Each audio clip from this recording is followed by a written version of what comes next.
운동경보는 어떻게 보지?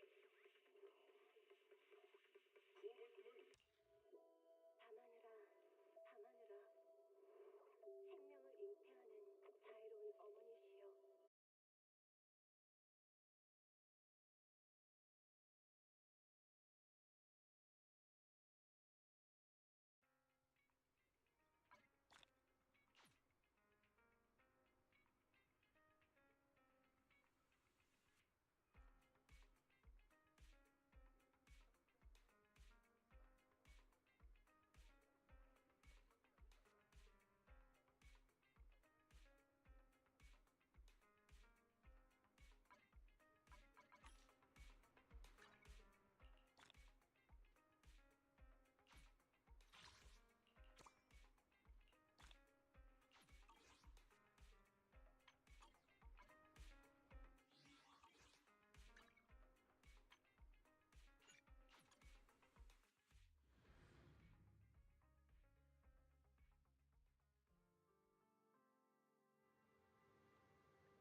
1.0,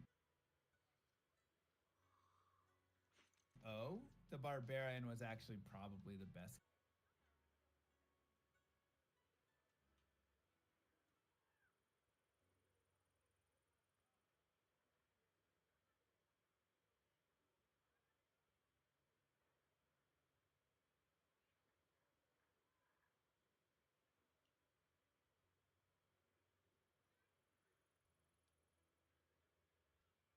The American Fork Police Department has responded to the video I made about them. I am the Chief of Police for the American Fork Police Department. I'd like to address the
members of our American Fork and Cedar Hills community regarding some videos currently circulating on social media. So now I will offer a response to their response.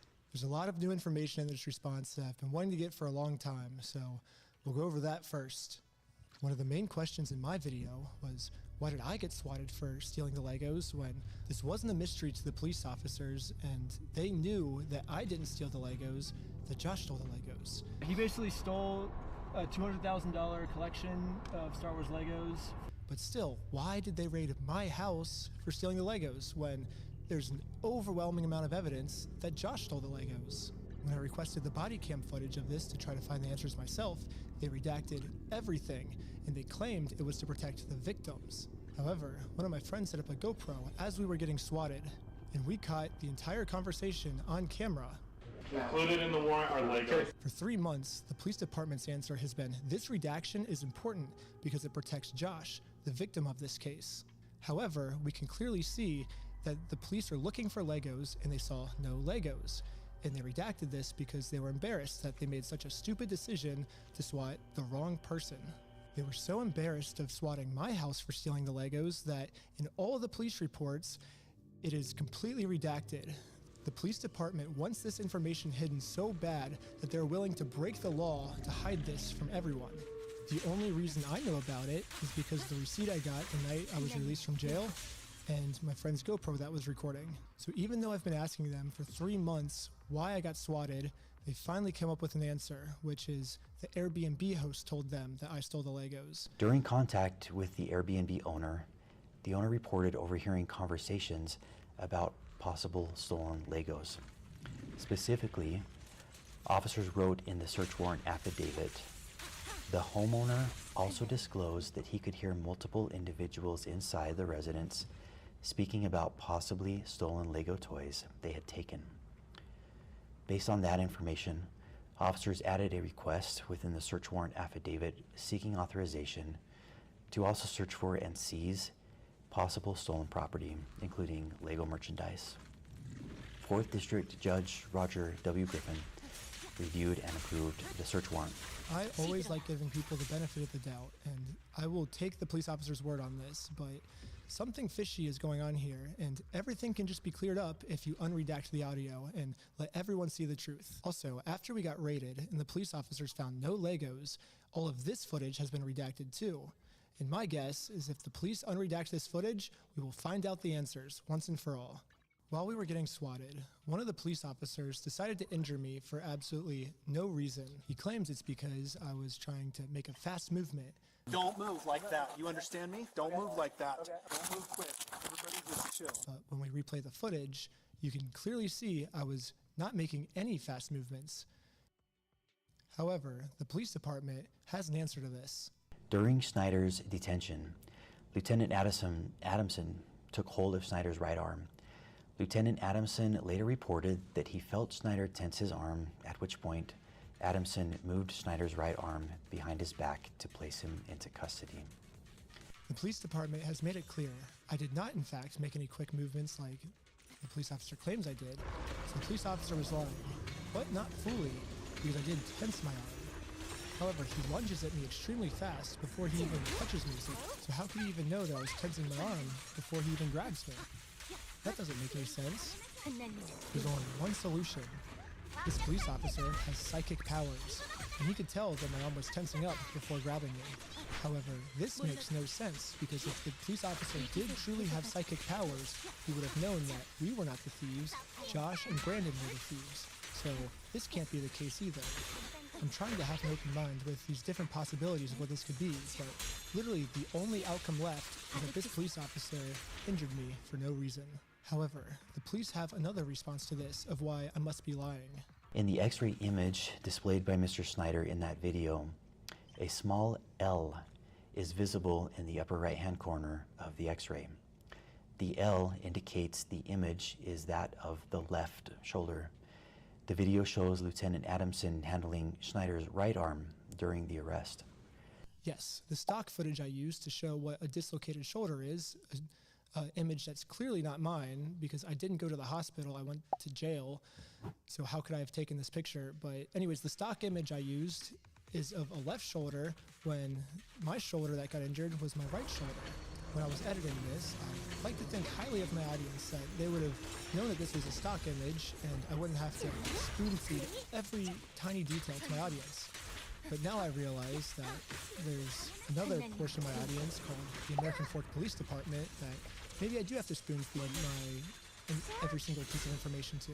So I'm going to use this as constructive criticism, and in every single episode going forward now that I know that the American Fork Police Department's watching, I will be forced to spoon feed every single detail. As a professional slackliner, dislocating my shoulder is almost a monthly thing for me.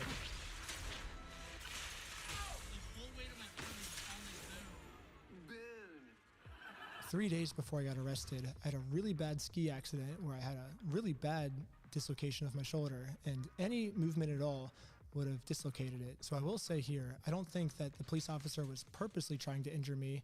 I think to a normal person this would have been fine, but for me in particular, this was not good, but it was still unjustified, and the police officer was just making up an excuse, and now they're making up an excuse to defend it. Another thing I find shocking is the chief of police, even after reviewing the dash cam footage, says that we ran a stop sign. Richardson initiated a traffic stop on the vehicle for failing to stop before the stop line at a stop sign and failing to stop completely at that stop sign.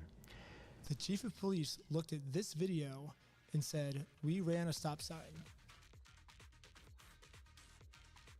And now he's using that to say, this was a legal traffic stop. The police officers did nothing wrong. At this point, we thought the best thing to do was to take Josh to court so he can be legally accountable for the crimes he committed. However, to do that, we were first required to serve him court papers.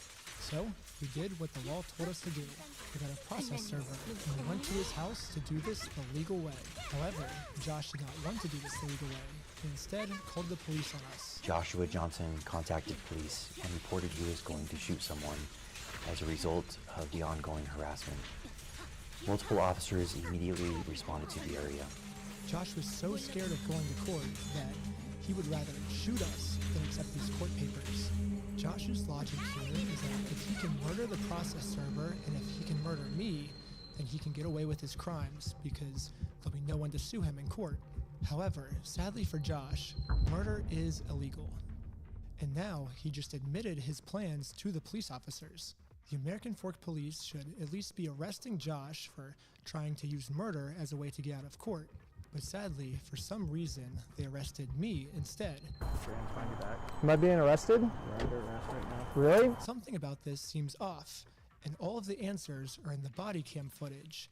However, they redacted all the body cam footage. So this is where I think if we all come together as a community, we can somehow convince the American Fork Police Department to unredact this footage so we can find out why they arrested me and not the guy who threatened to murder me. However, the American Fork Police does not want to unredact the footage right now, and now have made up a new excuse of why I was the one justified being arrested. Officer Sumbot contacted the Marion County Circuit Court in Oregon to verify the legitimacy of the paperwork. The court confirmed that the case was indeed legitimate, but that papers had already been served and no hearing date had yet been scheduled. The police department said the reason they arrested me and not Josh this day is because they called to confirm if this was a real court case. And they said it was real, however the papers have already been served. And now I'm doing this solely to get YouTube content. And if that's true, I would like to see footage of it. They released all the raw footage, and that part doesn't seem to be in the raw footage. It's already been to court, or are you allowed to tell me kind of where they're at with the case? There is no hearing date set, and there hasn't been a hearing in the case yet. All I see is the claim that was filed. I don't see proof of service or anything. The hearing wouldn't be set until a response is filed by defendant. Okay, so the defendant needs to be served with papers before the case will, I guess, start? Yes. Okay. Okay, thank you for your help. I think that's all for today. Thank you. No problem. Okay, bye. Right here, the police officer admits that it is March 10th. On March 10th, 2026, However, you can see here that Josh doesn't get served until 3 days later, March 13th. So how could Josh have already been served on March 10th if he didn't get served until March 13th, unless Josh is a time traveler. There's only one way to clear this hole up. American Fork Police Department, show me the time machine. So now, they say that I have done all the check marks which constitute stalking. Let's go through them. Individual commits stalking if the individual intentionally or knowingly engages in a course of conduct directed at a specific individual. So yes, I did do an action that was targeted at a specific individual, but that's what's required by the court if I want to take someone to court. If someone steals your stuff and you go through the legal process to take them to court, it is not considered stalking. I have a right as an American to sue him. Is reckless as to whether that course of conduct would cause a reasonable person to fear for the individual's own safety or the safety of another.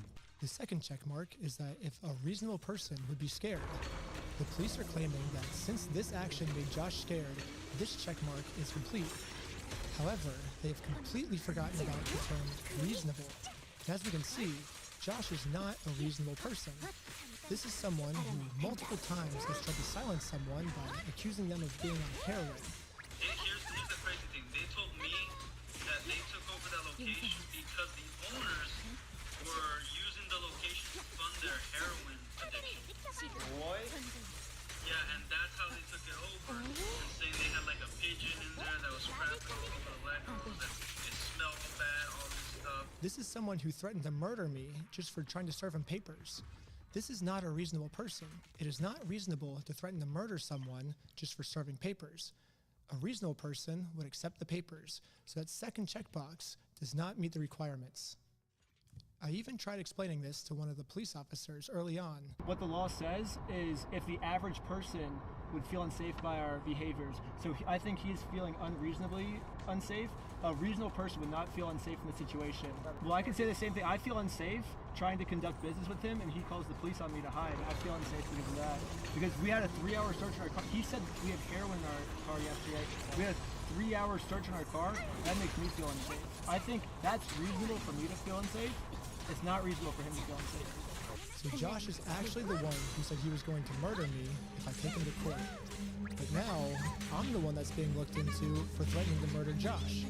How does this make any sense? Mr. Johnson alleged that Mansell had hired Benjamin Snyder to harass, stalk, vandalize the store, threaten to murder the manager of the store.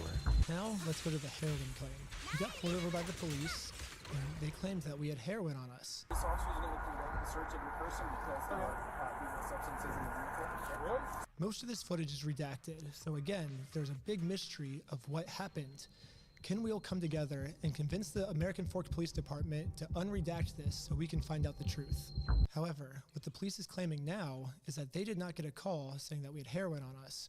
Instead, they could just tell from the second we pulled over that our eyes were glossy. During the interaction, Officer Fraughton indicated he believed Shaw's eyes appeared glossy and expressed concern regarding possible impairment. If we look back on the raw footage, this is what the police officer said his first interaction with us was like. Good with these guys being able to drive? Yeah, I think so. I didn't see anything clear as day with Tyler that I noticed. What's the goal? Right now?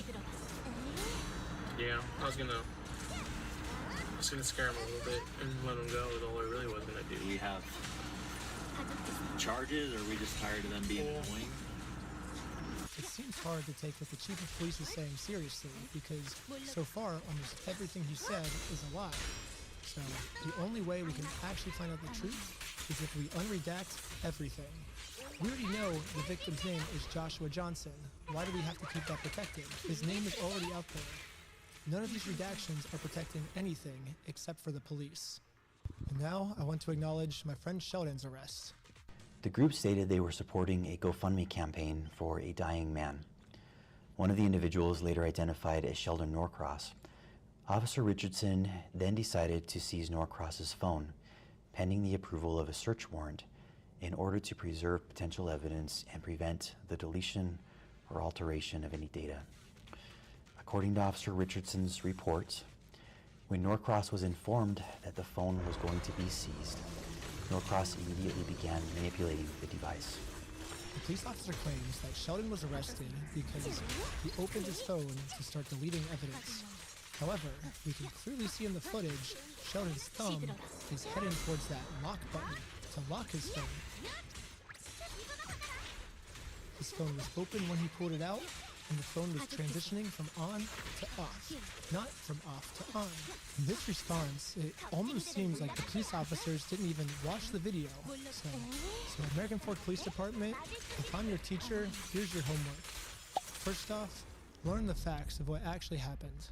Second off, stop lying about the facts. No one's believing it. The third thing is unredact the audio that makes the police look bad. Some of the best lawyers in the United States are reaching out to me right now, so eventually this is going to get released.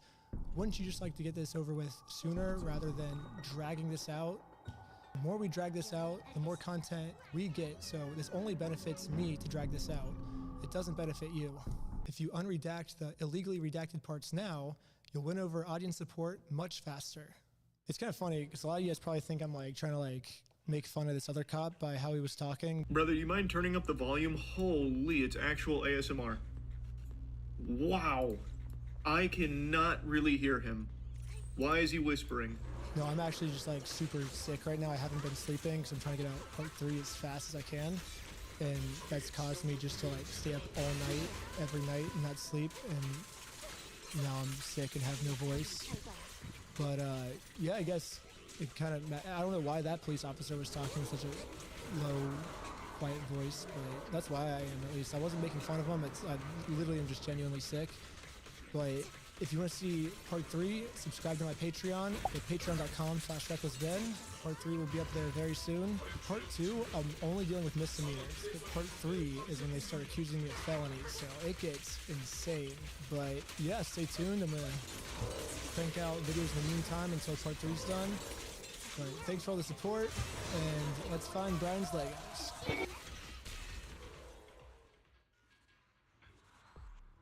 Okay, so exactly at the level I am at is the ideal spot to be to tell you why everything's in the balance patch. I will say that you're my primary content source, Jung, so thank you for that. I actually appreciate everything you do for the PoE community. So why not PoE 2? Because we were like, let's talk about the 0.5 announcement, and then you just wrote, I don't play. It's like you got 2 dogs and then a bunch of ants underneath. No, that's not true. The last time I did this podcast, someone said I would be able to cosplay really well as Johnny Sins. I don't know who that is, but that's what someone in Twitch chat said. So, Freak, super excited to have you on this week, or not weekly, or this on our second EP, as we're still trying to figure things out this year. Yeah, I mean maybe 3 in a year would be solid. The legend, one of the large public faces of League of Legends for so long. Congratulations, firstly, on your final patch preview. For now, Thanks. From what I understand, and your journey towards new horizons that I don't think we're gonna get to know about. I think a lot of people already know who you are. You know, you're huge, but I think I want to start out with a question that's really dear to my heart that I've been thinking about for a long time. Before we kind of get underway and talk, do you feel like you get unfairly flamed because your underlings on the balance team, did a terrible job of balancing, or because League of Legends players were too stupid to understand the great decisions that you guys made? So definitely no undue flack in terms of if I'm in charge of the team, right? The output quite directly goes through me. Unless someone just didn't tell me, which is not a thing that had happened. It's I okay every change we do, right? For the entire patch, I read through. I can tell someone hard no, you have to change this. There's some where it's okay, this wouldn't be the exact change I did, but this is fine. I think this meets the quality bar that we need. I know I'm gonna sort of flip it around a little bit. It's when I was first starting, my boss would let me essentially make mistakes. Right? It's okay, this won't break the game, but this probably could be better, but this is going to let you learn from things. There's definitely, I would say, a pretty big morale, a component of morale is definitely getting to ship things. Yeah, being able to ship things to live and measure it or see what people say and all those kind of things. And just oh, I made something and it's now in the world has there's a lot of gratification with that. And so just being no, for 6 months the ball gets knocked out of my hand would not be a very enjoyable experience. So I was able to do a lot of things, and then hey, I learned quickly enough that I was trusted with a lot more power and authority and whatnot, and it's I should keep that ball rolling, right? Let's make sure everyone else can feel good about getting changes in and do cool things, and we'll talk to things if we have to or whatever. But I think that's like actually pretty core to like, at least from my experience, right? Leveling up a newbie like me and doing better is actually going through the reps and not torpedoing everything anyone ever does. Anyway, so to answer your question more directly, I think I was generally treated pretty fairly. I will say that I think pretty much any community, I've actually started like watching a lot of YouTubers who do like video essays around like TV and movies and whatnot. And I'm like not a big TV guy or movie guy, but it's like it's gaming adjacent, right? It's still entertainment for the most part. And it's like, oh, it's really interesting like seeing the different kinds of takes people have. And almost invariably, as soon as people start going into why or like this is good or this is bad, immediately people get kind of off base. I think the types of feedback that you can give that is kind of always truthful and real is like, here's how I feel, right? This thing feels good, this thing feels bad, this story beat worked for me, this game mechanic worked for me, whatever. You know, I'm having fun, you know, progression feels bad, you know, whatever you kind of want to say there. I think those are like always really, really truthful and really, really real. When people start going into like, you know, Riot cares too much about this thing, or Riot doesn't listen to X, or Freak doesn't understand Y, it's like, people get really quickly off base really, really fast. And when people start trying to assume like why a thing happened, they are very frequently wrong. Not literally always, but very frequently wrong. And what's nice is I feel like doing all the patch preview stuff, I was able to be transparent enough that people didn't have to start guessing on why. Like, I feel like the actual manner, at least of English-speaking League of Legends, like gameplay critique, started feeling to me higher quality. Because like they're quite like the baseline questions were all answered as far as I could tell, and it was like, oh, okay, now we can start debating like, oh, I don't like how much Riot focuses on pro play, which is like fair, but I can like talk about that very overtly and be like, this is a patch where we focused on pro play, and you could be like, oh, I don't like that direction, but like, yep, that's fine. It's a real discussion, right? That's like of quality and of substance. And so I think, you know, kind of by the end of the sort of 3 years of doing live design, I was actually pretty happy with like more or less the manner of discourse surrounding like live League of Legends gameplay. I was going to ask the flip side question of Jump. That's funny because it like happened later on. But I was going to give you complete credit for fixing League of Legends, because I felt like actually, I mean, we've worked together heaps in the past, Racing, so you probably know my opinion about the game better than most. But I thought like, you know, a couple of years ago, League was actually in an incredibly unhealthy state with how the game was being run. And I think that, you know, especially role power has been much more balanced in the recent time of League of Legends than it had been in the past, especially giving a lot more power back to supports in a very engaging way, as opposed to they just drop that vision and make the whole map impossible for anyone else to play in pro and then are useless in solo queue. So how do you feel like when you get too much positive feedback on how the game is right now? Because, you know, he said you get blamed for everything, but I actually see a lot of Freak as a savior and now he's gone. Maybe the game is going to go backwards. Like, what do you think about that? So I do think I did a good job, right? I think I was good at my job. And I think it's one thing I can point to and be like, okay, cool. I was a really good like live designer on League of Legends. I think I set strategies well, I think I set tactics well, and I was like, cool. That is a thing that I could point to and be like, I think I was good at this. Now, am I good at other things in game design? Yet to be seen. Right? But okay, sure, right? I think I was pretty good, right? And as much as like, hey, I think I'm good, keep in mind that like the game as it's getting developed is a lot of people, right? Like even just in live design, I'm not the only person, but like seasonal updates with role power and whatnot, right? It's like I would pitch in on seasonal design, but actual seasonal had more designers than live did. So in terms of like, you know, human hours put into the game, seasonal updates had more hours put into the game than live balance patches. Now again, I think I was really good at live balance patches, and the little bit of work I pitched in on seasonal I think was like moderately effective. I'm happy about some of the stuff I did, and some of the stuff was only okay. But yeah, do I think the game has gotten better? Yes, I think I'm a part of that. As far as like, you know, kind of broad game direction, I am in no way like unilaterally deciding that. We have a lot, or I guess had a lot of like Summoner's Rift wide meetings around like, where should the game go? What kind of things should we talk about? We had been talking about doing like objective role stuff for a little while, and we finally did it. And I was like, you know, I was one of the people pushing for it, and I pushed for it for, you know, a little bit over a year. But if it was like, yo, slam the table, this is literally the best thing we could do for the league, I did not ever say that, right? Now, in retrospect, I'm glad we did it, and I wish we'd done it sooner. And I wish that I'd been like, hey, I think this is like literally the most important thing we could do. Like, I know we pulled all the designers and did like a bunch of scores on like, how hard is that? How effective would it be? How good would this all be? But I'm like, no. This is a 10 out of 10. and like I'm gonna like I didn't do any of that. In retrospect, I wish I had, because like we could have had this a year sooner, and it would have been a good year sooner, right? But like that's an example that was, I think, really quite good.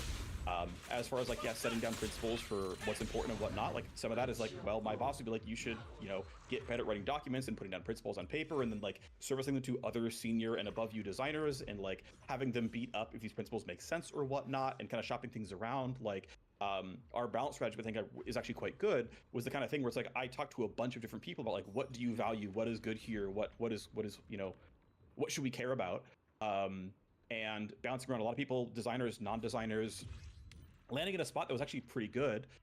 It's like I could not have done that unilaterally. I would have like not only had like the wrong sort of viewpoint and even the wrong set of tactics, but like even the tools we use to get the information we need, I could not have stood up by myself, right? So did I think like I was a useful piece in that puzzle? Absolutely. Do I think League is like has been on a good trajectory since I joined? Yeah, I think we've made the game better. I am in no way the only person responsible for that kind of good work, but I think it was I was like directionally helpful, which is good. Yeah, cool. Let's take a walk back in time. Enough on the present stuff. We're too old to be talking about what we're doing right now. That's the reality of the situation. Walk me back to the early days. I want to know what it was like being, young freak, coming into Riot Games as a new employee, like being able to work on the first World Championship, being like the voice that people heard. Like, you click on the client, hi, Free from Riot Games, this is a champion spotlight for Katarina, Master Yi, Morgana. Like, how was that journey when you first joined? I don't know. It like every single thing about this has been gradual. Like I've kind of thought about this space and like talked about the space a couple of different times with different people. And it's like, okay, I was, a guy who like volunteered at a Warcraft 3 fan site and like did, audio commentaries because YouTube wasn't a thing yet. So it was an MP3 and a zip file. And so I'd like done 100, roughly VOD reviews, like hour-long VOD reviews is the like sort of modern day parlance of it. And then use that experience to apply for an internship at Riot Games, this like small indie company, unironically, and made this cool game that was like Dota that I enjoyed. I actually remember, before the forums went down, I found an old post of mine where it was like Heroes of Newer Than League of Legends got announced, and I was like, wow, that could be really cool. These could be fun with like good matchmaking and stuff. We'll see how it goes. It was like that was my forum post on this Warcraft 3 fan site of like these could be neat. So it's like cool. Join this small indie company where. I like to remember like being in the community team like little pit, there's like 4 of us or whatever, and I'm like reading out people's reviews of the game on the forums, just like this game's really fun. I was like, guys, it's so cool, people like our game. It was probably a bit distracting, but whatever. And then it was like cool, numbers kept going up. I remember this is when, shout out if you know what Xfire is. There was like the Xfire like concurrent user charts, and we're like, oh my gosh, we made it to the top 10. Guys, we're top 10 on Xfire. And it was like, we're top 5 on Xfire. Guys, we're only behind Call of Duty on Xfire. And it was like, like these like, gradual markers of like, wow, like League is doing really well. That's really cool. And it's because the entire thing was gradual, right? It was like, we got slightly more players in the previous month, and then more players in the previous month.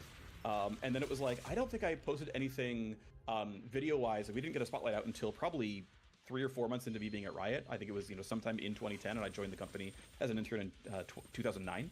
I was like on the forums and like moderating and stuff, and like did some restructuring there. So it's like, okay, cool. I'm like involved, and I'm like a guy.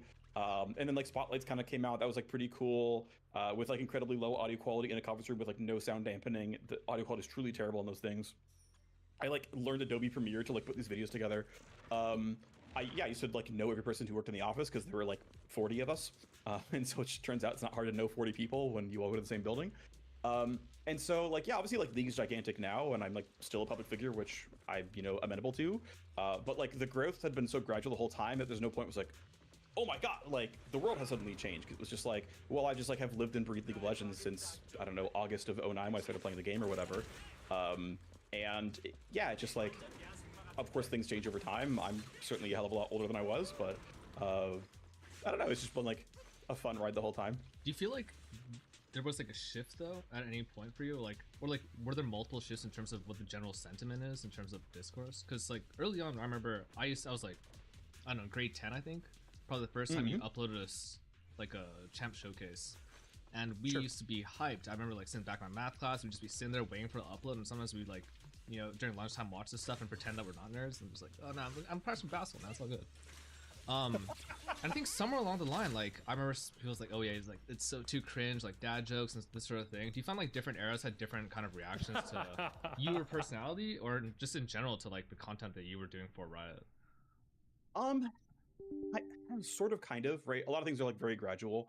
So it's like I remember back in the like 20, I don't know, 14s or something, where it's like, oh yeah, and before then as well, it's like, oh yeah, there were a lot of YouTubers that did like original songs or like, you know, parody covers of songs. And it's like, like I'm personally a big Bad Administrator fan. I think he was always my favorite League musical artist. But like I mean, there was a PAX where Area of Defect like showed up.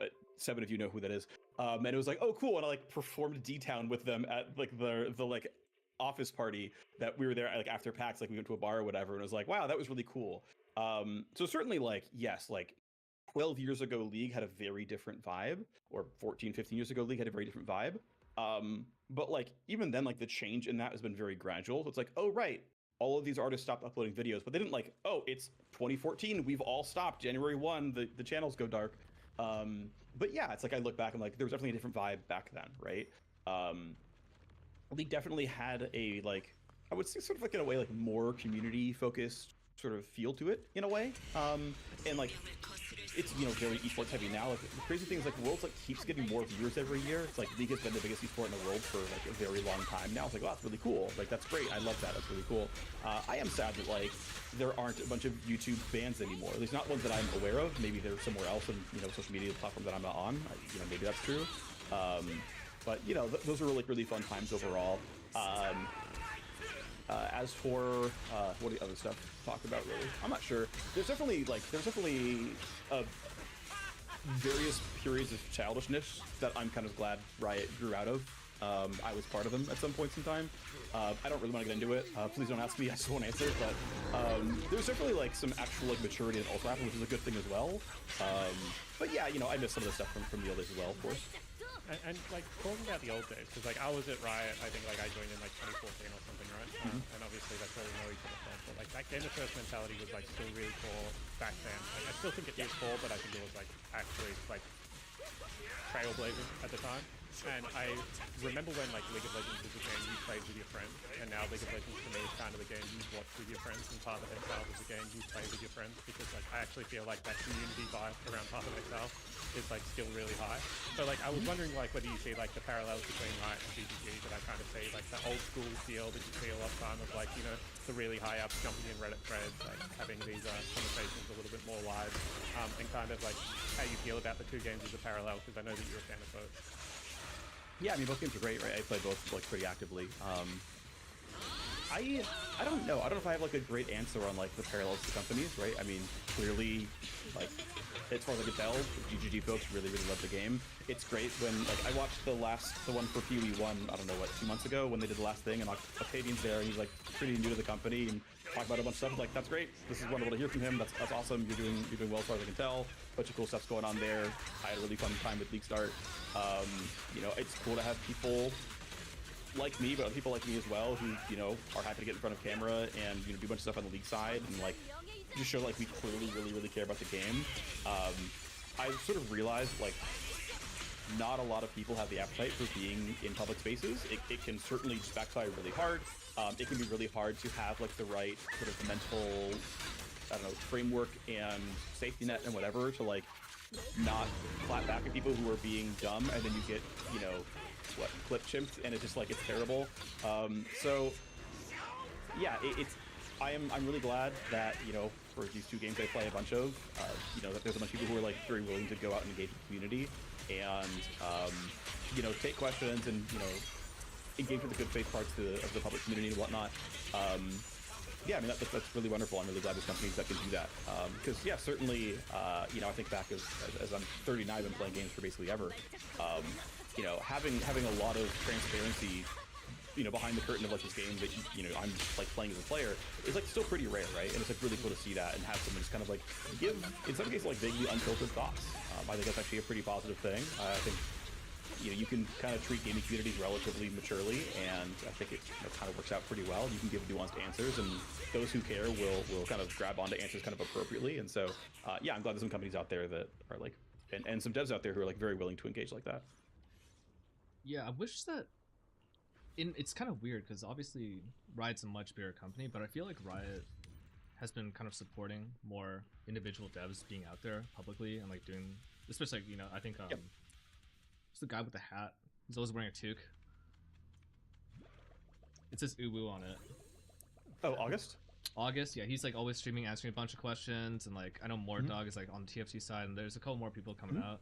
I feel like because a lot of, I noticed this one thing is like, obviously there's a bajillion questions if you have a stream running, but I feel like the questions that they focus on are the why questions, and I feel like they're much more evergreen, right? Because it's establishing a foundation in your platform. I feel like from my perspective, GG has not been answering a lot of why questions in a lot of their public stuff. Insofar as like the foundation, the philosophy of things, that's always been really frustrating. But I'm wondering, like, is it then really hard to kind of balance to what extent you guys are communicating that? Because I'm wondering why people would be hesitant to communicate the decision making wise. So it can be really tough. So I'm fortunate, like I can talk about my exact situation and realize that like I think I'm a unicorn, not as like I'm special, but like my position is like I would say like extremely special. So saying why is really tough because you have to have enough information to like actually know why. And it's why for the things people actually care about, right? At the same time, you have to be like important enough that you can just put your foot down and be like, here's why we're doing a thing, and like not be wrong. I know it's like kind of part of knowing why, whatever. You also have to be like someone who actually wants to be public, which is also really rare, right? And so what it comes down to is like, hey, so like here's the balance patch, which is like, in terms of number of changes, the primary thing that League of Legends players interact with. Like, if you're gonna be like, hey, what do the devs do? Well, they changed these 14 champions these ways. It's like, cool. I was there and was a decision maker for like why we're buffing and nerfing these champions. I was there and the decision maker for why these are the buffs and nerfs we're doing. A decent portion of the time, I was one who physically made the change itself. I am empowered to be the guy to make all those choices. I'm the guy who like is happy to be on camera and spend an hour every 2 weeks just talking to a webcam and uploading it to YouTube and making a really rudimentary thumbnail. And like if you're a level above me, you are like you can come in and check for like right because you're on the same channels, whatever. You can come in and check for like what the changes are and why the changes are made and like look at discussion. If you're a level below me, you are not the one deciding what the stuffs are, and you're hoping that you can quote me correctly, right? And it's like, okay, so exactly at the level I am at is like the ideal spot to be to tell you why everything's a balance patch. And obviously there's only one live design lead, because why would there be two, right? And so it's like, oh yeah, why did you give 4% more damage to, I'm blinking on like the typical frozen slam skill because no one ever uses it in PoE 1. What's give me like the random bait. Glacial hammer. Great, glacial hammer. Yeah, it's like, it's like, okay, well, if there's someone who's exactly me, they can tell you why it was 4% for glacial hammer that one patch, which I'm pretty sure got memed. But like, maybe it was a good idea, maybe it wasn't. I couldn't tell you. Yeah, glacial hammer 6% login exactly. So it's like, cool. You have to have exactly me be willing to like go out and like be very public on the internet. Otherwise, there's no one who's like properly qualified. You're not either gonna like stomp on somebody else or not properly know or be talking out of your ass a little bit. And it's like, cool, there's one person in each company that is that person. And you hope that with dice rolls, they are happy to be in public and like have thick skin, right? Like that's really tough, right? I can talk very like cursorily about like Mortdog in that like, okay, he is the design director on the game as far as I can tell. And he actually is directly involved in live balance. And so, okay, he knows the game very well. He's a decision maker. He's willing to be public. And like now we get to like the edge of like my comfort zone of like, I don't know how that team works, right? I don't know exactly how much he's digging into like, can he tell you why it was a 10% nerf to Syndra? Maybe he can, right? But I don't even know anymore because I don't work on TFT. But it's like, okay, well, my boss's boss cannot tell you why we buff Nasus. It is not their job to know why we buff Nasus. It's their job to trust me that I made the right choices, right? And so you very quickly run out of people who can like do this kind of thing. So it's just tough, right? I think it's valuable, right? I think these companies are well served, and the games are well served, and the communities are well served, and people who act this way. But it is a very, very narrow slice of very few people who can kind of do this. I want to jump in because like I think one of the things that I've really enjoyed about our friendship and actually working together is that like you've been through a lot of different iterations of League of Legends, a lot of different roles within League of Legends, but you've always really enjoyed League. And I actually can't, well, from my perspective, and I can't actually say the same. Like, I've had situations where, you know, when Riot shut down the OPL, I actually fell out of love with the game, like, pretty hard. And then, like, I had to still get a job because I have, you know, a kid at that point, another kid on the way. So I'm like, you know, I'm going to join Team Liquid. And then I fell back in love with the game coaching. But then I've had some really rough coaching times as well, where I'm like, actually, you know, if I watch one more VOD, I'm going to fucking go up to level 5 and jump off the roof. Not seriously, but like, you know, just a lot of frustration within that. So, like, can you talk to me like about like your actual evergreen love for like what seems to be like an ongoing project? Because like I would say that you have been someone that has actually been at time loved, sometimes ridiculed. Like you've had a very up and down journey within it. I would say at all times at least very respected within the community. But like I think that a lot of other people had very visible crash outs with League of Legends. Falling in love, falling out of love with the game, but you seem to be pretty evergreen. Certainly my like engagement has, you know, gone up or down, you know, with time, right? I don't play the same number of games every single season, absolutely. There's sometimes I come back from Worlds and I don't feel like grinding back out of Emerald because I decayed out. And so like I've had, you know, 2 seasons of Emerald because I like, I don't feel like it's November and I'm just gonna take the time off, right? But yeah, I mean, it's a game that is very fun. It's a game that is like really fun with friends especially, and I've usually had friend groups who play League pretty actively, and so I've, you know, had people to like come home and play with. I think like I played a lot of League during COVID because everyone's home all the time, and you know, it turns out that the friend group I was playing games with, we just played a lot of League for the most part. Yeah, I mean, it's just like, it's a fun game. It's a game that I enjoy. Like, obviously, I like worked on it at kind of all points in time. Certainly, it's very easy to like feel very motivated to play League when you watch pro play. At least for me, it was, where it's like I watch these cool plays, like I could do that. And I know like I kind of can't, but it's like be motivated to go play and try to do cool things. Not that I was ever going to go to Worlds or anything as like a player, but it was just like motivating to watch the esport. And yeah, there were times like as a caster where it's like, oh, I haven't played League in like a few months at this point in time. I'm watching the game, I know what's going on. I know what things are, but you know, it just waxes and wanes. I don't know what to tell you except like the game is fun. I quite like it. I don't think I've ever forced myself to play for any like real reason. It's just like the game is fun, and when I like pick it up and put a game in, I'm like, I'm gonna keep playing. Like, and I'll like put in 6 games in a row, whatever, and be like, oh, I had a really good time. Like, it's 2 a.m. One more game, and then I lose because it's, you know, 2 a.m. But yeah, the game is always fun when I play it. And so I like it. It remains installed, and I, you know, then play it again at some other point in time, and yeah, it just remains like a very enjoyable game. It maybe helps a little bit that I like pushed the game a little bit in a direction that I wanted, of, you know, things that I cared about. Sure, right? I have tastes, and I guess they're decent because I think League's in a pretty good spot right now. But yeah, I don't know, it's just something I enjoy. Like same with PoE, right? Like I come back for League start every time because I like really enjoy blowing stuff up for, you know, until I reach late tier 16s, and then the gear progression slows down. I'm like, well, that was fun. I'll be back in 4 months. Can I ask about that Worlds thing though? Like, yeah, sure. Because feelings wise, absolutely. I'm wondering, do you actually have like a rough number or sense of how big is the spike of player, like the day after Worlds or the day of Worlds finals finishing? Is there a big surge in player base? I don't know. I haven't like specifically gone and looked. I'm like, we have the data, I'm sure, right? Like it could be found. I think if I had it, I still wouldn't tell you. That seems like information I'm not willing to share, and you know, would be unwise to do so. But like, these things matter. I know I did. This was like a brief mention in a video that I did probably a year or so back, and this was when Faker like basically won his team the game by playing Galio. There, you can actually go to like a public stats website, and you can like pretty directly measure like champion popularity day by day. And it's like, oh, Faker won the game on Galio, and then Galio's pick rate doubled. It's like, yep, that makes sense. They're gonna all try to cosplay Faker for a day, and you know, that's cute. Clearly, like there's an impact where like and of course this is, you know, for the ranked solo queue player base, which is a, you know, subdivision of all League players. But yeah, a champion gets twice as popular for, you know, a week tapering off because of like a play in esports. Like that is a thing that is like measurable, right? Let's talk about how you play PoE, because like I actually before I played PoE, I came to a Worlds one time and you were playing PoE. Nice. And I remember I was like, what the hell are you doing? And you were like, I'm creating this build to do this. And I was like, what the hell? Just play Diablo like a normal human being, man. Like, what is this game? And then, you know, obviously, I think like, what, 8-9 years later, actually it's longer than that, probably 12 years later, here I am, like 7,000, 8,000 hours into PoE. So how do you play PoE? Like, what's your level of engagement with it? Like, I know that you do play. I know that in the past you've played like to varying levels of deaths. Where are you at right now with the game? So I play League Start, and I always intend to play League Start for like 3 weeks. I end up playing for about 1.5. But every time I get excited for League Start again. I will like try to watch that live stream live, or if I can't, I'll watch it on 2x speed, and watch the Q&A. Right, I mentioned the Octavian stuff from last time. I will go watch Jung's builds. I will say that you're my primary content source, Jung, so thank you for that. I actually appreciate everything you do for the Poe community.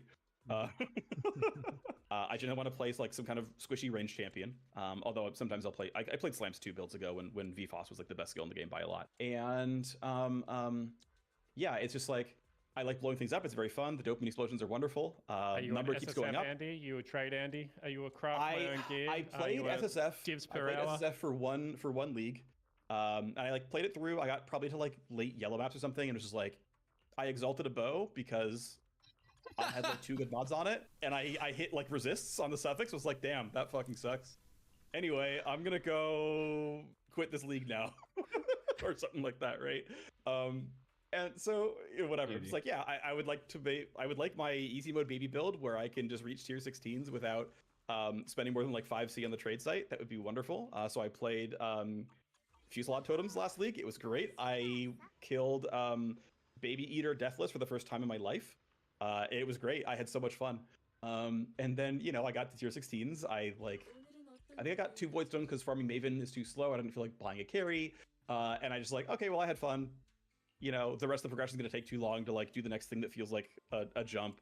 And like I had my fun, right? I had a good time. I hung out in Discord with people. I always take Friday off. So I like get to start, I get to log in and wait in a 10-minute queue every time. Sadly, no streamer queue for me. Really unfortunate. GGG, please.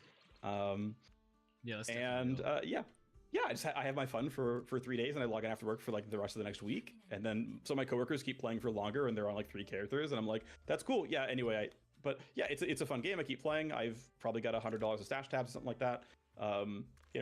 GG makes a fun game. So why not PoE 2? Because we were like, let's talk about the 0.5 announcement, and then you just wrote, I don't play, and I was like, wow, that is insane. Like, why don't you play 2?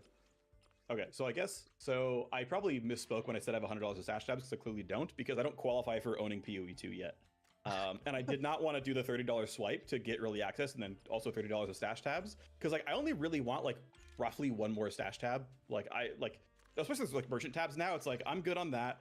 I don't play long enough for my stashes to get full, so like I just do affinity tagging, whatever, and it's like I could pay $30 to play PoE 2 early, or I can just play it when it comes out, and then like catch up by just watching Jung's video about what the best, which is probably Lightning Arrow, the best build for the next league start, whenever PoE 2 actually comes out. And it's like, yeah, I would like probably have fun like playing it, in the 1.5 months or 2 months like between PoE 1 leagues, probably. But like, I don't know, I don't feel like swiping for it, even though it's like, as long as they don't deserve my money. Like GG is a great company and all that, but it's like, well, but I could also just not spend that money, and so I haven't. I thought there was going to be like some big thing about like, I refuse to playtest a game in beta. I already playtest enough in my office, or like Nope. I watched how slow it was on release, but it's just literally like, yeah, I just don't want to do it. That's chill. I respect that a lot. I feel like a lot of I don't know you if- guys Okay, go, John. play a lot of PoE 1 and like have not even opened the client for PoE 2, even if they qualify, even if they got it for free and stuff. Just like, I get it. I think the dopamine is entirely different, and honestly, like, it doesn't feel smooth. I think one of the things that League has always done really well is like the smoothness of movement. There's no like turn speed and stuff like that, and like that part of PoE 2, like I guess like their attempt at realism or some sort of immersion, I think it's going to be a huge turnoff for a long time until the game launches and people are like incentivized to be like, yes, this is what we're doing, right? For sure. Yeah, I mean, I think subtle game feel stuff is absolutely huge, and it's like some of this harder stuff to like nail down appropriately, but it's like actually the biggest thing for like a game being successful and retaining players long term and whatnot.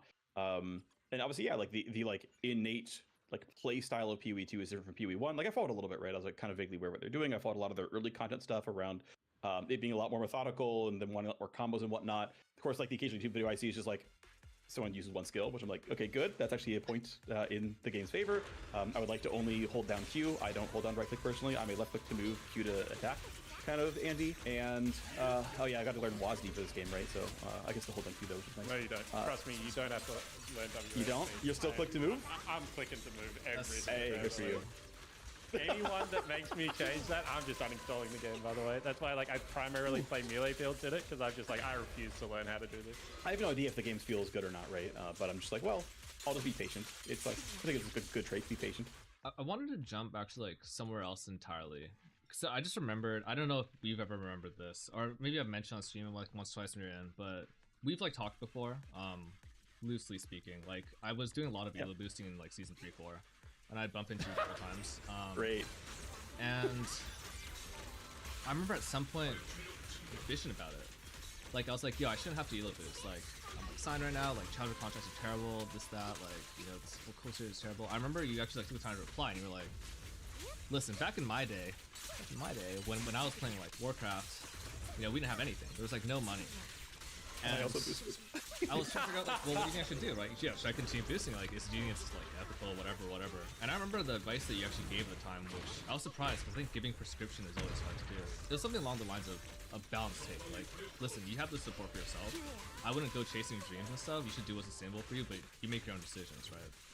I think since that time, obviously, like, esports has become more mainstream, and I know in like classroom stuff, like some more popular careers are content creator, YouTuber, professional video game player. Yep. So when like a kid comes to you these days, like someone on the street, they talk about like wanting to like enter esports and go to that. What's your general response to people who dream about that these days? It's cool to have dreams of like the really rare career path, right? Because, you know, someone actually gets it, right? You know, not everyone's LeBron, but like there's still a bunch of NBA players out there. Now you probably need to be 7 feet tall, you know, half the time for that to be, you know, really good. But like, end of the day, I think you having dreams and aspirations is great, and you should, you know, chase them down what you can. But like also understand that like it's rare, right? It's rare to have the really rare thing where it's like, yeah, I'm a pro gamer. Like there are truly only so many spots, full stop, for there to be pro gamers. A lot of people play video games. A lot of people really like to play video games. A lot of people would like to be pro. There's still only so many slots. So you have to be like, just like be conscious, right? Be like aware. By the time you get to be a pro gamer, like, you know, 16 probably like kind of the earliest. I forget how old like Bruga was when he won Fortnite. He was 15-ish or something like that. But it's like, you know, at that point you're like in high school and have some critical thinking skills. Like you can kind of figure out like, this is rare. Don't be an idiot. But also I know, speaking as a former high schooler myself, great line. It's like you have free time, right? You have time for all this stuff. And it's like, you know, you can try. You have enough spare time to do so. Also, keep going to school. Also, you know, get social skills. They're good no matter what. Also, like, learn in your classes and whatnot. That's useful as well.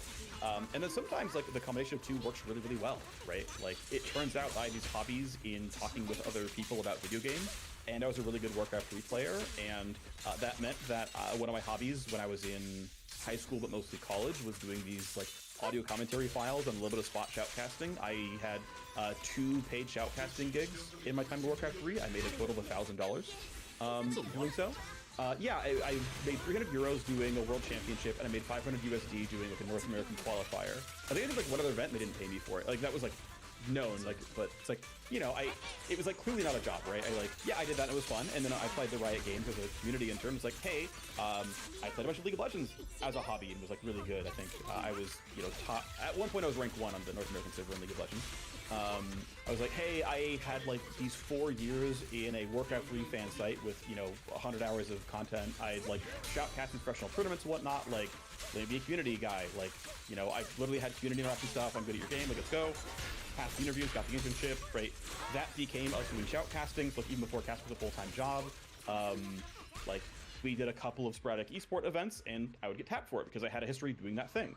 Now, did I like apply to Riot Games because I was going to be their shoutcaster? No, didn't really think about that at all. I just wanted a job. But I wanted a job because, like, well, I like had gone to college. I didn't graduate. I dropped out to go join the company. But it's like, cool. I'm like a college-age student. I'm good at video games. I have a bunch of like kind of on-the-job history of interacting with other people in a video game setting. Right? It's like I essentially resume built. To be fair, like following things that I enjoyed doing. Like none of them were like intentionally resume building. But it's like, turns out you can like oftentimes combine a bunch of skills together and do something unique and interesting and cool. And, you know, fast forward 3 years, we actually make shoutcasting a full-time job. Well, guess what? I'm one of like even fewer people who can sustain themselves shoutcasting, right? Let alone for 10 years. Okay, while I was doing that, I actually always had a hobby in game design. I was like something that I found very interesting and wanted to learn and be good about. And so I would listen to a lot of people who were game designers and chat with folks and, you know, do sort of demos to myself essentially, like, you know, never like any published game or anything, but like stuff that honed game design craft. And then in late 2022 decided I wanted to actually try it. I applied to a job at Riot. I did the interviews and they're like, yep, you qualify as well above what an associate designer would be. You've already got design chops here. And it was like, cool, because I like tried and did stuff, and game design certainly has way more positions than, you know, pro gaming, let alone shoutcasting. But it's like, well, you build skill sets, then apply them.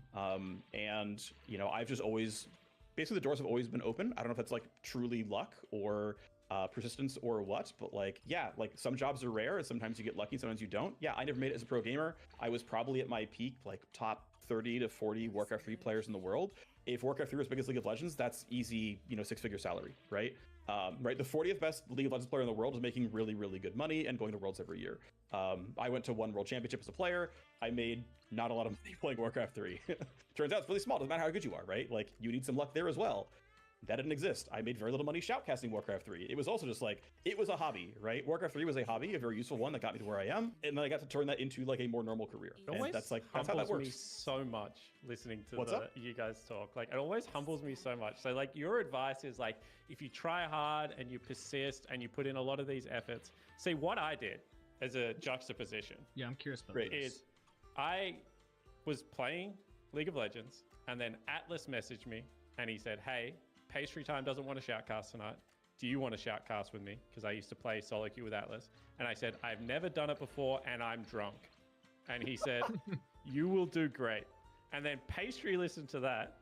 And Pastry said, well, that was half enjoyable. Come commentate in WA. And so then I went and commentated in Western Australia. And then Jat listened to that. And Jat tapped Kim on the shoulder and said, this guy from Australia can kind of cast with Atlas. We need someone to come to LA to cast Pro Morello. So I cast 2 League of Legends events, one online, one in Western Australia. And then I was casting CLG versus Curse NA, like Curse's B team versus CLG for promo relegation when Double Lift was playing and like 300,000 people were watching the stream. And then from then on, I got paid to do League of Legends. So that's a juxtaposition between me and Freak. Freak tried really, really hard, did all these different roles. I had 4.5 beers and some luck, so that's good. Yeah. I will say the luck is a very real thing, right? It's like, yeah, the reason I'm at Riot probably is so. I think I've told this story before. So, when I was playing competitive Warcraft 3, we had like a team like manager. There was a position called like organizer. It was just like because. Like in America, people playing against European, Korean teams, whatever. So the organizer for my Warcraft 3 team was Monte Cristo, who you may know if you follow a bunch of League esports. Monte Cristo's roommate in college went on to work at Riot Games. And he also, right before then, was also in games media. And so I was at one of these like WCG North America qualifiers, or I guess US qualifiers. He was there for covering games media. I was there for shoutcasting Warcraft 3 or something like that. And he's like, oh, I know you. You're my roommate's like player. Let me do an interview with you. Okay, sure, whatever. So we kept in touch afterwards. And then in like late 2009, he's like, hey, so I work at Riot Games now. Let me get you a beta key to League of Legends. Oh, sweet. Sounds good. Okay, cool, thanks. And he's like, hey, so I still work at Riot Games. You should apply to an internship here at Riot Games. Yeah, okay, cool. Sounds good. I have no idea if the thing would have gotten, if my, application, one, I wouldn't have probably tried in the first place. But 2, I don't know if it would even gotten read. I really no idea how many applications it got without like, here's this dude's resume. I vouch for him, right? Again, I don't know. It's like, also sometimes it's like, dude calls you up, but it's like, okay, I should probably take this opportunity. So like, randomness for sure happens. To be fair, yeah, I had done like a whole lot of community work, and you just like happen to play League of Legends. Okay, fine. Your road was easier than mine. Is what it is. So I want to touch another little part of what you're saying, because I think it's really interesting how successful you've kind of been within the ecosystem, because I look at like how at times inflexible League of Legends was. And like, I will put it out to like, Dash was an insane host. And then I remember there was a game where Dash was going to play-by-play cast because like we were working from LA and you guys were working on site. And like the stuff had gone down, and like people were really worried, like how is Dash's casting going to be received? And I was like, hang on a second, like there's just no chance James can't cast. He's been around the casting scene for so long. Or I was a color caster, but then all the other good casters within OS were also color casters, and I was like, I can play by play. This isn't going to be that hard. And they were like, no, you do color monkey. And I was like, okay, whatever, like that's fine. And even to the point where like I would only get invited to international events as a color caster because of that role. Whereas like you have done color caster, play-by-play caster, desk host, lead the casting team. I'm sure if you came back, you would still be really, really good as a caster, by the way, Freak. So like, how does it suck being good at everything, or like, is it just expected at this stage? Like, how does it go? So to be fair though, I feel like I've been given a lot of grace to like level up on things. Like I think my initial pivot from color casting, similar to you, I was a color caster, and then Rib the goat. Yeah, I would cast with Rib, and then for the most part, right? And then by like season 3, it was like, oh, we're hiring Kobe and Jat. Okay, well those are color casters. Freak, if you want to stay a caster, you're gonna do play-by-play. Okay. It took me a while to get in the right spot there. I can think back to like vaguely a lot of mistakes I made my first few years for sure. I know for season 4 Worlds, they put me on analyst desk, and there was like one segment I was like really good, and the rest was like, we told you to like prep for all the Chinese teams, and you didn't do as well as you should have. It's like, well, I'm kind of sucking at this a little bit, at least relative to like everyone else around me, right? I think I eventually found my stride, and like, I just started to be pretty good and pretty happy with how my job is doing. But like, I feel like there were points where I was like quite bad, and like you're good at everything. It's like that's a bit revisionist. I actually don't think that's true. I guess I've been able to like work at things, and also like had the support people around me to be like, you can take some time, we believe in you, you'll get better, whatever, right? I think I'm very fortunate that like I never felt like I had been in such a cutthroat spot where it's like, oh, I had like a bad month or a bad year, whatever, get the fuck out. So I don't know how much this applies to other people, right? If we're like doing the whole like life advice section of this podcast or whatever, but it's like I had people around me who had my back. Yes, I work hard. Yes, I try to be very good at what I do. Yes, I feel like the things I set my mind to, I get pretty good at. I think those things are true, but I feel like I've had a lot of help. And so, yeah, to me, like, it's a combination of a lot of things. Where it's like, right, there's RNG, there's just, like, good people around you, whatever. I've been fortunate enough that, like, the things I really care about have, been able to, like, be things I can just do as a job and, like, get paid for. That's, not always going to be true, right? Like, but, for now, it's like, cool, I can do stuff that people are willing to pay for that I'm pretty good at, and, the ball keeps rolling. I'm gonna ask, Spawn to hold his tongue on this one, reply-wise, because you're more outside looking in for this. The broad question would basically be, like, to what extent do you think that in League esports, or like, yeah, I'd say the esports part of League sport, esports part of League of Legends, we're honing in towards meritocracy? And I guess the flip side is, how much of everything do you think is still like a mess, nepotism, grifting? Do you still see that as being like a really big problem as far as that ecosystem and space goes? Just the esports side, not the game side. Sure. Yeah. So yeah, I definitely do feel like I'm a little bit outside looking in for esports stuff, especially for like teams and players and whatnot, right? Yeah. The esports I follow the most are clearly League, and then also I'd say Valorant is easily my number 2. Turns out I'm a Riot shill, who knew?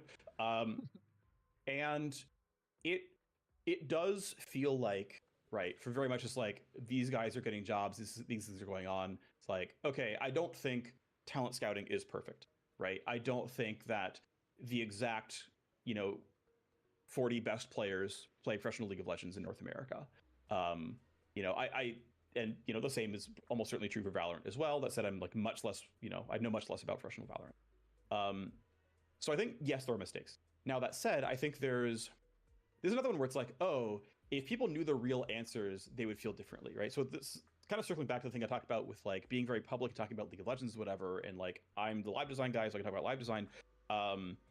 I feel like I'm gonna paint broad strokes here, which is not gonna be quite accurate, but whatever. People want their short answers to things, but the real answer to almost anything is a very, very long answer. And so it's like, cool, here's a patch with 14 balance changes. Here's an hour about why is like actually the right amount of context you need for those changes. And it's like, cool, so like we hired a jungler. Here's the 7 hours of context for why we hired this jungler. And you might be like, but why'd you hire them? That's a nepotism hire. And it's very easy to be like, here's my Reddit thread where I go nepotism hire. And it's like, well, no, the right answer is the thing that would take you 7 hours to describe properly about like what matters here and what people said. And then even then there's like, oh, actually, there's a bunch of things I can't say because it was like contract negotiation, or this player was too expensive, or wouldn't accept the contract terms, or has a bad history with our mid laner or whatever. And it's like, okay, I can't even say those things. Right? Like no responsible coach or GM would ever like spill the beans on that. So it's like, you just smile and nod. It's like, I'm glad the champions aren't real people, right? And it's like, no one's egos get bruised when I nerf your champion because that's my job. You can freaking deal with it. Even if it's not unanimously like believed, it's like, well, it's my job. I'm going to nerf the thing, even if you don't think I should nerf the thing. I'm not going to be like, well, so and so said I shouldn't nerf the champion. It's like I'm just going to leave that out. But so and so doesn't want to play with the jungler is like actually a real consideration, right? And so it's like, well, no one's ever going to know that, right? You're never going to get that information. And even if for some reason someone does do that, everyone's their own biased viewpoint of like, well, I hated playing with this player. It's like, yeah, but you were the asshole. Actually, it's your fault. Yeah, sure. The like easy like. The easy view of things is like, people are irrational. The wrong people get the right opportunities, you know. And again, I'm not in any way saying this is perfect, right? Yeah. It's like I've worked in a professional capacity for the last 15 years, and like professional humans make mistakes, of course. That can happen in esports, of course, as well. Even if it's not bad intentions, even if it's not biases, it's just like I made a mistake. My bad. So yeah, I mean, I think it's imperfect. Now, is it like too imperfect, right? Are there like too many bad GMs or something? You know, maybe, but like, you know, Spawn knows this picture like way better than I do. Yeah, there are 7 nepotism hires in League of Legends. They're all on Team 7? Liquid. And chat, chat, you for the right price could also be on Team Liquid. That's all I'm saying. Is like there is a surefire way to get in a professional League of Legends team. So, you know, hit me up after this podcast, and I too will hire you for being my friend. In all seriousness, like the shit thing about esports is everyone wants to win. So like it's sometimes so frustrating to describe the why, because people will say things like Spawn just hired this person because he had worked with them before. And it's like, actually, every one of my KPIs is tracked on winning. When I don't win, like I'm not talking about when I don't come like first or second. If I don't make an international event, I am called in for a rigorous like post-op on like what went wrong to not be able to win at Team Liquid. Like everything in the esports side is done on winning. And the reality of the situation is sometimes people err on the side of familiarity. I can't speak for some reason tonight, because they actually get worried about what a variable can do to their chance of winning. And I think I wish more people were willing to take risks. I really do wish more people were willing to take risks. But when so much is at stake, sometimes it is much easier to go for the known quantity. And I think people see that as nepotism, when in reality, that's like hedging is what I would call it. I have a lot more issues with rosters where I'm like, wow, they hedged so much on this roster. You know, like current XYZ roster, they hedged on these 3 players. They could have taken massive gambles and they didn't, which is why I actually think like that's what a lot of people are describing when they talk about this, by the way, which is why so many people like love the current FlyQuest roster, because like Papa Smithy just said like, fuck it, we might suck, but you know, let's see if Cryogen can go from tier 3 to tier 1. And, you know, this Griffin guy, he's kind of a troll online and he plays jungle in a completely disgusting manner, but he always climbs to high elo. So why would it not work in a competitive environment? Let's give this guy a shot. And, you know, respect to them for not hedging at all. They just like kind of like threw it all on the table and were like, and then they came out. The even cooler thing is they were like, yeah, we know this is kind of a rebuild, but 2 of our players were also on a championship roster, so we should kind of finish top 3 or top 4, shouldn't we? And like they kind of didn't even really hedge. They just kind of said like, we'll still be good, and it's working out for them. And they are. Yeah, I really respect like projects like that. So, you know, I think like that's how I kind of see League is like not enough people that don't have to win will take big risks to try and win. I think like with players, I saw more like even like season 3, like T1's roster that they put up, like well, it was SKDS at the time, right? Like that whole roster was just solo queue players. Like that was kind of experimental. But when it came to like this, or comes to the staff part of it, or like the infrastructure, that's why I see like a bigger gap, because like I've had 3 coaches, like when I was on like a salary team. One was Silver 2 and couldn't get above that. One was literally asked one of my players to carry them to Platinum 4 so they could pretend that they were Platinum 4, and their player told me afterwards. This is like these are like decent teams. These are like pros that have been around like now. Mm-hmm. And another one of them couldn't actually like talk in full sentences. So as a coach, not the most helpful. Just like highly antisocial. I haven't, in defense of the Silver 2 player, I haven't booted up a game of League of Legends in 2.5 years. Like, yes, I think there are places where it's possible. I'm not on the side that you have to, like, when I look at Eric Spoelstra, I don't think to myself, wow, this guy would like fucking, he could be a starting point guard on like a team. I think to myself like, wow, what a well put together, well spoken, learned man about, like he's a scholar of the game. Yeah, and 30 years of film. For sure. Yeah, Monty was like that as well. You know, like, you know, I always had a pretty good relationship with Monte Cristo. He always vouched for me like super hard as well. He's a person that he was always like, I just don't play the game. Like, I don't find it enjoyable to play the game, but I engage in the game at a very high level, and that gives me like some benefit. So I don't think you have to be like the best thing, but I would say like what you need to do in a coaching staff is you need to bring something.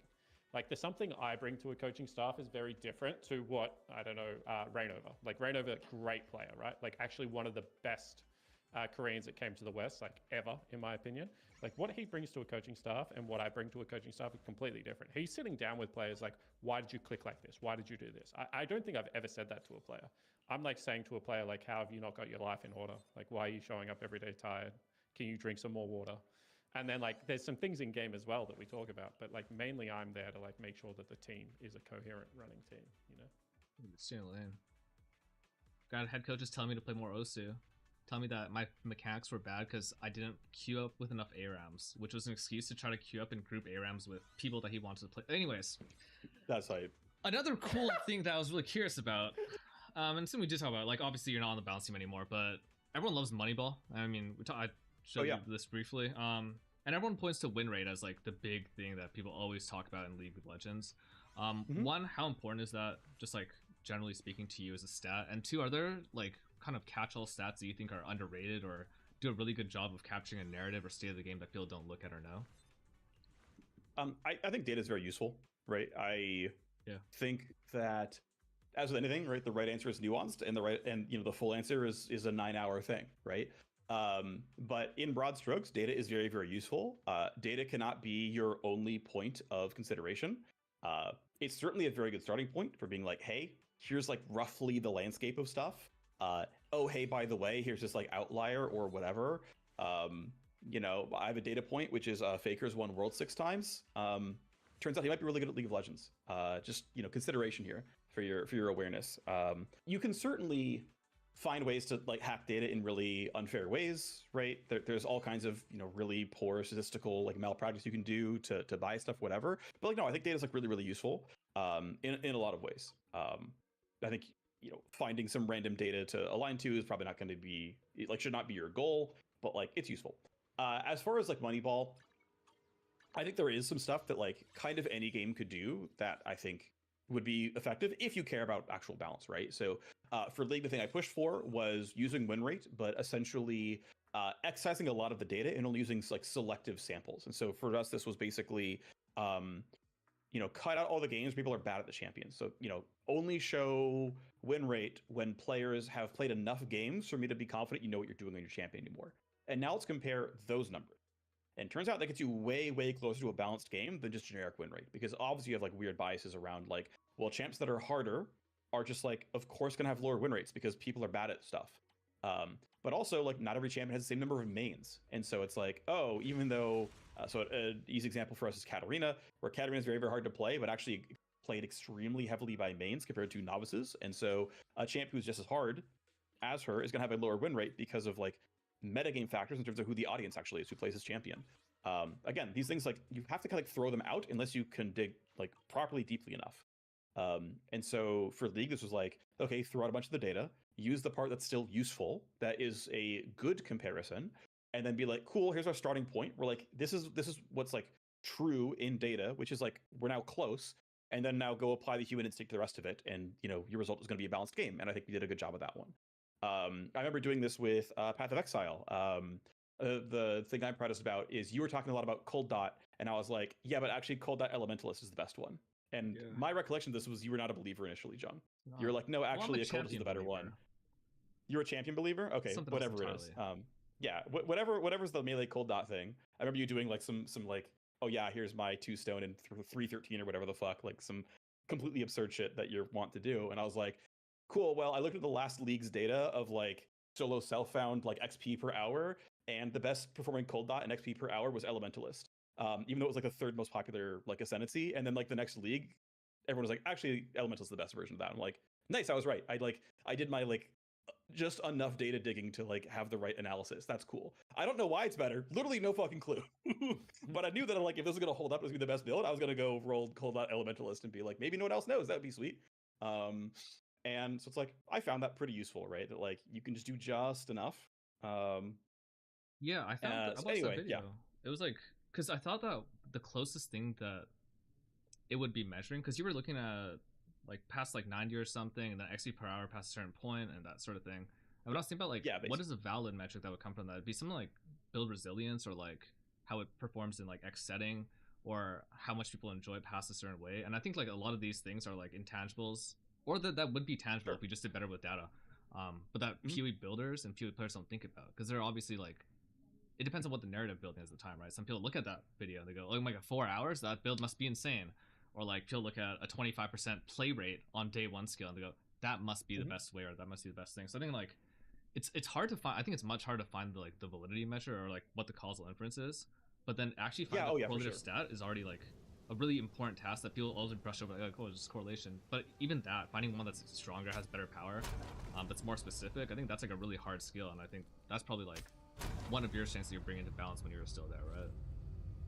Yeah, I mean, I'm a big data enjoyer. In college, I majored in economics, and so a lot of that was econometrics, which is sort of advanced statistics measurements for, you know, real-world economics purposes. But it's like, here's how to use MATLAB and stuff, right? And just, you know, basic statistics understanding.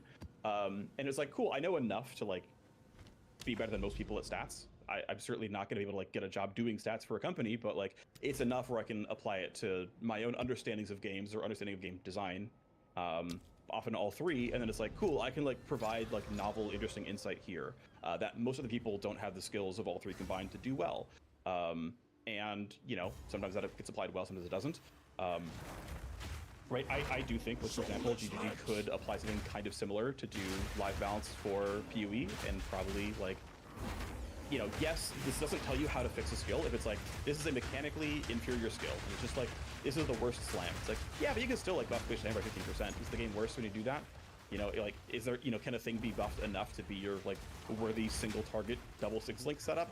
I mean, maybe not, right? But like, maybe it is. As a bow player, you have 2 6-links sometimes, right? You have your ballistas as well as your lightning arrow, and that's called gameplay, obviously. And then you're a wanderer and you only have 1 skill. That's better gameplay, but you know, still. But regardless, it's like, yeah, there are ways to dig into stuff to like have a decent look at things and have like, well, this is like a good idea. I actually like what you said earlier, Jung, which was, you know, this might be measuring how fun it is to stick with the build, for example. And it's like, that's true. I hadn't thought about that as part of the analysis, but it's like, that's a good thing, right? It's like, it's good that also gets caught up in this measurement of like, turns out this build is fun to stick with, and so you're going to keep moving on forward, right? And so yeah, at the end of the day, it's like, well, what I want for my league start is that it's going to be fun for like a long time. It turns out XP per hour is actually a pretty good measurement of going to be fun for a while, because the first guy to get level 99 turns out had fun with the build this guy picked. And there's enough nerds who are going to play 24/7 that like we've managed to measure, you know, or like kind of measure for like actual power there, or actual speed, or actual stickiness, or ability to do well when it's 5 in the morning and you haven't slept yet since league started. It's like, that kind of works out. So how good are your nerds at reading data? Because, you know, when I asked Octavian this, he said, you know, BOE players aren't bad. They like normally play like strong-ish builds, and you know, Andrew's like, you know, I was on Fusillade first kind of thing. Like, in your experience, you know, I'm sure that you look at it, it's like this double mage bottom lane thing, like no, everyone refuses to play it apart from a couple of people that just like shoot up the ladder like super hard. Like, there's been like a whole bunch of examples. Like, I remember Albert, who people won't know, but I'm sure, you know, Hacks Defender, you and I both know Albert. He was like on the Zac mid is like completely broken hard trade for like 3 years. Like, every one of my mid laners at TL Academy had to play Zac mid. Like, how dumb is the League of Legends audience reading this data and picking up the trends and knowing what's actually true? Yeah, so there's 2 thoughts here, right? So one is, certainly people want to play what's actually fun. I would say League champions, to me, are more different than, say, PoE skills, where it's like, you just kind of want to play the edgy Shadow Ninja.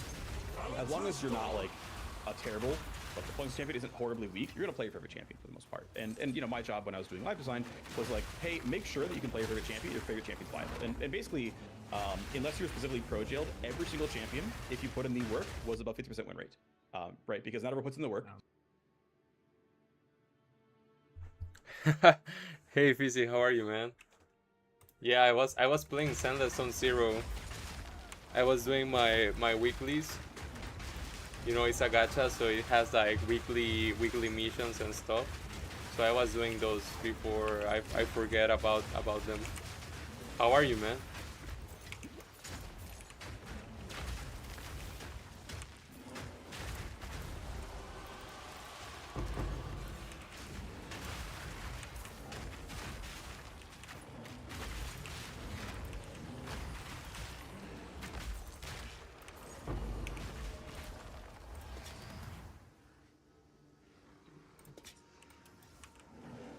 Can you hear me well?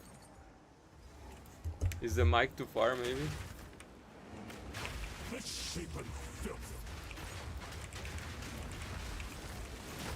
Yeah, so I was just doing weeklies. Now that the weeklies are done, I'm just chilling in PoE.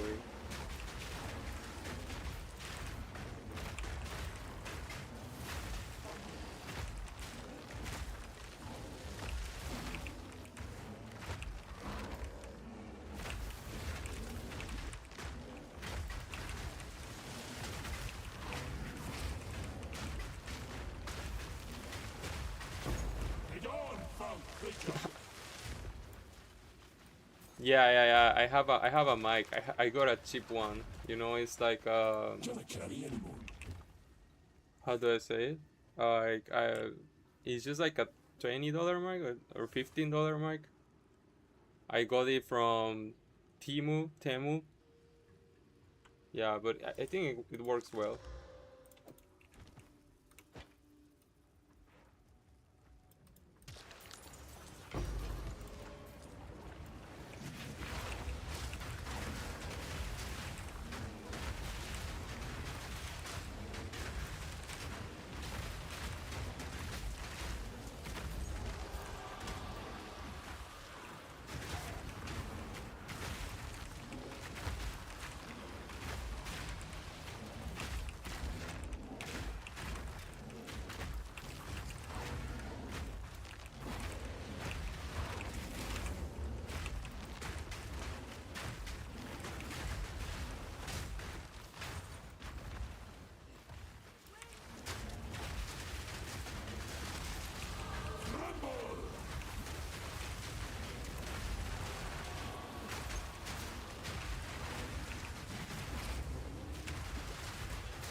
Does it sound great? Actually, to be honest, since I don't like listening to my voice much, I almost never listen to the stream bots or anything.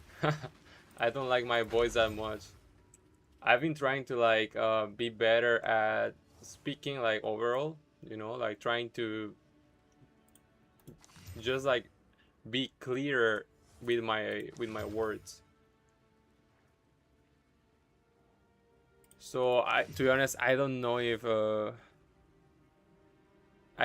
my mic is actually working great or not. But I think since I've been chatting with you and Wraith and Nay and everyone, and you guys all understand me well and hear me well, I think it's working as it should. I have so many items. I need to drop some.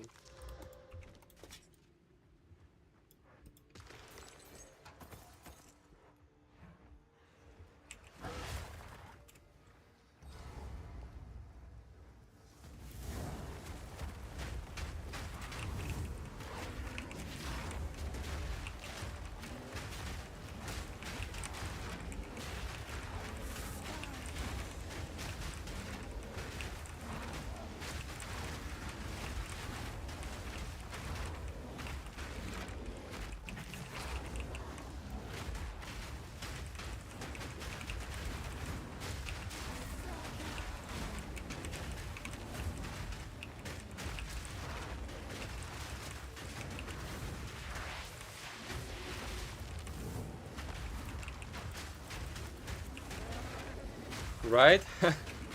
I think you have to be like a professional like entertainer to like your own voice. And I think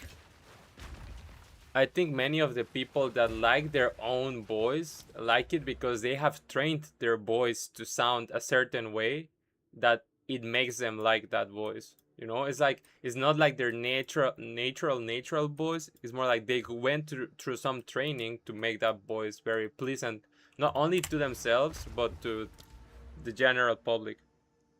You're doing some poker road runs. What you're doing, man? Actually, yeah.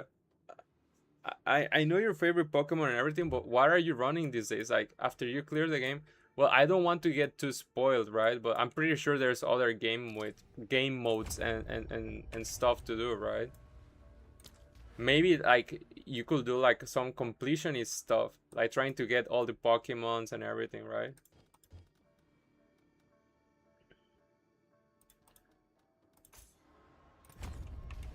Like, what are your goals right now with the game?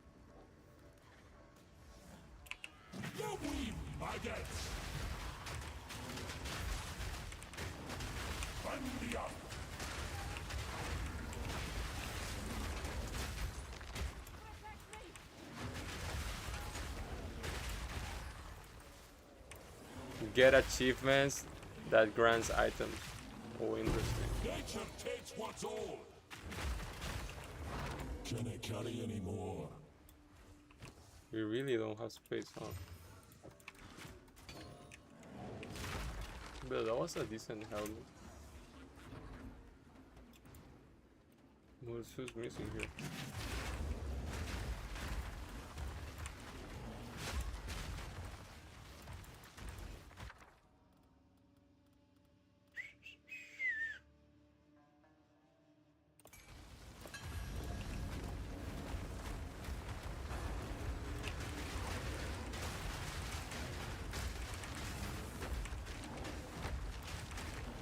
Yeah, like most roguelikes.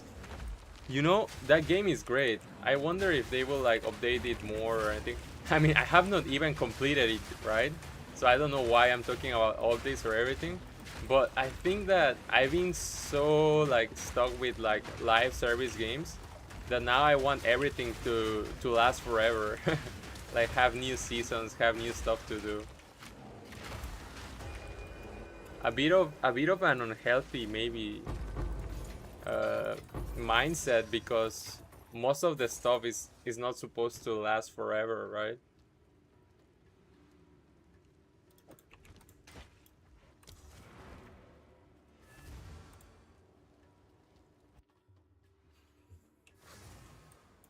Go on. Let's see. Oh, this one could be great. Let's see how much is the DPS difference. 3 to 2. We have some 3 tier 3 fees. What can we use for crafting? Life, evasion, crossbow, fire res. Oh wait. Fire res. Cold damage. We have a bunch of cold damage. Can we upgrade? Oh, we can only upgrade these smaller ones, not really like the bigger ones. Accuracy, crit chance. So do you usually just play like roguelikes, or what do you usually play, man? You attack speed, this is great. If we get attack speed, what happens to our damage?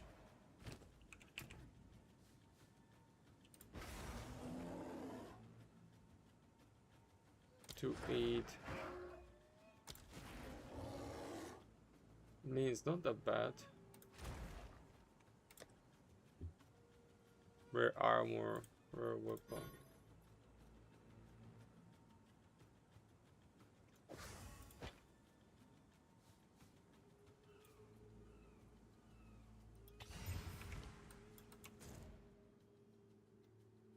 Well, oh, I need to find the Well of Souls.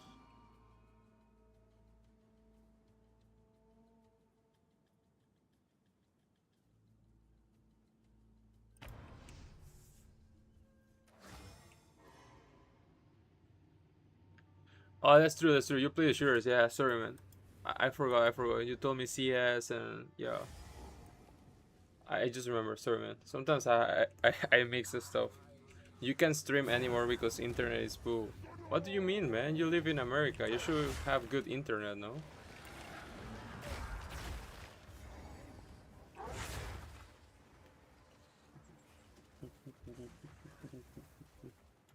You've tried streaming.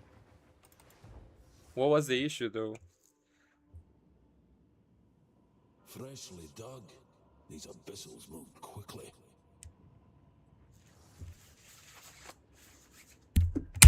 No time for that.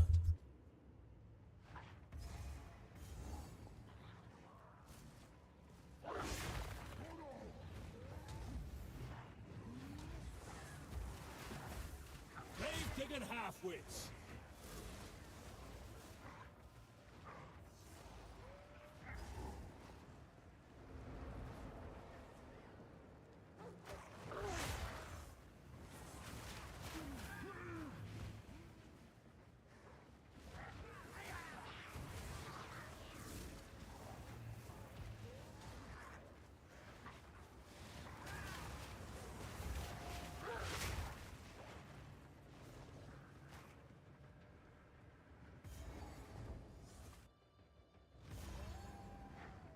There's no end to this place.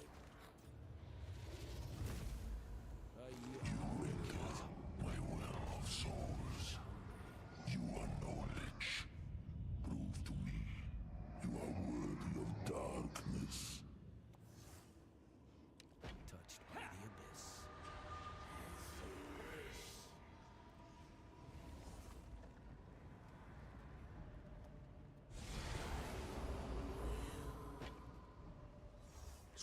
But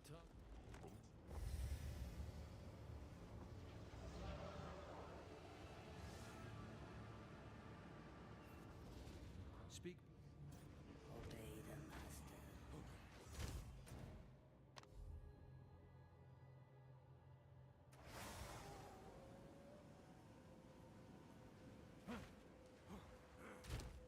Greetings.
How can I help? What do you think?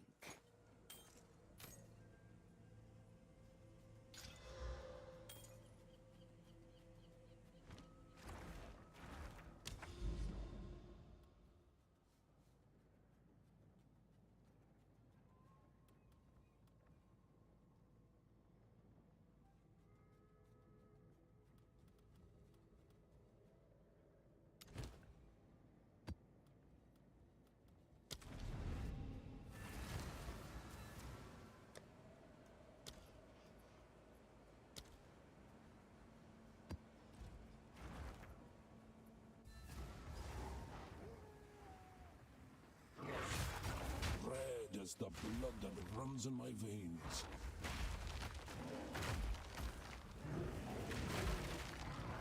Wretched animal!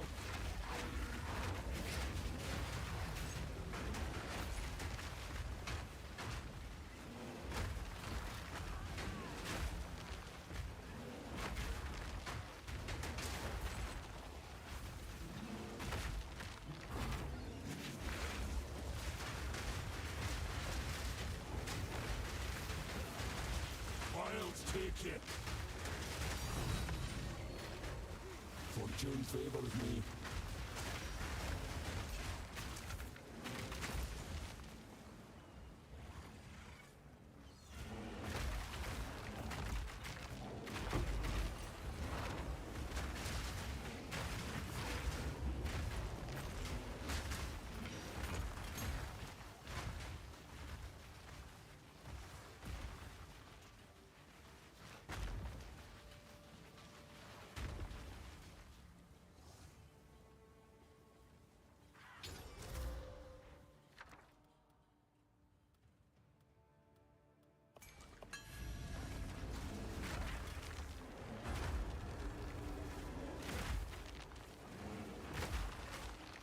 Earthquakes!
Yo, Fizzy, I didn't notice, but at some moment I turned off my mic. Like, I was just speaking like like crazy, but I didn't notice when I turned it off. Sorry, man. Like, I was asking you, I was telling you, yo, it's sick that you found Darkrai. I was going to ask you, like, do you just find them like while playing the game? Like, they just randomly appear, or like, how do you find them? Is it through gacha only? Like,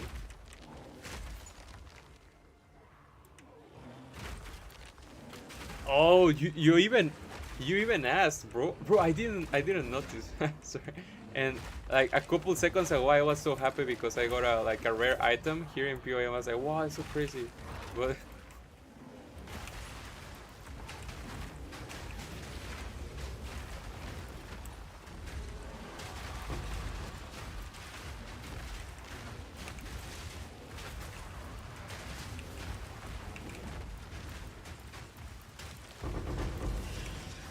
yo, this guy's destroying me.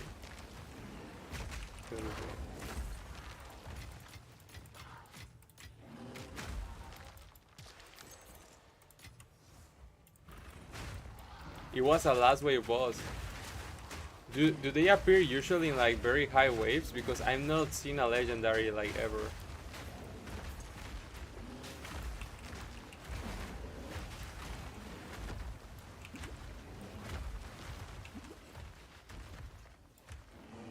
Wave 50, wow. Okay. Then it is very luck based. That's good, man.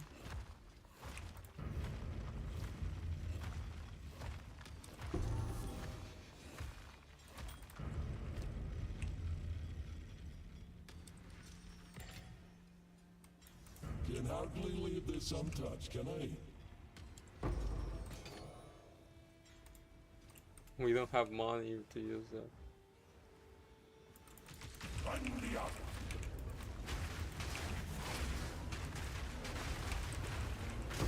Go now to your eternal slumber.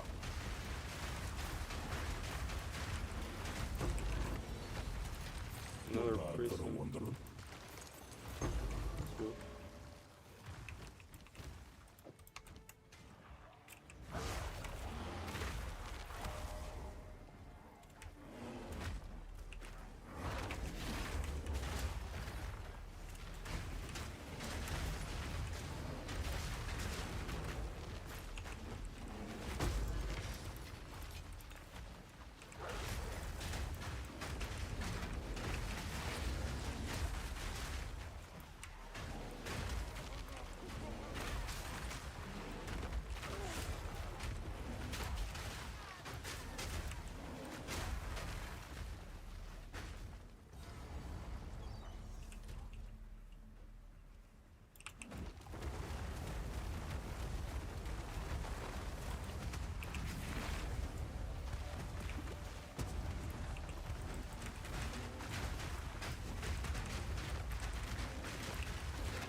Wait, this was not an Abyss map? I don't get it.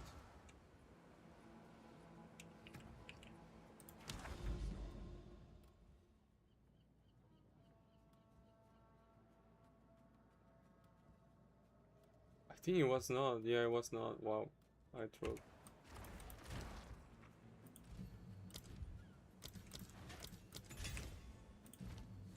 Let's see.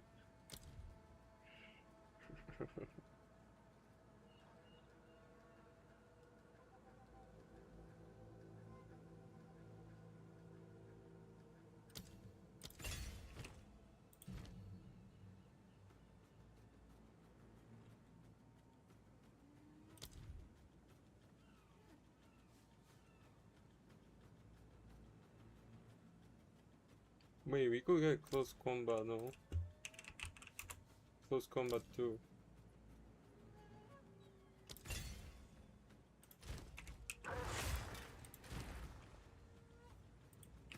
And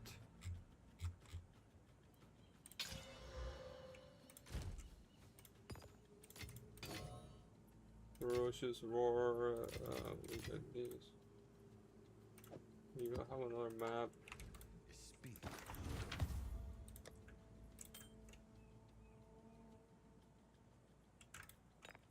Go on. These are our supplies, as expected. Time is of the essence.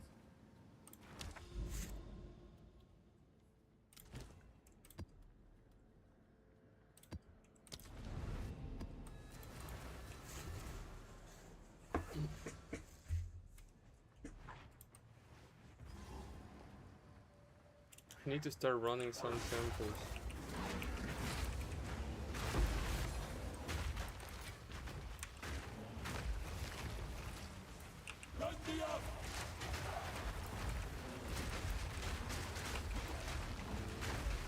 Never care who you worship.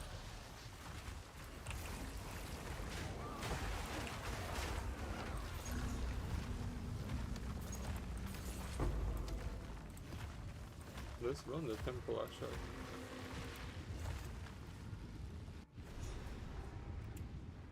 This place has power blankets this altar. Oh god. Let's see. Something exciting's gonna happen, isn't it? It's very straightforward. Can we move up there? Yo, we can't.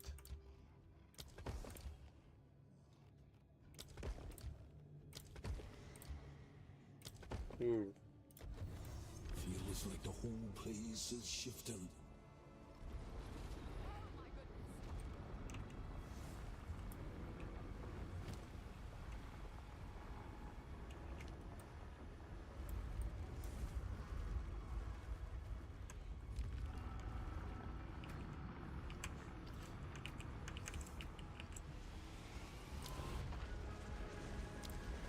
I don't know if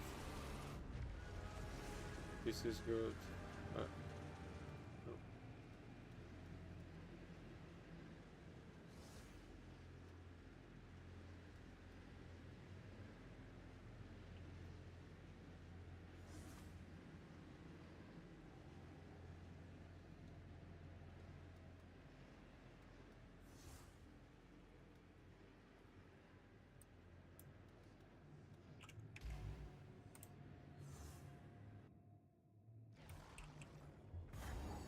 This temple grows stranger still.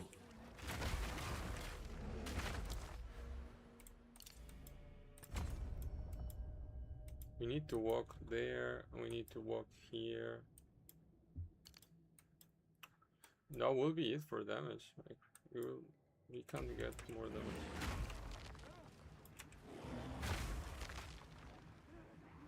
Bloodmad fiends!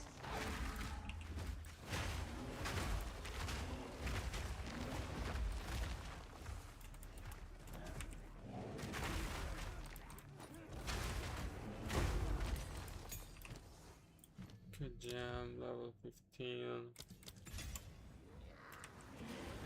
Got them working like dogs. Give Smith your last weapon! Let your forge like coal!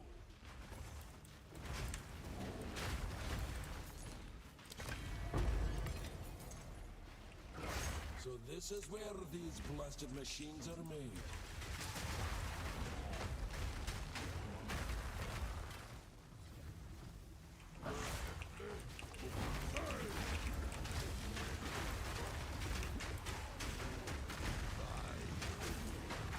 Be gone, foul creature! Who's missing? Those two trash. Let's go.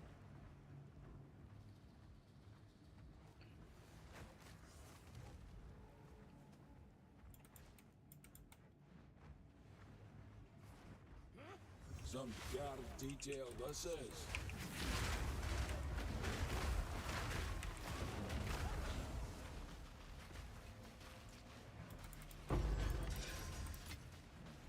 Damn, the vow besmirched both past and present.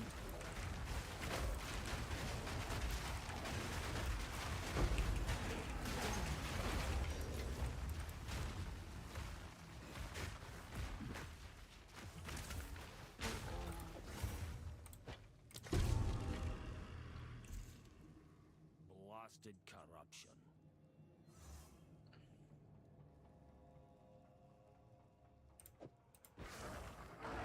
What did we do? We are crazy. We are dumb. Is this even good? It has 3 charm slots. Okay. Wait, we have more rooms? Oh, we have those 2 rooms. Not 2, but... How do we go there?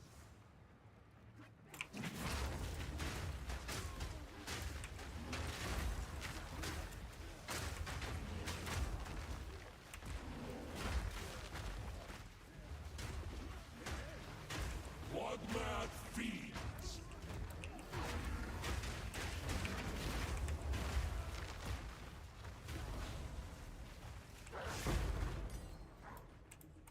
Got skill jam.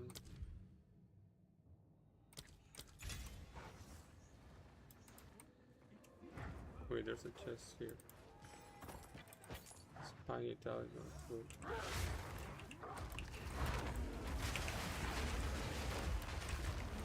Ruby ring. Checkpoint. Wow, this temple layout is bad. It's dumb.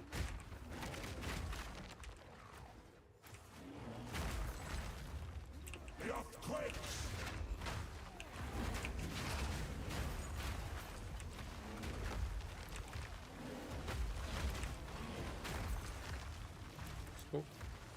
Wait, there's one more room? No, right?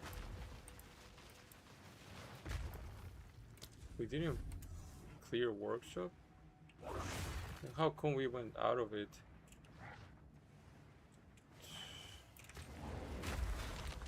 Oh, that's crazy.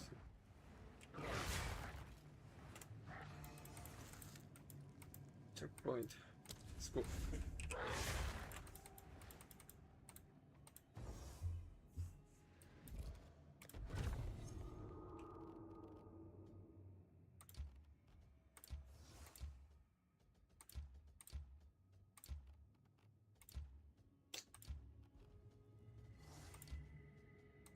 Can't really place anything, man.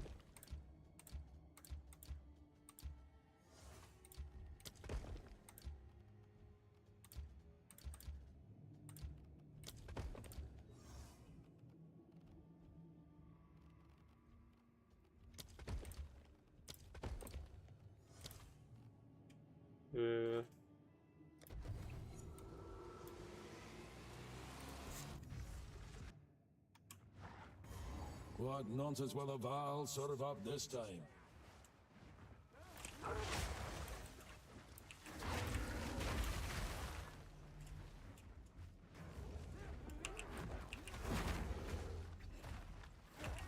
I need more time for that.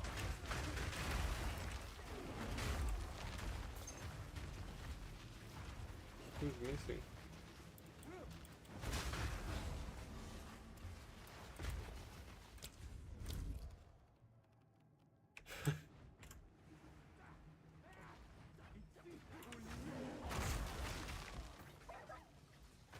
How I thought about playing any of the games you talked about yesterday? Yes, I have. Yes, I have. Problem is, bro, there's many stuff I still want to do in PoE 2. I don't know when I could have time, to be honest.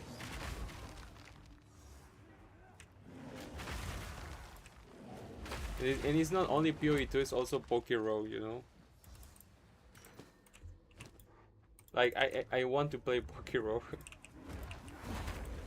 But at the same time, I want to play PoE 2 more. It's difficult, you know?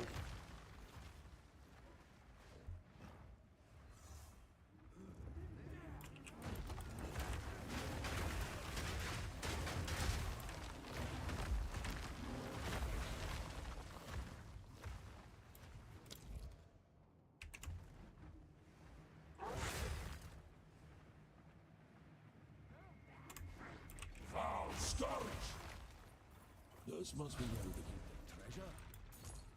Yeah, bro, it's a bit unlucky with the timing because PoE update, we got the update just like a couple days ago, right? So it's like, it's gonna be hard for me to stop playing at least for the next 2 weeks, you know?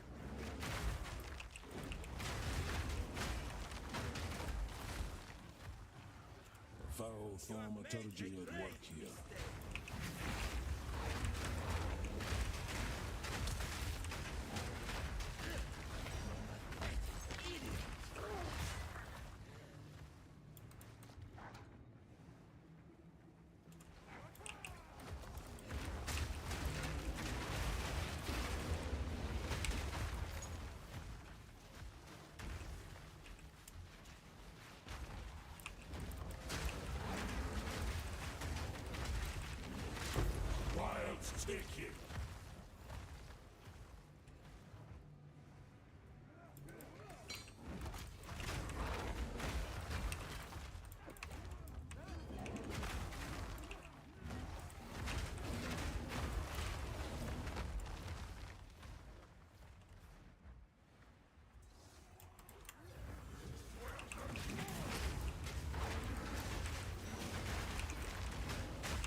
Wait, we didn't get that weapon? No.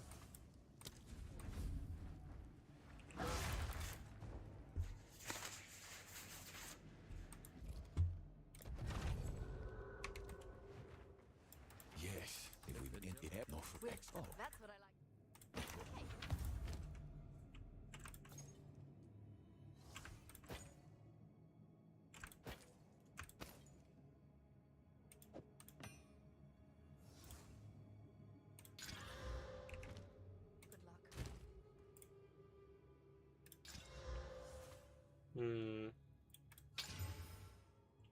It's not bad.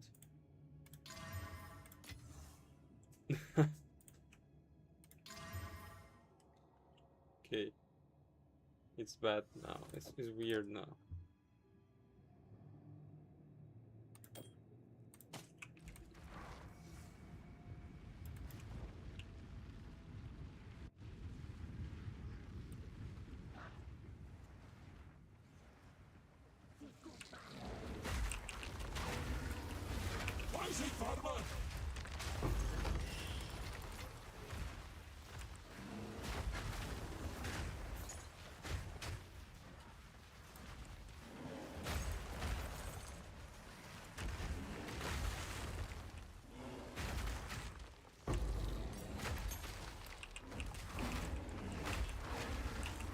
I need more time for that.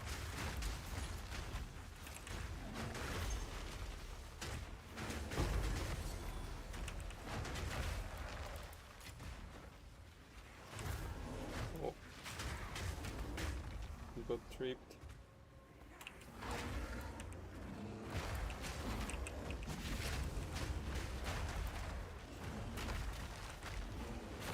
Begone, foul creature.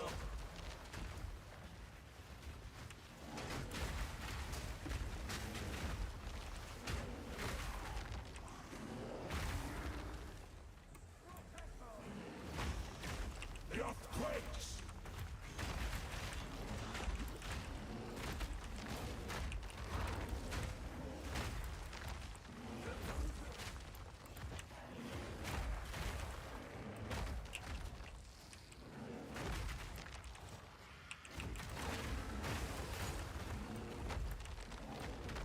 Bro, every time I get the master ball, I lose. I don't get to use it on anything useful. Well, actually, did you capture the Darkrai, or what happened to it? I bet he's super difficult to capture, no?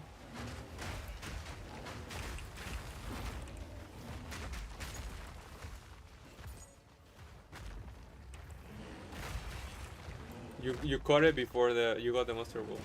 Yeah, I know it was before you got it, but I didn't know if you had caught it or not. But it's good you did, bro. Congrats. That's a cool Pokemon.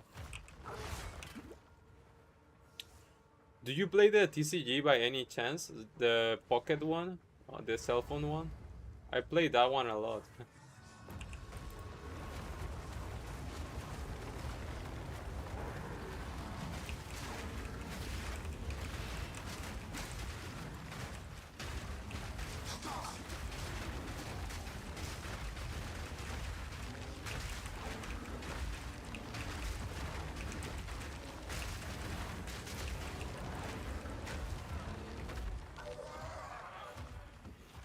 You don't play the TCG mainly, or just only the games? Okay, fair.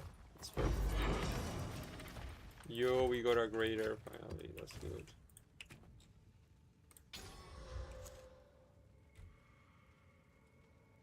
Oh, let's see.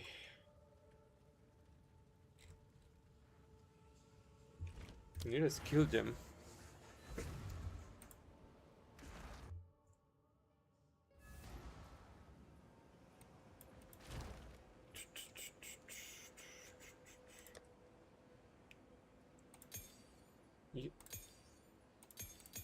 Oh, but these are from my other character. It's okay. He doesn't need them anymore, so...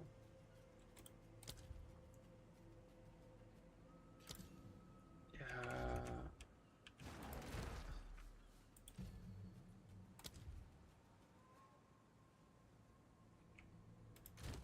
I don't care, like, just let me get this kill, bro.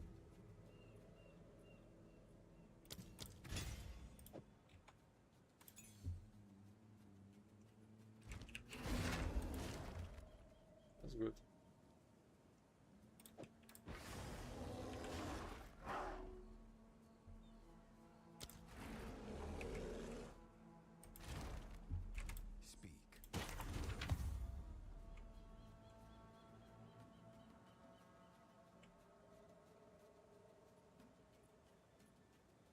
Hmm.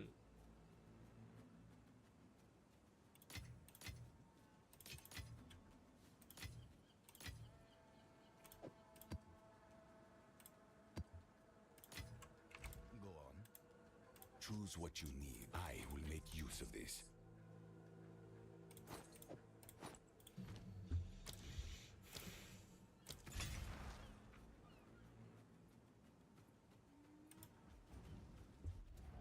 Oh, we didn't complete this map yet. I thought we had, but no. Cursed creation! We have to do the...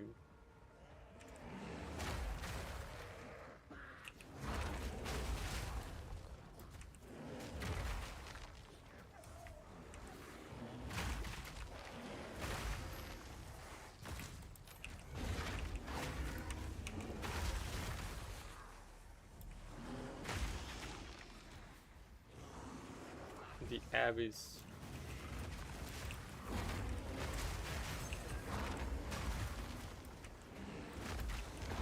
Is that not going to generate me glory anymore? Then I don't want to use it. Nature takes what's owed!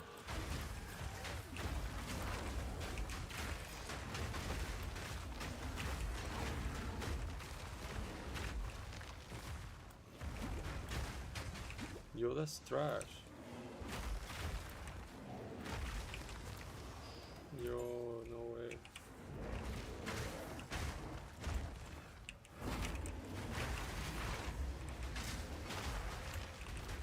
Okay.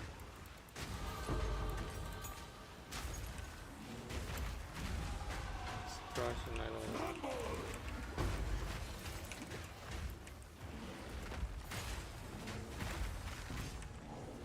What was leeching my life away? Yo, let's get this.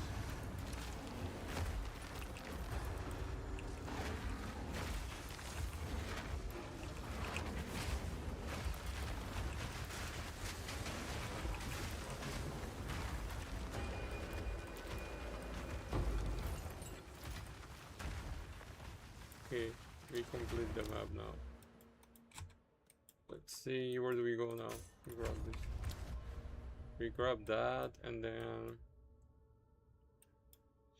we grab what? We grab what? We need to grab these and these nodes.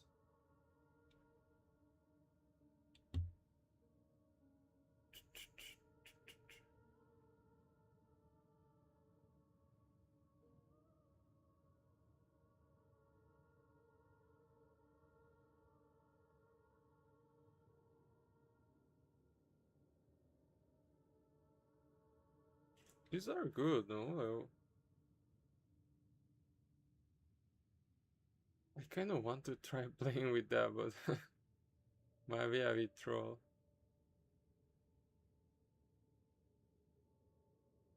Increase melee damage with hits at close range. Increase melee damage with hits. Yo, these are not bad. These are not half bad.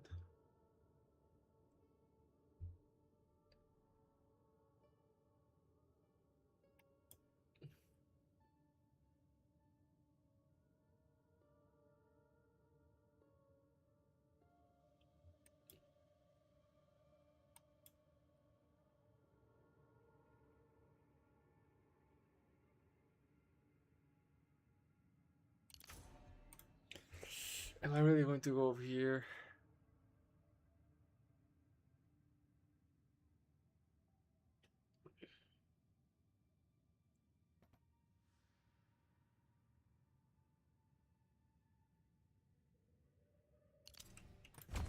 Well, let's think about it. Okay, let's do some stretching.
Let's see. Crit chance. That's high. Mana. Trash mana roll.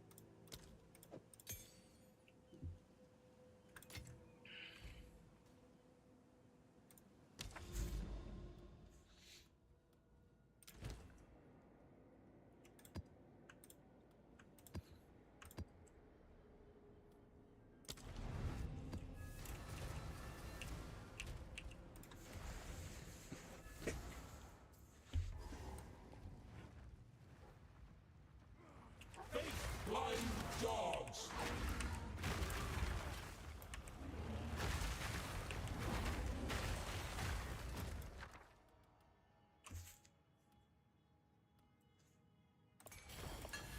Tremble!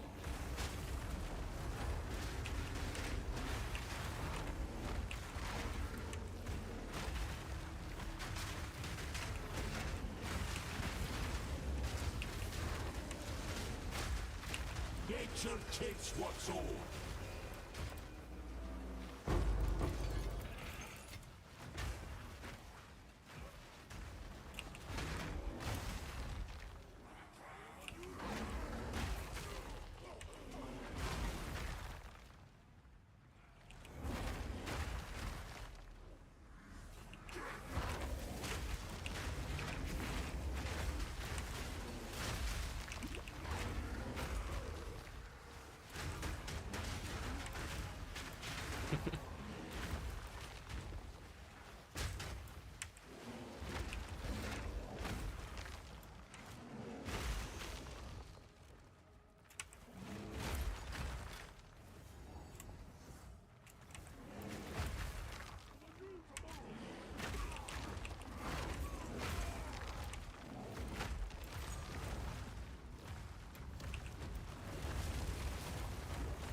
so actual win rates have to be 0, 7, 50%. But every single champion, if you mained it, you're above 50. Again, except for like exactly Cassante is 0. Because they were a little bit pro jailed or whatever. And also, like, even in some cases, having fun doesn't even mean you win half your games. It means that, you felt like you had like actual gameplay and could have done stuff there. And it's like, understand, again, there's like more than just win rate for designing the game for real, right? And it's why also the position was live design, not game balance, right? Because yeah, sure, we're gonna give things power, but like where to give them power and what to care about, right? Those are all more important as well, right? And actually more important, right? Because rule 0 is you have fun playing the game. Now, you lose every game, it's not very fun, so of course power is some of it, but like you have to have fun playing the game. When you're asking about like, well, do players know the right things to play? I mean, at this point, I feel like every single bot laner in the world knows Neela's the best AD bot laner in the game, and has been for 3 years straight. And that's not going to change anytime soon because she's really unpopular. And I think most of them are aware that like Swain in mid and bot is incredibly powerful and wins a whole lot of games. At the end of the day, like people want to play for things that provide them fun and satisfaction. They're not zero summing, like trying to win as hard as they possibly can. We wouldn't have a variety of champion picks if that was the case, right? Even in pro play, like maybe they're optimizing for practice, whatever, but like how long do we wait for Moon to get picked, right? And that's like imperfect information, sure, but at the end of the day, it's like people want to do things that are fun. Power is a portion of that, but they kind of just want to do what's fun. And so it's like, well, we're kind of in equilibrium, right? Unpopular things people don't tend to want to play are strong because no one's really served by nerfing them. And you leave room for everything else that has to be roughly balanced and already is popular and doesn't need to be bribed with power to be popular. What's interesting is that I think that tracks as a explanation for League of Legends. I think it's harder to track for Path of Exile, where I was gonna say that. I was like, how do you play a Jung build then? Because he plays the clunkiest, non-smooth 17 button, trying to get some power out of General's Cry somewhere along the lines builds that I've ever seen. So I don't play every Jung build, but I certainly am aware of. I mean, I have to go back to the YouTube channel, but it's there have been builds where it's I press Tornado when I have a boss. But otherwise, I'm just doing my whatever stuff. I did not play Fusillade or whatever the stupid Locust Mines. I did not play Locust Mines. That was not me. I was not going to do that. But I'm pretty sure you made a seismic trap build at one point, and I was like, that sounds easy. I can do that. That's okay. What about the innovation side for League players though? Because I know when there's a few examples come to mind right away. There's Baus doing whatever he did for the past few years, really pushing heavy design changes, right? And stuff. But I remember on a champion level, I know you guys used to someone's spoken about this, always want to have ratios of both when it's possible. Once upon a time, I know this was one of the philosophies, just in case. And back in season 1, we used to play tank Scion, and then Belter had his whole run through on AP Scion when everyone went away to Worlds. Maybe it was season 1 or season 2 where he got 500 LP above everyone else, where he loved, and it was a big innovation at the time. I feel from time to time we do see this. Master Yi mid lane and then into Evelyn mid lane. Just literally picked the 3 most unplayable champions mid lane and killed everyone on them in a row. Do you think there's more of those kinds of things that exist that or I think even further, how do you think that people can get there to that place of innovation, of learning, of creating? Okay, so 2 thoughts here. I think it's actually a really good question. So, one is you just gotta try stuff, right? You gotta be willing to play and just try stuff out, whatever. So the tough thing is, it's almost harder. So I'm gonna say, on one hand, I think it's almost harder in PoE because there is so much room for optimization, and it matters, right? Optimizing how you get your 600% crit nullity, and how you get all the crit chance for it, and how you get suppression capped because you're right side tree, and all these things here's things that are kind of required to be successful in the game. And it turns out when you're playing your 75,000 bow build or your 300 mana stacker, you know all those answers and you figure out how to solve them, and you know what your role needs to be on your shapers items and whatnot, right? It's all right, so I'm gonna go from scratch and I have to figure out how to solve all these things, and I'm constrained by using these 3 uniques, and okay, what's my ascendancy? And I guess if you get everything exactly right, you're actually I'm Mana Forged Arrows and I'm the best build the game has ever freaking seen, and I've figured out how to solve all of them. Okay, that's one way to do it. Or it's I tried really hard and I'm still 10% worse than Kinetic Blast. And now for some people that's just that's fun, right? For some people that is the game, and I admire that. People who that's the game for them. That's sick. I'm happy for people. I'm glad they exist. I will give you one video on YouTube when you make your video, right? The tough thing is the permutations are so high. There's so much complexity in PoE that I think it's really tough, right? Like you have to really be like that kind of person, and if you are, gonna sick. In League, I think it's like less extreme because like the complexities are a lot lower. But it's like I'm just gonna like, you know, build ability power items and master Yi and walk mid. Is like, you know, that's as understandable as anything, and not like actually here's my 170 points in my passive tree and the ascendancy I'm going for. Oh, and there's a second ascendancy now as well, by the way, and there's 6 options there. Yep, it just keeps getting more complex, you know? It's like, that sounds really tough to solve properly. And so, yeah, anyway, League example here, I think there's a couple things, right? So one is you could just kind of scrounge up data, and it's like, no one knows this, but, you know, you can get enough games where almost every champion and role combination has enough data to, like, have a decent answer about this, and it's like, yep, Zach Mid's the best champion. No one plays it. They should, but most people don't look at data. But it's, like, not hard to research. I think even if there wasn't data, you'd be like, yeah, I like play some stuff and it feels pretty good. And of course, there's things that are like not data-based that like is harder to understand. So it's Bowser's play style around how you're going to proxy and whatnot. It's like you can't get that from data. You gotta like go either watch good players individually or try things out yourself. And you know, some people want to be innovative, right? Some people want to break things apart and try new stuff, and that's great. I'm actually, you know, kind of in general as a player, I would prefer the games I play don't have easily available data, and it's just word of mouth. It's like, yeah, this person said it was good, and you know, the point is, well, I saw Jung get 2 Void Stones in 4:15. Is that because he's good or because his build is good? I don't know, but this was faster than the thing he did 6 months ago, so it's probably a pretty good build. Cool, I'll play that. All right, and it's like, I don't know if Ben's build is the best or Ben's is the best player, but like, that's cool. You know, there's no objective answer. There isn't a way to have the objective answer. I think that's actually good because it gives room for you to like convince yourself that what you're doing is smart, which is great. I think people actually enjoy doing that. And it means that the problem's not solved. So people who want to innovate can like share their knowledge and be like, look how, you know, here's why I'm smart. I did this thing. It was cool. I'm hearing like a mix of things. Partly that there's probably just less. Well, I mean, in depth, like definitely that there are just less opportunities to turn on stones that are unturned. My impression. What do you think about limiting those then? Because like what Jung is saying, like I had a thought during this whole thing, right? And this was like design philosophy versus like allowing the game to be natural. And every League of Legends player will kind of know the game that I'm referencing right now. But there was a game of League of Legends where Heimerdinger was good. Yep. I almost brought it up when I was soliloquy. And they just did not lead. And then they won. And it was a beautiful thing. And everyone thinks back to that and thinks, wow, role quests are so amazing because it does make the game inherently better. That's my opinion about role quests. But at a certain point, it also limits the ability to be able to pull this lever, right? And like, I don't know, like I've just seen like so many good examples of like, you know, we play Scion plus, what was the champion I was seeing the other day where Scion kicks a minion that has, Scion center, and you like kick the center minion through, and it's like so cool. Or, you know, we play Poppy and Ivy bottom lane, and this is like the combo we go for.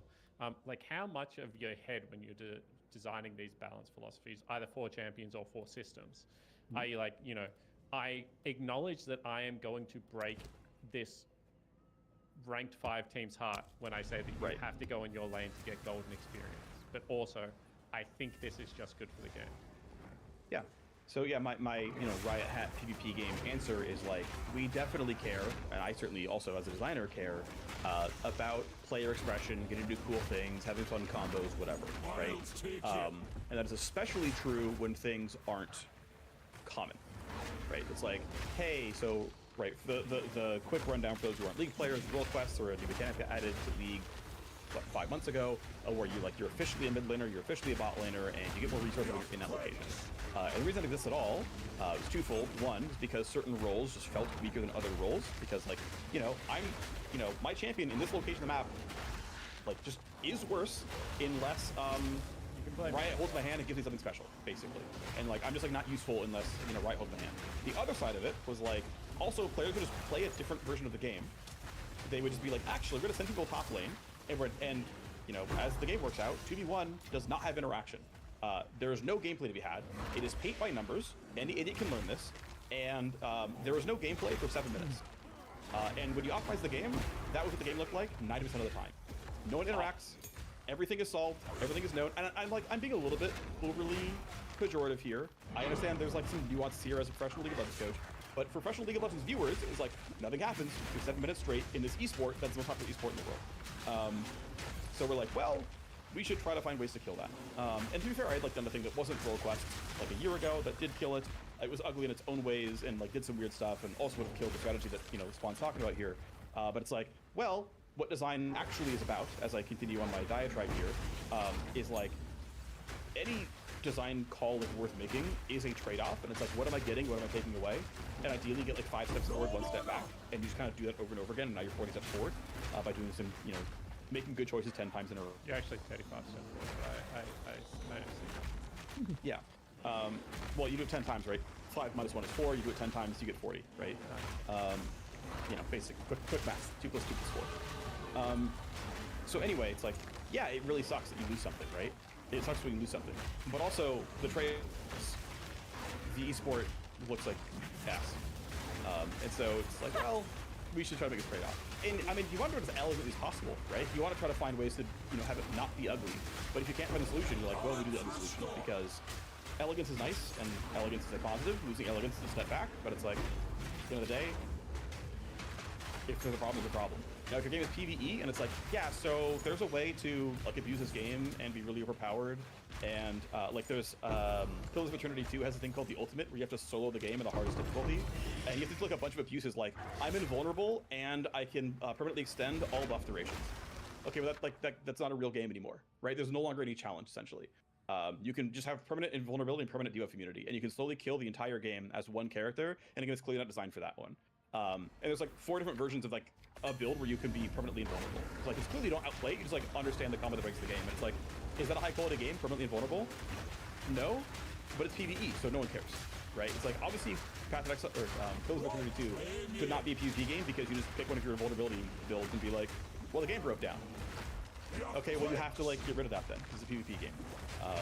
But if it's not, you can have more expression. And so like, yeah, there are, you know, a little bit of handcuffs when you have to balance the game, and like, you have to promise your opponents like high quality gameplay. Yeah, I don't think anyone really, I don't know, like sick people I think like this well better. I remember like in the darkest times we were playing 4v0, right? This was like the worst. And I remember that like, I think that when I was working with the coaches on the coaching side, like we were as this like stupid comp that was, I think it was Jarvan Jinx as like the core, because we just wanted to make sure that by 5 minutes, yeah, we wanted to be at the end of it. And like, I think having a reflection between like pro play and like, the casual play, and then also the pro play being fun and watchable, you know, it's like, I think it's a really, really valid sacrifice. I wish that people were a bit more flexible with what I think people think are the principles. Because like, there's no reason necessarily that you guys always needed back in the day to have a longer level round, right?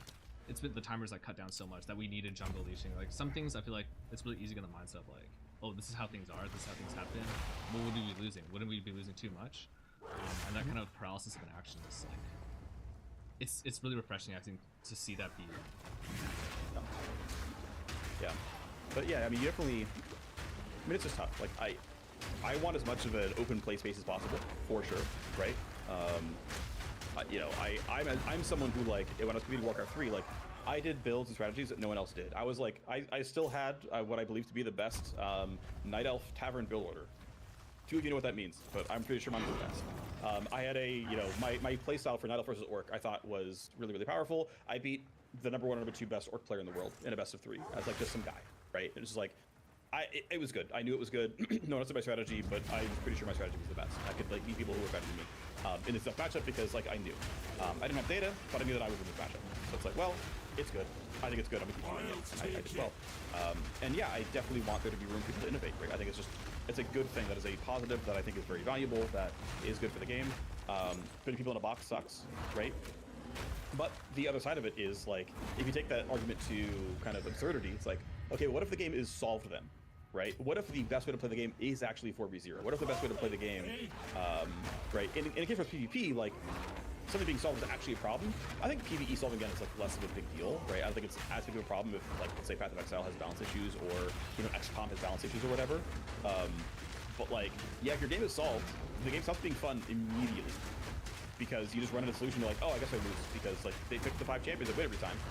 Okay, want to play League of Legends anymore? So I guess, yeah. So it's like, you know, if it's that bad, you have to break the fight, or your game like dies on the spot. One thing I noticed leading to this, I ended up watching a lot of. So okay, first things, before this week, I played one game of ranked, which I haven't done in a bajillion years. I played one game of duo queue, which I haven't done in a billion years. I watched a bunch of like some of the content you've done, I guess like 2-3 years ago. Okay. I noticed that there's this pattern that I see with some people. It feels like there's too much going on in your head that your mouth can't keep up. I'm kind of the opposite. Like, there's more coming out of my mouth than there is happening in here for sure. There's very little. It's like these days, it's like DPS, max hit. All right, can I rage at this person? And then who am I gonna blame for this one? Perfect. Do you ever think that like you'd want to step back out and because you used to stream like a little bit back in the old days, especially now as you're shifting away from that role? Is this something you've like thought about going back into casually, or because I know that like there's always going to be interest for that, right? Yeah, I mean, streaming was fun. As you mentioned, I've like done it off and on. My last year of shoutcasting, which was 2022, I streamed like roughly full time playing Lost Ark. I ended up playing Lost Ark something like 60 hours a week, and I probably streamed at least 2/3 of that one. I probably streamed 40 hours a week, I would guess roughly. And I would get like 300-ish viewers. I was probably like the 10th most popular Lost Ark stream. Like, you know, I was there, I was somebody, but like it wasn't a job. It was just like, well, I have spare time and I'm playing this MMO and I'm streaming it, whatever. And I had, of course, my own, you know, cooked takes that people didn't agree with, but they were wrong and I was right. Yeah, I mean, it's fun. It's like talking to people. I think I like streamed twice, like 2-4 months ago or something, and it was just like, it's a Q&A stream, let's just like chat for a while, and like I enjoyed it, right? It is fun. But yeah, for me, streaming it's a big time commitment, and it is a it kind of like locks me out from being able to be like useful around home. Like, I'm married, my wife's here, we have 2 dogs, occasionally they need looking after, and they're like, oh, sorry, for the next 5 hours, you have to tank everything. And like sometimes it's fine, right? But it's like, I don't want to keep putting that on people. Yeah. When it's like, this is a hobby and I would rather just like be available at all times. And again, if it was like really important to me, I'd work this out, right? And, you know, find other like things to take over that burden and like make things fair, sure. But it's like, okay, now there's extra steps for doing this, right? Now, certainly, yeah, I streamed a lot more when it was like 2012, 2013. And I'm like, I live in an apartment with roommates, but I'm not beholden to anyone. I go into my room, I shut the door, and it's like, what I do with my next 8 hours is up to me. I'll feed myself, I'll, you know, wash my clothes, whatever. It's like, that's fine, right? I have nothing else going on. I'm not beholden to anything. It's the weekend, I do it how I want. And just like, there's just like a pressure in the back of my head anytime it's like, well, actually I have like real life going on and like enough responsibilities where it's like, oh, I need to like actually coordinate lunch with her and dinner with her. And if the dogs need to go out or whatever, or, you know, whatever chores to be done, it's like, or I can just like not have that pressure. And it's like, yeah, just like, let me finish this league game and I'll, you know, I can just be AFK for 2 hours. Right. Oh, let's start the stream back up. It's like, yeah, just like all of that, just like it just adds a tax to things that I just don't want to deal with. Yeah, I think streaming is like the most taxing and difficult career path. I totally agree with what you're saying about that. There is nothing more. All I heard is you can only stream if you have nothing else in your life. So okay. We heard 2 different parts of that conversation, Joe. So that's good. Nah, I mean, I guess like, did you have any other questions? Like any questions like you want to send? Because we really appreciate you having you here. I always want to actually be able to talk to you in voice, instead of having like you snipe you and stuff way back in the day. Yeah, I congratulated you when you rolled first something in the last league start, and you said like LOL and then ignored me. Right, I do remember that. Yeah, that's it's because I'm what do they call it? You're busy. Tsundere. I'm like a shy anime boy. Yes, you're a sun deer. Yeah, I'm like a shy anime boy. I think I heard that's really cancelable these days. Being a sun deer? I think the boy failure thing is kind of these days is causing a lot of drama. But yeah. Okay. Thank you for that. It really brings your spirit, because in PO you're playing like 20 hours, man. When someone drops in and you don't expect it, it's like the best. It wakes you up. Like, oh my god. Oh, dude, I will say like, yeah, streaming and like someone that I know like pops in and says hi. I'm like, oh, that was great. Hi, cool. I know who you are. You're not faceless chat. You're a human. Yeah. How many? So John, how many people in your chat do you consider human versus just like amorphous blob of chat? During the gauntlet, which is like the race that we do, the HC race, 0. Like 0. Literally everyone in the bot. Ben told me that, he said my chat is a blur and I should pixelate everything, so I took that advice.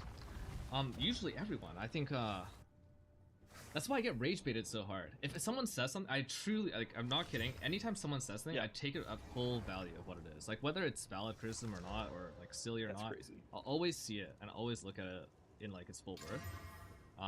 Mentally, I think because I'm taking a more sympathetic lens these days, it's becoming actually really rewarding. Where I'm looking to understand the mind of like, what's my average chat age? 55-year-old male Twitch chatter.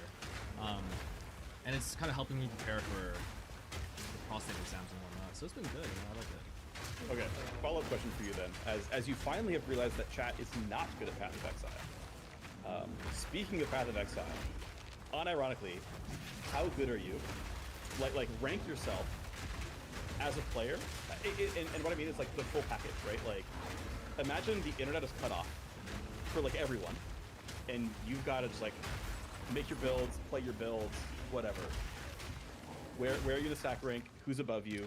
Who's overrated? Who's underrated? How about Path of Exile 1 then? Yeah, PoE 1. Top 10, not top 5 for sure. Maybe top, like, let's say top 15. I can lock that in, but definitely not top 5. I have like my list of those there. In terms of gameplay, I'll say like every time I've come second in every race, it's been really disappointing. But not in like a devastating, but in a way that, you know, when you have like a kid, like someone you're coaching, and they just like really let you down, and they're like, oh man, I told you not to do this. You should not. But you don't say anything. You don't need to say anything. Nothing needs to be said. You're already disappointed. I have that third-person view of myself and that persisting feeling for the last 3 weeks. So I would say I'm good enough, but the gap between me and the people above me is like 40 times bigger than the gap between me and the next person below. So, long road ahead. So you're like top of A tier, but nowhere close to S tier. Yeah, Steelmage said I was in B team, so that's okay. Yeah. Damn. How big is the A team then? There's 2 of them. Fair enough. Who are the two? Okay, so you're third, Exile. but you're really far behind the first 2. No, I'm like tied for third with like 20 people. You know, because the gap is so big, it like doesn't matter, right? It's like you got 2 dogs and then a bunch of ants. We're all different powers of ants. Yeah. Good at different things. Name the dogs though, so that everyone else can be an ant. What, Ben Who and are the 2 Exile? dogs? That's no secret. Okay. That's no secret. They go to PoE 2, will be the same. Ty's an ant with you? Ty Ty's an ant with 23. you? Ty-Ty's a cosplayer these days. I heard he's a primary cosplayer on Fridays. Go check that out. Okay. You should give it a shot. I don't know if you've seen it, but you should. Fridays are a great time to be on Ty-Ty's stream. Yeah. Good to know. Alright, man. Alright, Spawn. Yep. So similar questions for you. Alright, so in the world of League of Legends coaching, I understand like there's you know, much how there's like build making and actual playing the game. Obviously you're not a strategic coach. I would assume, you know, generally speaking, you're not a strategic coach. Alright, how do you rank as a coach? Who do you look up to? Do you take coaching notes from other coaches? Yeah, absolutely. I do. How do I rank as a coach? I think that genuinely what I'm good at, I'm one of the best in the world at, like top tier. And then I think that I have like some serious deficiencies as a coach, which I try and cover with good personnel. And so like what I think I'm good at is like, if you are someone that wants to work hard, I will match any work ethic. So like I have poor JJ on my team. He's in the office like 10 a.m. and he leaves at 1 a.m. and I mirror his lifestyle because like I know that that's what he needs to be the best coach. And I've worked with I think like 6 or 7 coaches now in Team Liquid. I think maybe 8 or 9, something around that. I don't know anyone that could mirror his work ethic, but I'm willing to do it. And like I have 2 kids, I have a wife, and like my whole thing is like during season, like that just is how it is. This is how we have to win. Winning is everything to me. And then in off season, I swear to God, I won't be an enemy. I'll be the best dad and best partner ever. And that's how I'll make it up to you. And like my commitment to myself as a coach is like, as long as I'm coaching, that is how I will coach, because otherwise I will be a bad coach. And I don't, you know me, I have a lot of pride. I don't want to be bad at something. So I think like my work ethic is insane. I think that with that comes like my understanding of League of Legends mid-game, because I've just seen so many mid-games. And like when I was a caster, I was pretty famous for having a very good memory as well. Like I can just recall like game states and like be like, oh, that was this game, let's watch it together. So like those kind of things I'm very good at. The things that I'm bad at is I always say I never knew what it was like to be a pro player. So if you listen to my content, the first question I always ask my guys after I send them into game, I'm also very good at draft. But the first thing I ask people, like when they come off Summoner's Rift, I always like, I'm not like, you guys play too scared or we play too aggressive. I'm like, how did that game feel? Like, why do you guys feel the way you feel? Whereas people like Rainover, Spook, Swiffer, they're all pro players. They can just counter straight up. Oh, you know, they feel like they get outscaled, so they're feeling desperate. And that's a really bad feeling. So I never knew that feeling. And then the second thing is like, because of not being a pro player, sometimes there's just some physical incapability. I'm like, why could they not look at the mini-map and do this thing at the same time? And like, people are just like, that's just an unrealistic expectation to have it for the human being. And so like, they're like my big limitation. And then like, what I try and commit to my players is like, the shit I don't know, I just want to know. Like, I'll leave that up to another person. So if people are like, hey, come watch this laning phase, I genuinely am like, let's pull up a VOD together and watch how Chovy did it, because I don't know how to do it myself. I don't try and cross into that realm, whereas the stuff that I do think I know really well, I'm like really strict and really firm on. And like, if you break my rules about the game, I can be quite unpleasant to be around. Like, if you ask any of my problems, like my old players, the ones that have problems with me, they'll be like, he stifled my creativity. That's like one of the main pieces of feedback I get. And it's like, yeah, well, but the way you wanted to play mid deck was just fucking wrong. And the way I wanted to is good. So stop calling it creative and just start calling it bad. So like, that's kind of how I see myself. It's like, I'm good, but with very serious limitations. Nice. That's cool. No follow-up questions about where I would go on a cosplay stream with Tai Killer or something? Like, how do you rate your cosplay skills? I think I can only do One Punch Man nowadays, like with my head. No, that's not true. The last time I did this podcast, someone said I would be able to cosplay really well as Johnny Sins. I don't know who that is, but that's what someone in Twitch chat said. So I think I'll Google it later and see what happens. Yeah, do not do that on your work network. People also said Azale was Johnny Sins. It just keeps going down the line. Oh, my other bald brother. If you're a bald white guy, that's all the internet knows. That's all we couldn't be Mr. Clean for some reason. Mr. Clean's off the table.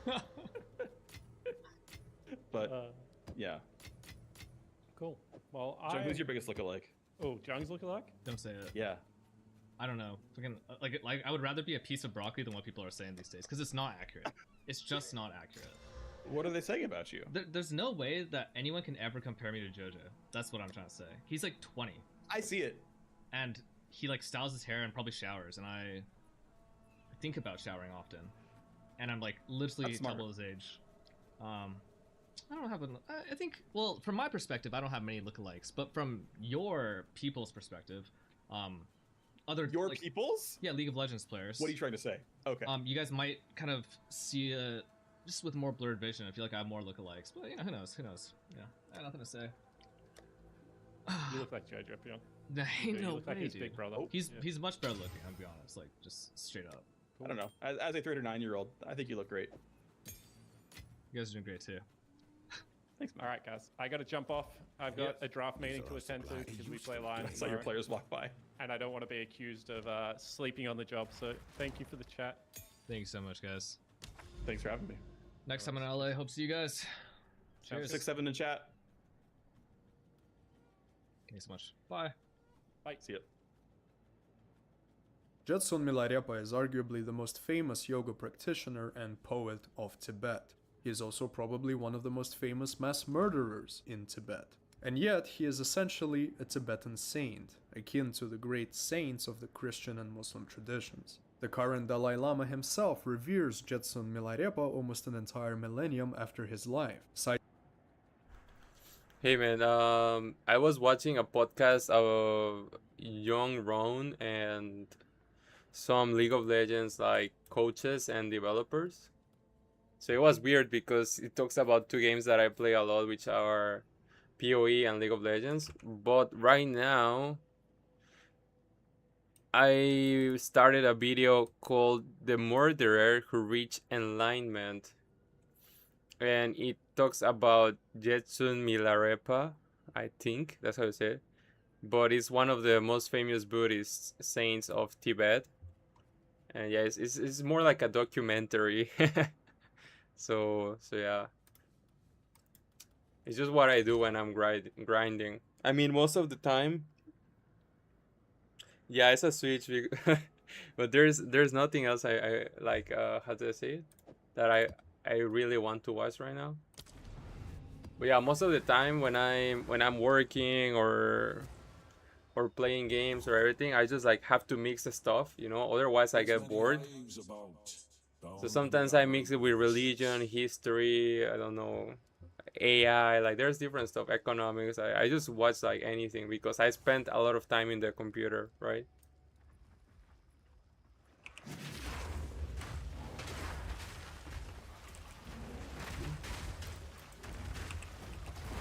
Nature's fury.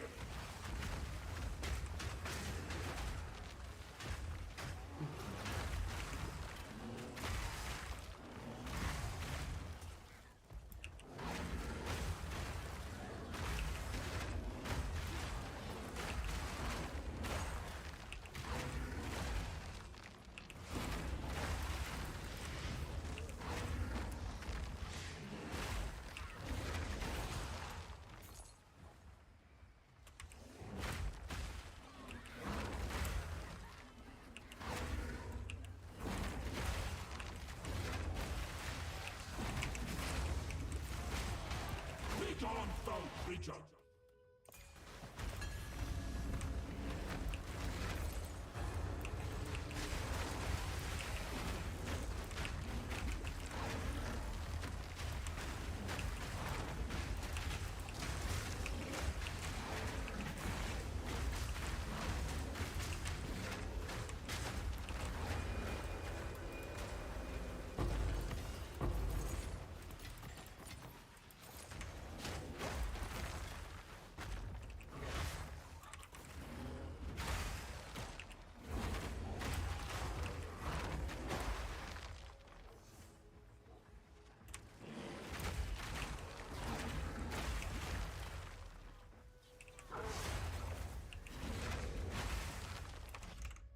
Citing him as a lifelong, eternal teacher. To him, Milarepa is an ideal symbol of perseverance and spiritual accomplishment, despite having been a mass murderer in his youth. This early grave sin, a violent act of revenge that we will look at in great detail today, fundamentally broke Milarepa. It was also the necessary condition for his successful enlightenment within one singular lifetime. This is an incredibly rare feat among most branches of Buddhism, where enlightenment is usually a culmination of many, many virtuous lifetimes. This feeling of reverence toward Jetsun Milarepa on behalf of the Dalai Lama is not limited to the most learned Buddhist elites. It would be difficult indeed to find any native Tibetan who isn't familiar with Milarepa's story and his great spiritual feats. But who is this almost mythical figure that is known throughout all of Tibet and the wider Buddhist world?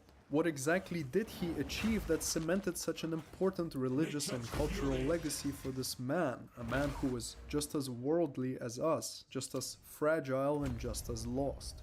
Despite having been born in a not so distant time, in the first half of the 11th century AD, Milarepa shares a certain trait with many a holy man. His biography is archetypal, i.e. it follows an easy blueprint. It perfectly fits into stories that had already been told. The young Milarepa was a grave sinner. Life had beaten him down to a state of necessity, a state of violence. And upon committing his mass violence, Milarepa was then broken by the weight of his remorse. From this rock bottom, where every day he contemplated ending his own life, he sought out a mentor, and eventually he outgrew this mentor. The student thus became the teacher. He was purified and redeemed.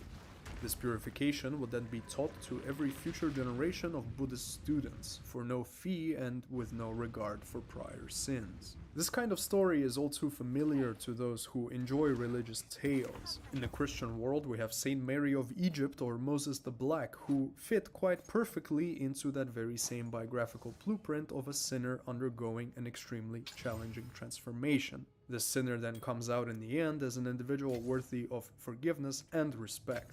However, in the account of Milarepa's life, which we will see today, the personal aspect is the most moving. However holy Jetsun Milarepa may now be to the practitioners of Buddhism, he was at his core just another man. He was guilty of the same crimes and guilty of the same despairing thoughts and unpleasant intentions that we all experience. And yet, within a single lifetime, starting from less than zero in fact, Milarepa achieved full enlightenment and became a Buddha in human form.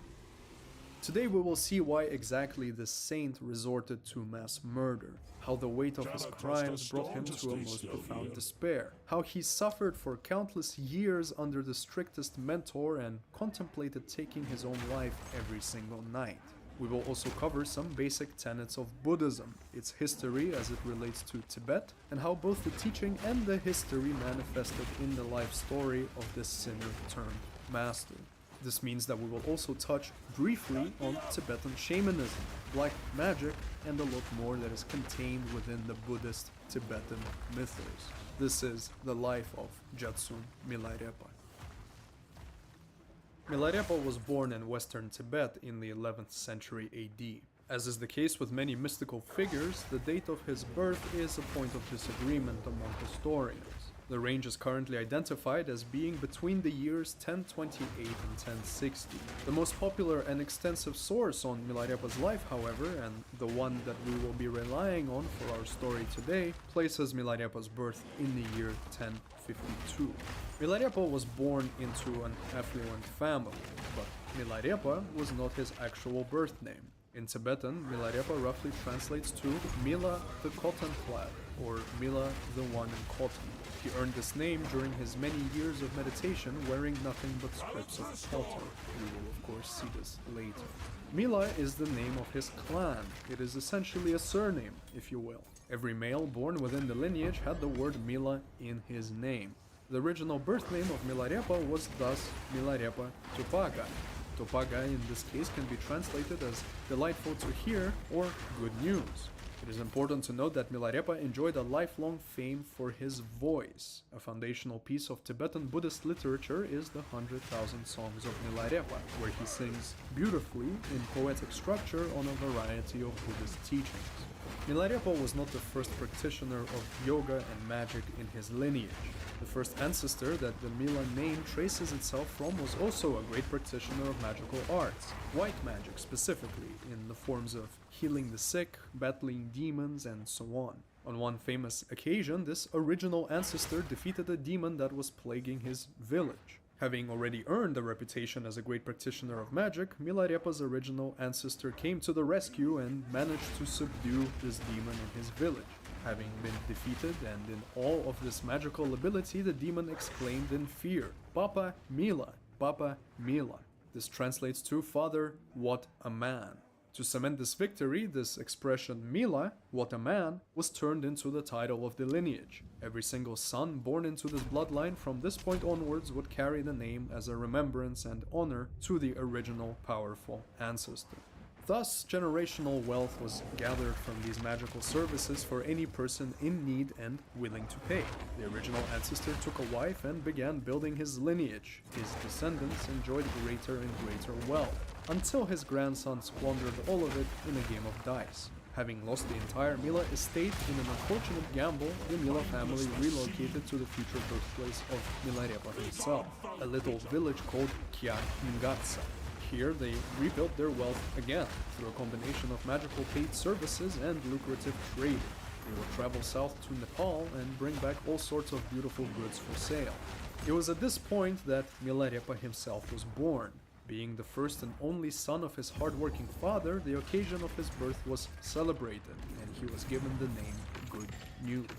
As Milarepa himself attests, his early childhood was perfect. He was raised with love, he was happy, and his entire village celebrated this happy, wealthy family. They had favorable connections with the local nobles, they had a good amount of peasants in their service, and as is very rare indeed, nobody in their village seemed to resent them for the wealth and happiness that they enjoyed. To add even more to this happiness, when Milarepa was 4 years old, his mother gave birth to a girl, his beautiful sister. She will be a character of significance throughout Milarepa's life. As we said, this was as perfect as it could be, but of course this perfection would not last very long. At the age of 7, Milarepa lost his father, the patriarch of the Mila name. It began as a sudden disease, and the local doctors concluded very quickly that they would not be able to help him. Medication would be futile. Wanting to set his affairs in order before his inevitable death, Milarepa's father called every friend and relative for one final gathering, where he publicly announced his will. It was rather simple. The entire estate is to be watched over by a trustee until Milarepa comes of age, at which point he is to inherit everything. The fields, the house, the silver, the gold, the sacred books, and so on. It was decided that these trustees would be the siblings of Milarepa's father, i.e. Milarepa's paternal aunt and uncle. After all, they were also part of the Mila lineage. Perhaps it would be better to keep these things within the family. Everybody agreed to this plan, and Milarepa's father shortly passed away. Some of his estate was used to fund a funerary ceremony, where countless individuals touched by the Mila family came to pay their respects. This beautiful, expensive funeral would be the last time that Milarepa saw any beauty among his family. The happy childhood chapter would now come to a close. Shortly following the funeral, Milarepa's uncle and aunt moved into his house. Immediately, they took all of his wealth for themselves. Milarepa, his sister, and his mother were to touch nothing and to own nothing. They were now as good as servants.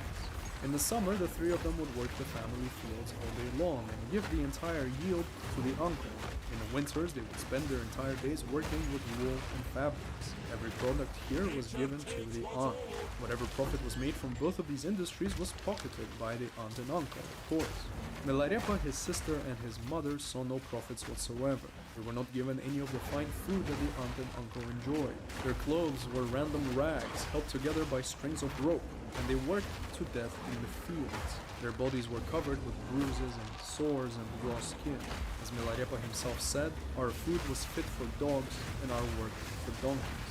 The three of them became extremely malnourished, pale, and constantly sick, while the conniving uncle and aunt enjoyed what was essentially a royal life.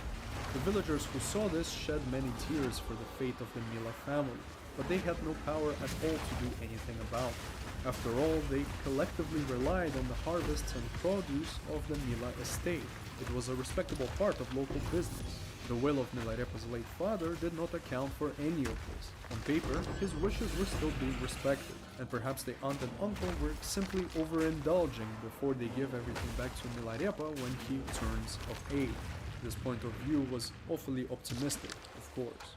Milarepa suffered in this way for 7 years.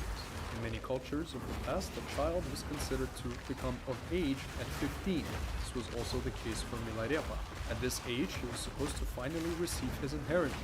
His malevolent uncle and aunt were supposed to throw a major feast for his birthday, step aside, and rely on his generosity to continue enjoying at least some of the wealth he would now control. It goes without saying that none of this happened.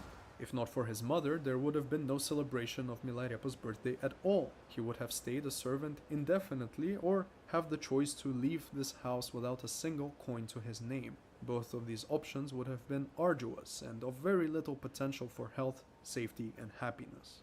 Thankfully, Milarepa's mother did not forget about the birthday of her unfortunate son.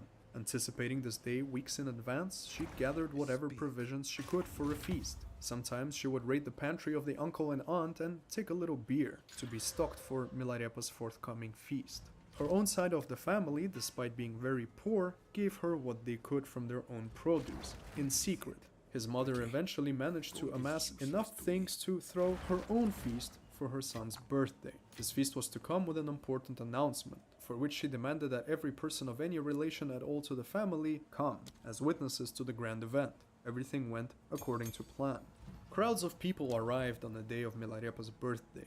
The uncle and aunt had no choice but to indulge the event. Milarepa's mother made offerings of produce to all of the guests, and especially to the uncle and aunt, in an attempt to sweeten them up before her grand announcement.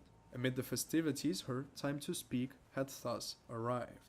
Milarepa's mother declared to every individual present, "You were all there when my late husband read his will, and so you are aware that once my son Mila becomes of age, he is to receive the estate in full from the hands of the trustees. Today, this day has come."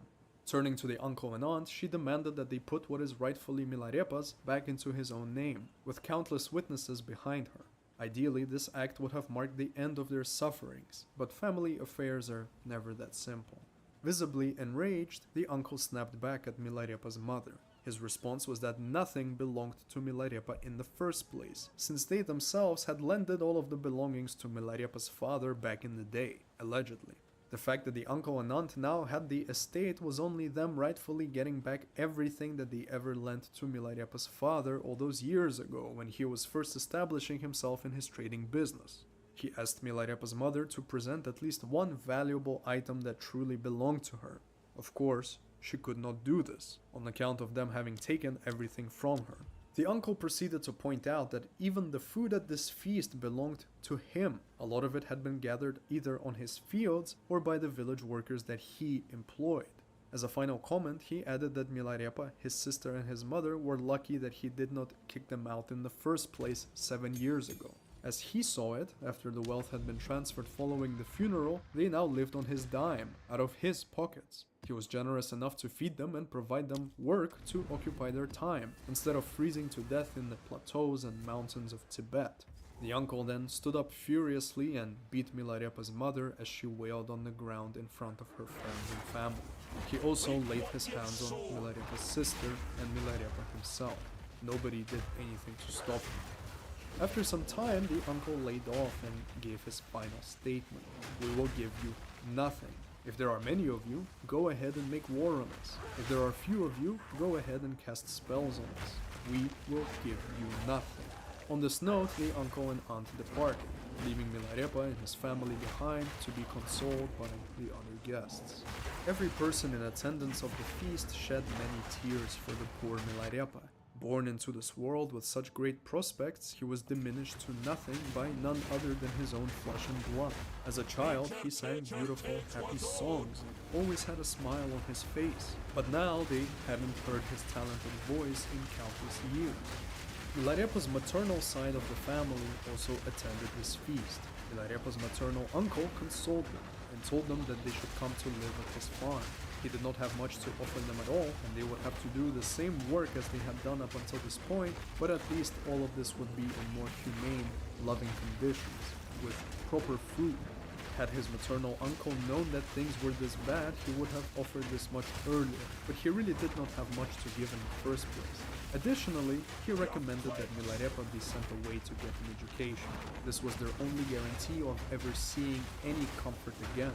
Milarepa could learn how to read and write, and he could probably get a job of wandering from village to village and reading prayers for the illiterate. This would never match the wealth they lost to the uncle, but it was better than nothing, and if Milarepa was to stay behind instead, he would definitely never amount to much. As much as it hurt Milarepa's mother to send him away with nothing to his name, she nevertheless agreed to the entire plan. They moved to the farm of her brother, and Milarepa was sent away to be educated. Milarepa's sister spent her time begging in nearby villages, while the mother worked the fields and the fabrics. The profits were split fairly within the household, and parts were sent to Milarepa in order for him to fund his education. This was nowhere near ideal. Their clothes were still in rags, their food was still lacking, but they no longer lived like dogs. As Milarepa himself said, they were now surviving, but they were still not happy.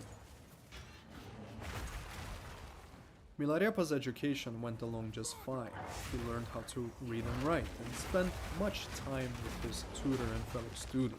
Receiving an education at that time also very much meant simply following your tutor around and emulating him. For one part of the day, you practice your literary skills and receive feedback, and for the other parts of the day, you work in the fields and do whatever your tutor demands of you. One day, it just so happened that Milarepa's tutor had a wedding to attend. The job of delivering the wedding gifts from the tutor's house to the wedding fell on Milarepa, and after his job was done, he got to enjoy many festive beers with his tutor. It was at this wedding, under the influence of many fine beers, that Milarepa for the first time in a long time broke out into song after hearing the wedding choir. It was as though years and years of repressed melodies came bursting out. His voice resonated through every creek and valley, and he continued singing throughout the entirety of his journey home after the festivities. Milarepa's mother heard his voice as he approached the house and could not believe her ears. She was overwhelmed by shame and fury.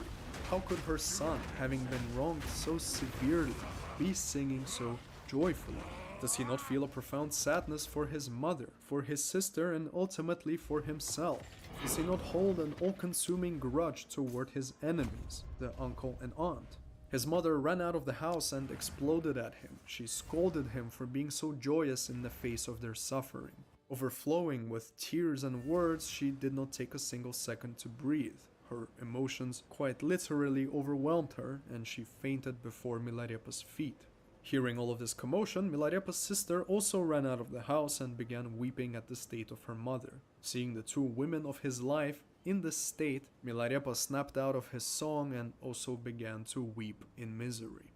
His mother eventually regained consciousness, and Milarepa asked her what it is that she wants him to do. Her answer was extremely direct and evidently well thought out. She told Milarepa that she wishes for him to destroy their enemies, to wipe out their lineage. In an ideal world, he would ride a horse through their village and cut down every person who ever contributed to their suffering, including the uncle and aunt. But Milarepa does not have a horse, nor is he trained in any form of combat, and she thus recalled the uncle's words: "If there are few of you, go ahead and cast spells on us." This is exactly what she wanted for Milarepa. She hysterically commanded her son to go and seek out a master of black magic and study under him until he can curse the entire village and every future descendant, to destroy their uncle and aunt through magic, to destroy their crops and houses. The karmic consequences of this were irrelevant to her. She was far too blinded by her pain to see the downside of setting her son down this path. In fact, she gave Milarepa no choice. She told him that if he comes back to her without learning any black magic, she would force him to watch as she takes her own life. This emotional manipulation was unfortunately successful. Milarepa was willing to do anything in order for his mother's suffering to end. The family quickly gathered whatever offerings they could to pay Milarepa's future mentor and prepared for his departure. Within a few days, Milarepa set out in search of a specific, well-known mentor of magic in the region of Rerolling. We will use the Tibetan word lama from now on to denote a mentor of any kind. Milarepa was accompanied by numerous other students whom he met along the way. They were all seeking the training of the renowned Rerolling Lama. Milarepa and his travel companions finally arrived at the school grounds of this Lama, and they all made their obligatory offerings. Every person who came alongside Milarepa had immensely valuable things to give to the Lama in return for his teaching. Entire animals for their meat and bones, beautiful gemstones, rare artifacts, and mountains of gold. Milarepa was very much outclassed by their wealth. His material offerings were minute in comparison, and so there was no real reason for the Lama to take Milarepa on as a student. Being perfectly aware of this, Milarepa fell to his knees before the Lama and declared his ultimate offering. He would give him his entire body, speech, and mind.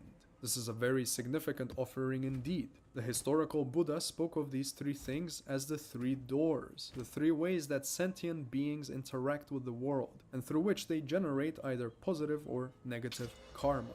In the Tibetan esoteric tradition, these are also the three secrets. By engaging in correct, secret practices, each of these parts can serve in the actualization of one's Buddhahood, i.e. one's enlightenment. In short, Milarepa offered his very essence to the Lama. He signaled total submission to his teaching by giving up the three means he possesses to interact with the world. As he made this offering, he also explained his situation to the Lama. He explained that his neighbors and family have wronged him and made him suffer, that he is here to punish them through learned magic. The Lama smiled and told him that he will consider his request. Until he decides whether he can teach him destructive magic, Milarepa is to follow the regular curriculum of beneficial magic, healing, summoning good weather, and so on. It is important for us to touch upon magic itself from the Tibetan perspective here. Prior to the arrival of Buddhism in Tibet in the 6th century BC, the native indigenous religion was a shamanistic one. It is called Bon, B-O-N. It is quintessentially shamanistic, i.e. filled with rituals performed by shamans. These are the spiritual medium in human form between man and nature. As is the case with most shamanism, there is a combined use of mantras, ritual tools, and physical practices. All of these result in the shaman achieving a trance state from which he gains insight into the balance of the cosmos. More importantly, he achieves insight into the specific misbalances that are causing some worldly issue to arise. He then performs the proper rites, whether physical or verbal, to bring the balance back in order.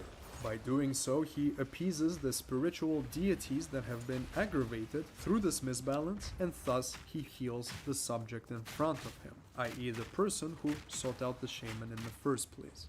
One remarkable thing about Buddhism is that it is an incredibly adaptable religion. A variety of historical Buddhist syncretisms only prove this point. I invite you to investigate the short-lived phenomenon of Greco-Buddhism as an example. A video on the subject is forthcoming. As such, when Buddhism arrived in Tibet, it felt no need to eradicate the long-present indigenous religion of Bon.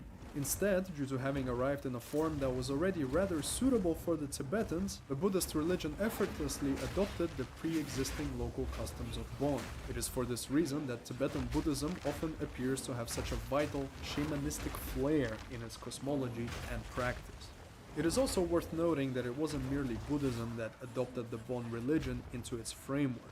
This relationship is reciprocal. Just a century or so prior to Milarepa's own life, the indigenous Bon religion was written down and codified as Yungdrung Bon, the eternal Bon. In this case, it was Bon that adopted certain Buddhist elements into its own initial indigenous framework. The difference here might seem negligible, but it is important. Ultimately, what separates Buddhism with parts of Bon in it, and Bon itself with parts of Buddhism in it, is the manner in which the religions are practiced. Bon has a much more shamanistic approach of rites and ancestral worship, whereas Buddhism at its core is an introspective meditative religion. Perhaps the easiest terms to use as an analogy here would be to denote this difference as the difference between the soul and the mind. All of this is to say that when we refer to magic in the Tibetan realm, we are drawing upon an indigenous shamanistic concept, which is then filtered through the Buddhist lens. For our purposes, magic here indicates the use of verbal incantations, elaborate geometric diagrams, and physical movements in order to affect the elements of the world. In some cases, Tibetan magic of this time period is nothing more than the passionate reading of a prayer, which is then to assist in the healing of some disease in the subject. In other cases, however, weeks and weeks of profound, total body concentration are needed in order to summon something as powerful as a devastating storm. Countless offerings must be made to countless deities as a thank you for allowing this sort of spontaneous natural misbalance to be caused by the practitioner. Tibetan magic is therefore the alignment of the practitioner with the entire natural world, and then a manipulation of its energies through the use of tried and tested phrases, images, and movements. This is what Milarepa was to learn with the Yarlung Lama. For the next year of his life, Milarepa diligently studied under the Lama, but he did not receive any of the teachings that he truly desired. He and his fellow students were shown numerous beneficial incantations, as well as general useful practices for the harnessing of magical power. As far as the other students were concerned, this was everything that the Lama could teach them. And so, after honing their practice for a year, the students got ready to embark upon their journeys of selling their magical services. It was only Milarepa who was not yet ready to leave. His conscience was still profoundly troubled by what his mother had told him last year, that she would end her life if he were to return without destructive magic under his sleeve. Nevertheless, the departing ceremony had to commence. The Lama gave parting gifts to each of his students, Milarepa included, and the group of students left the school together. Milarepa, however, was not gone for long. He made half a day's journey with his classmates and then said goodbye to each of them. Turning around, he gathered piles of manure into the front of his shirt and brought them back to the Lama's house. Here he used the manure to fertilize the Lama's fields. The Lama observed this from the terrace of his house and commented to some of his monks that he had never before seen a student who was as dedicated and kind-hearted as Milarepa. No other student would have thought to make this effort for the fields of the Lama on his own initiative. And on top of this, he recalled how Milarepa offered his body, speech and mind when he first came to the school. It would be a pity not to fulfill his demands, but black magic is no light affair. In order to ensure that this teaching wasn't intended for some other sinister motive, the Lama had a monk travel to Milarepa's village to verify his story.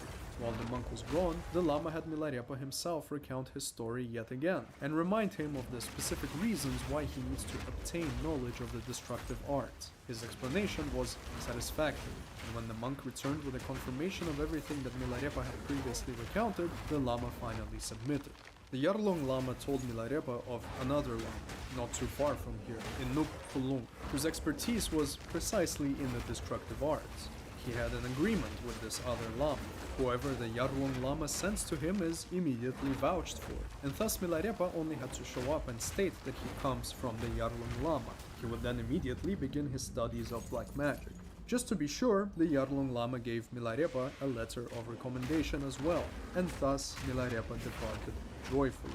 He would finally make his mother happy and get revenge on all those people who had wronged his family for so long. Milarepa and the Nup Holung Lama immediately got to work. The Lama instructed the young man to build a special house for the purposes of chanting a spell from inside, and then taught him each step of a destructive incantation. Milarepa spent a week inside this house, doing nothing but chanting this specific spell. In most cases, a week was enough, but Milarepa wanted to ensure the efficacy of his spell, and so he spent an extra week in deep concentration.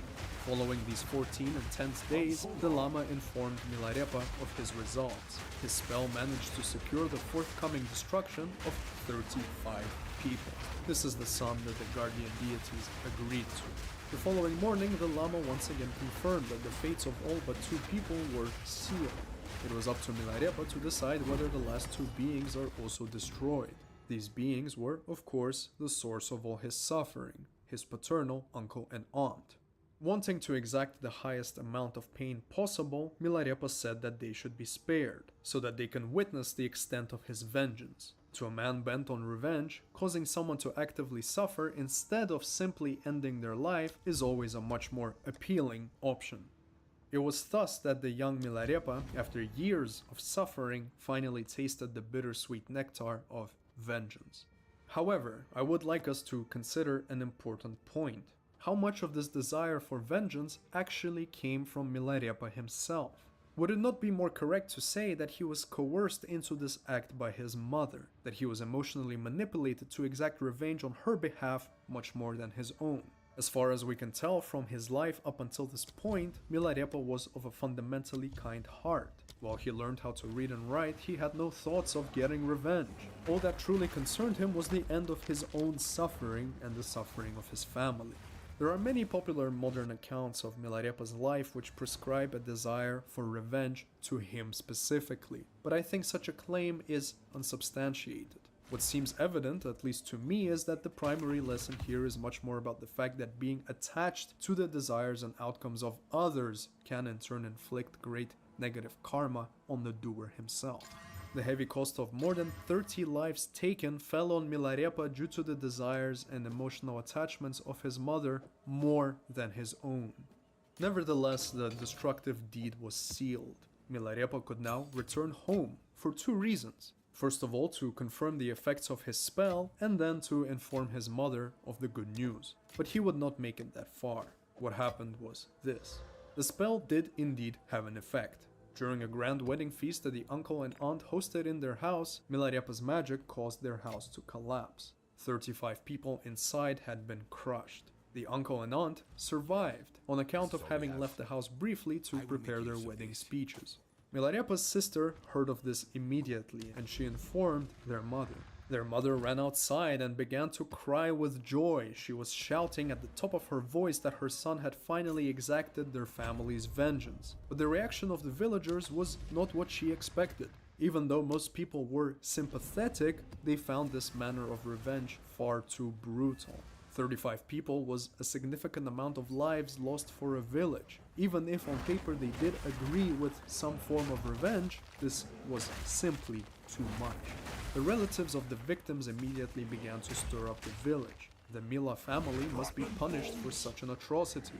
The elders of the village agreed that they must arrest the mother and take her life, and they should also find out where Milarepa himself is in order to do the same to him. Milarepa's mother would not give up so easily, however. She learned of this plot very quickly from some people who were very sympathetic to her situation, and she drafted 2 letters immediately. One of these letters was intended for Milarepa, in which she tells him of his success and that the village is now furious. In this letter, she demanded more magic on his behalf to destroy the village even further. The second letter she wrote was for the village itself, and she faked it to be a letter from Milarepa.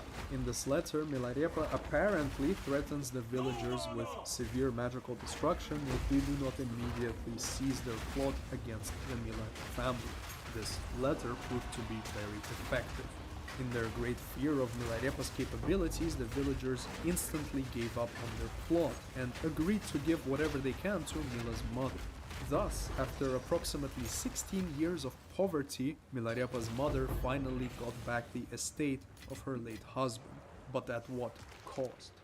The problem with sending several letters at once is that circumstances can change very quickly. quicker than the letters can keep up with. By the time that Milarepa received his mother's letter asking for more destruction, the villagers had already been pacified, but Milarepa had no way of knowing this new development. Since the letter made it out to be far too dangerous, Milarepa did not return home, and so he proceeded on the assumption that more destructive magic must indeed be brought upon the village in order to save his mother. Therefore, Milarepa returned to his llama and asked for an even more powerful spell. Their plan was to conjure a major hailstorm in the village that would ruin all of their crops.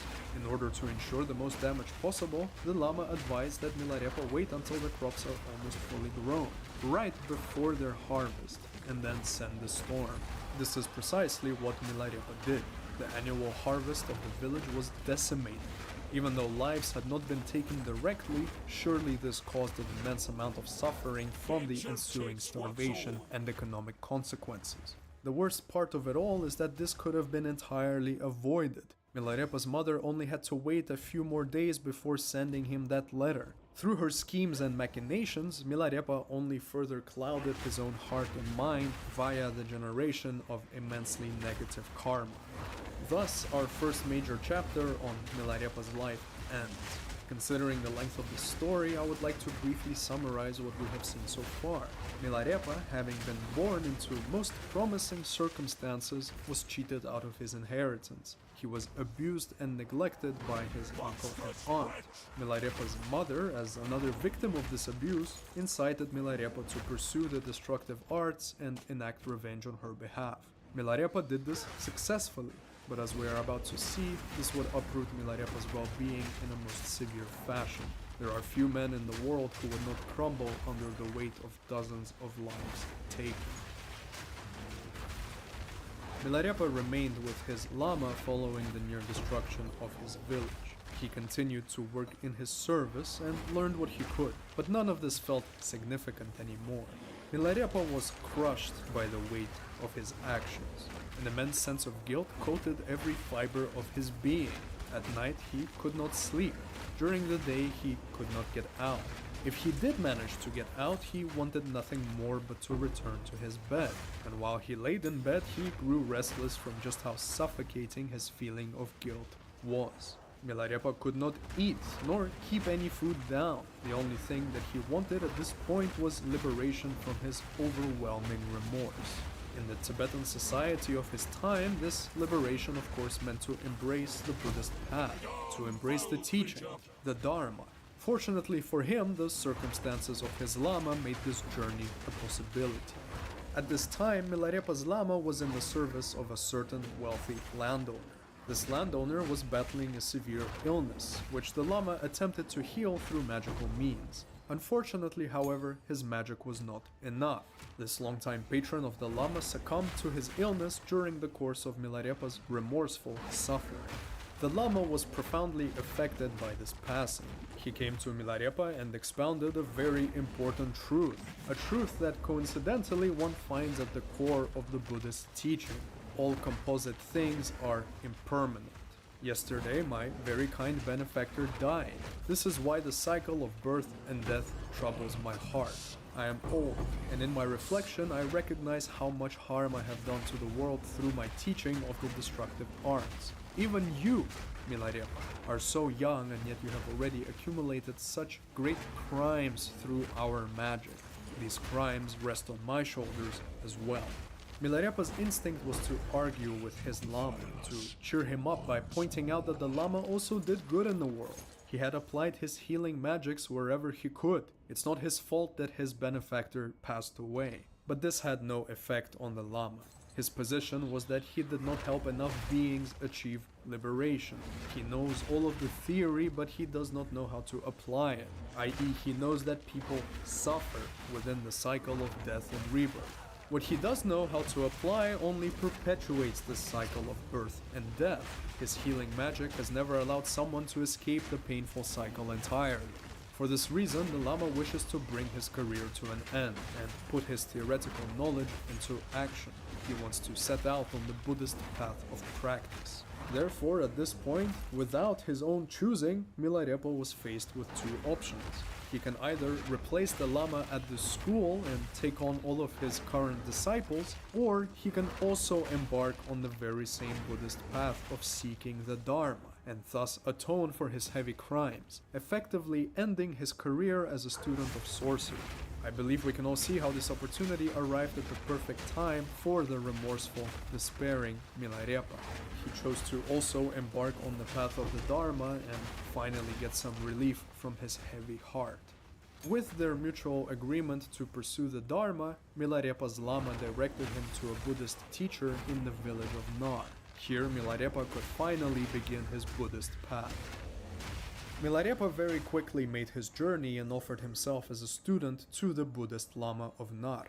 The Lama, hearing his story, was very glad to accept him. According to this Lama, the path forward was not easy, but it was simple. If Milarepa takes adequate time to meditate daily on his newfound material, liberation from his remorse and sin would very quickly be within his grasp.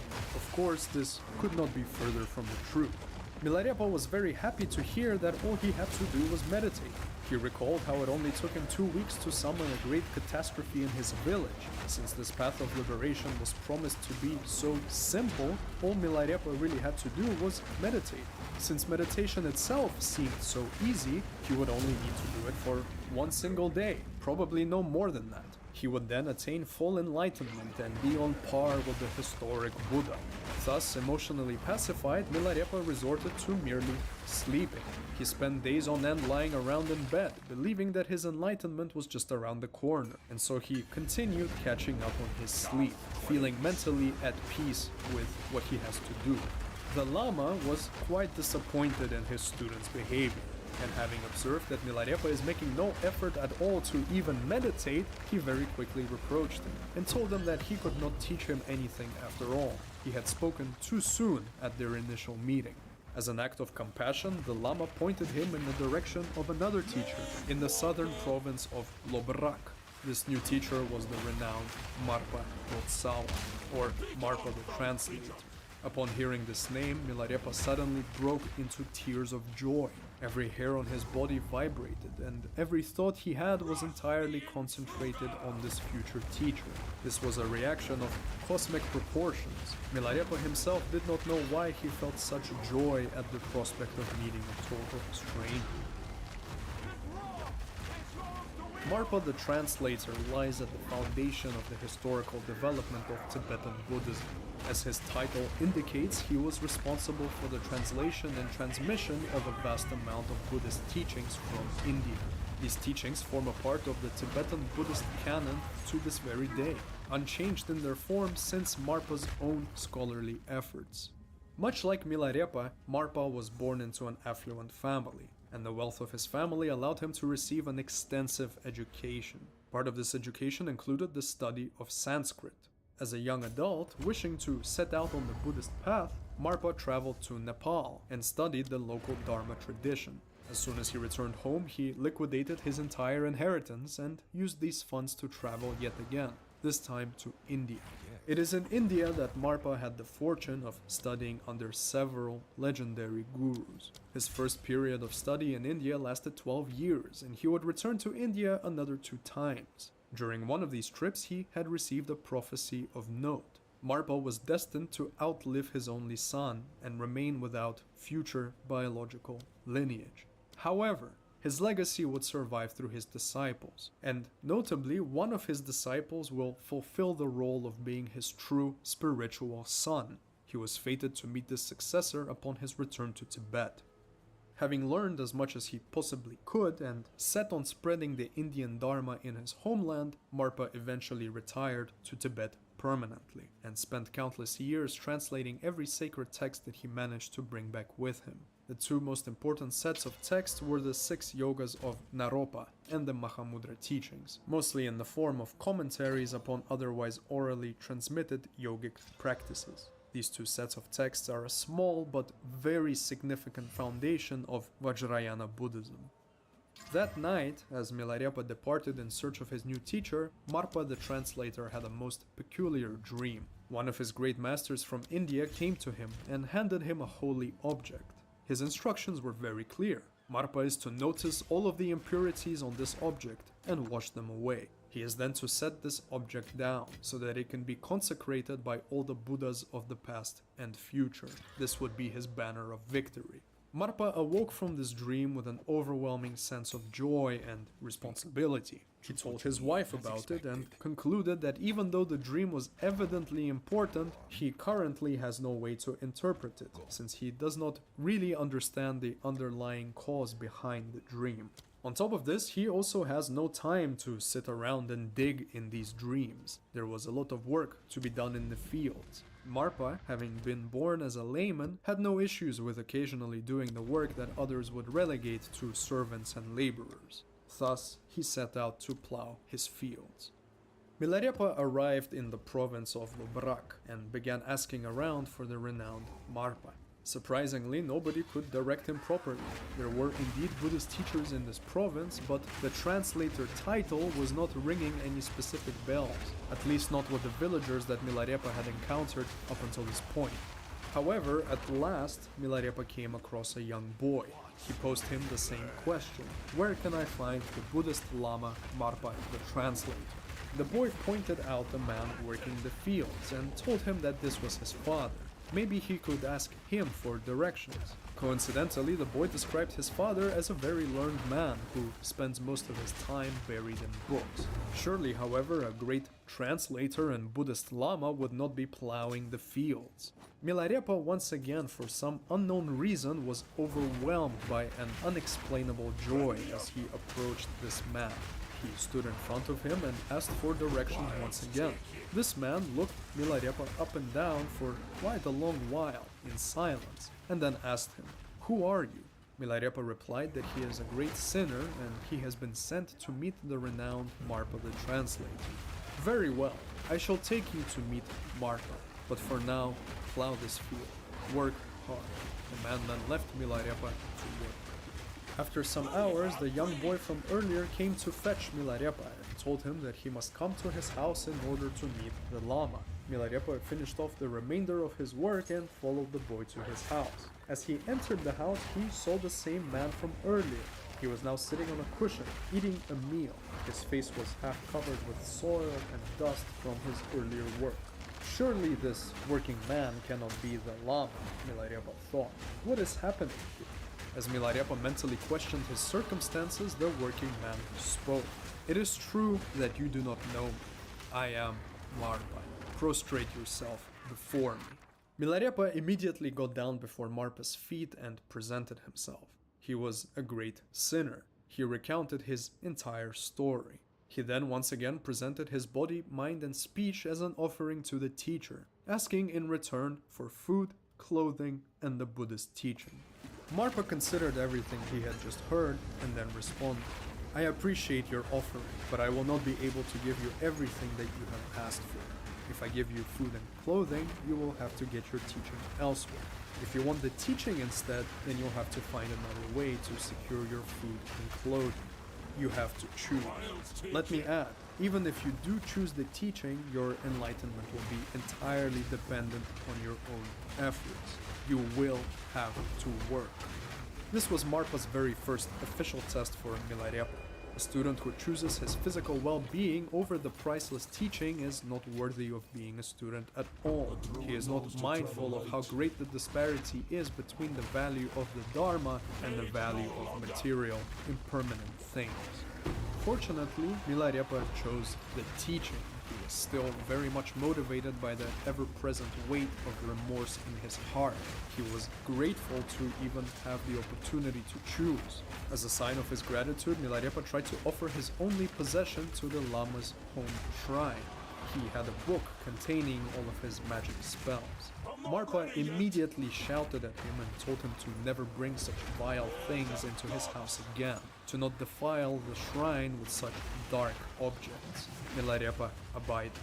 And so began yet another immensely difficult period of Milarepa's life, his arduous and strict study under Marpa the translator. Milarepa spent over 6 years in what was essentially total servitude under the great Marpa. This servitude was extremely difficult. In some aspects, it caused more suffering to Milarepa than anything he had experienced up until this point. Marpa the translator was relentless. He was ruthless, both physically and emotionally. Milarepa was often made to feel as the most worthless student that anybody had ever come across. His endless days of toiling in the fields and outside were treated as nothing, as though his work is worth less than that of a donkey. On many an occasion, Milarepa even wanted to leave and abandon his study of the Dharma entirely. The only reason for this was due to how Marpa was treating him. Milarepa would cry himself to sleep and often considered taking his own life, and every time that Marpa learned of this, all he would say is that Milarepa can leave if he so wishes. Marpa really couldn't care less, or at least this is how he presented himself. As we will see much later, the results that came from Marpa's approach paint a very different picture. In order to break the linear, episodic monotony of our tale thus far, we will simply cover an episode that best illustrates just how difficult this period was for Milarepa. Before we do this, however, we must touch on a few points of utmost importance in order for us to properly understand why Milarepa's education took the shape that it did. Here we must talk of the different Buddhist schools as a whole, and also specifically on the Vajrayana Buddhist school. We will also touch upon how this school treats the relationship between the master and student. This is very important. Buddhism is traditionally split into three schools. These are the Theravada, Mahayana, and Vajrayana. You may have heard of these under different names. They are often referred to as the lesser vehicle, the great vehicle, and the diamond vehicle, respectively. At their foundations, these three schools are the same religion. They are all concerned with achieving enlightenment, and thus breaking the endless cycle of death and rebirth. Theravada, Mahayana, and Vajrayana developed in this listed order. The Theravada tradition, which translates to the school of the elders, was the first school, among many others which eventually died out. It is a survivor.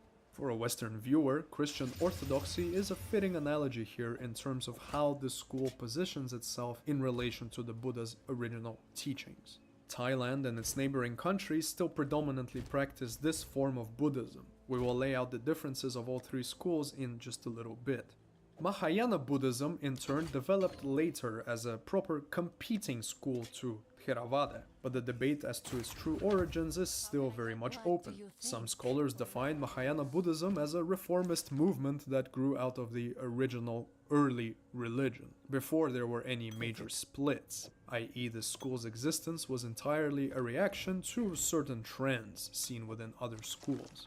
Other scholars believe that Mahayana was simply one of the countless interpretations that the early Buddhists followed, and it did not even have any intentions of competing or reforming any of the other schools. Lastly, we have the Vajrayana school. This school formed much later. It is still the youngest of the three. Vajrayana, or Tantric Buddhism as it is often called, grew out of the Mahayana school specifically. It did not coexist with the other schools during the early days of the religion. As we will see in just a moment, Mahayana and Vajrayana share all of their core philosophical foundations. Vajrayana Buddhism, i.e. Tibetan Buddhism, is essentially Mahayana with more on top. We could spend countless hours denoting every single tiny difference between the three traditions, and especially so within the sub-branches that exist within the three major schools, but let us keep it rather straightforward for today. By far the most important difference to understand here is the goal, or the ideal for each practitioner within the three schools. In Theravada Buddhism, your ideal, your goal, is to become an arhat. This is a being who has achieved full enlightenment for himself by following the path of the original Buddha. He thus liberates himself, and only really himself, from the painful cycle of death and rebirth. The liberation of others around him can be a positive byproduct, but it is not the main goal. In short, Theravada Buddhism is the achievement of personal nirvana. On the other hand, in Mahayana Buddhism, your ideal is to become a bodhisattva. The bodhisattva purposefully delays his full enlightenment in order to help all other sentient beings. The ideal here is to get as close as possible to the enlightened state, and then stop. You then turn your practice toward assisting all the other beings that are also locked in the cycle of death and rebirth. In short, Mahayana Buddhism is the delaying of personal nirvana in favor of helping all other sentient beings. As we just said, Vajrayana Buddhism grew out of Mahayana Buddhism, and thus the ideal for the Vajrayana school is exactly the same, to become a bodhisattva. The path to this ideal, however, is the major difference between these two schools. In Mahayana Buddhism, the practitioner meditates on the emptiness of all things, that there is no inherent existence of any one object or person that isn't dependent on something else, i.e. the profound law of cause and effect. The practitioner meditates on this and cultivates two virtues, wisdom and compassion. Guided by Buddhist texts and his own insights into the nature of the world, the practitioner assists others in seeking these very same truths, the truth of interdependence primarily, and he then guides everybody around him to liberate their suffering. Through a certain moral code, he thus accumulates merit, and over many lifetimes of sticking to this practice, he should eventually become so great that he liberates every living being. The amount of lifetimes required for this varies very much, but traditionally it is considered to be 7 lifetimes. Vajrayana Buddhism, on the other hand, takes all of this and adds to it esoteric practices. These practices are still rather secret. A lot of what the West knows about them is nothing but the presentable, pretty surface. These practices include certain rituals, chants, symbols, the channeling of deities, and in fact even the physical manifestation of these deities. These things are done in private, under the guidance of a mentor, i.e. a lama. There are extensive secret initiations, and the practitioner must place his full, unwavering trust into his lama. The lama at times might resort to rather peculiar or perhaps even oppressive means if he judges that this is what his student requires. No matter what, the student must trust the ways of his teacher. There is a rather interesting inversion of logic within Vajrayana Buddhism. Things that are considered bad in other schools, like attachment, for example, are sometimes fostered instead. The idea here is that instead of blindly avoiding these things because your tradition simply told you to, you instead embrace them and master them. Thus, you move faster down the path of enlightenment. As a very basic example, it is a much bigger feat of strength to experience addiction and beat it instead of never experiencing it at all and blindly running from it. Therefore, the upside of the Vajrayana school is that enlightenment can be achieved in one single lifetime. The downside is that this achievement is extremely difficult, and in many cases the student has to go through many unpleasant, painful things. It goes without saying that it is extremely difficult to put your life into the hands of another person. The achievement of this enlightenment in one single lifetime is an immensely difficult thing. It is the most difficult thing a practitioner can ever go through, but it is doable, according to the Vajrayana school. Unlike the Mahayana tradition, the practitioner here does not need to accumulate merit over several lifetimes.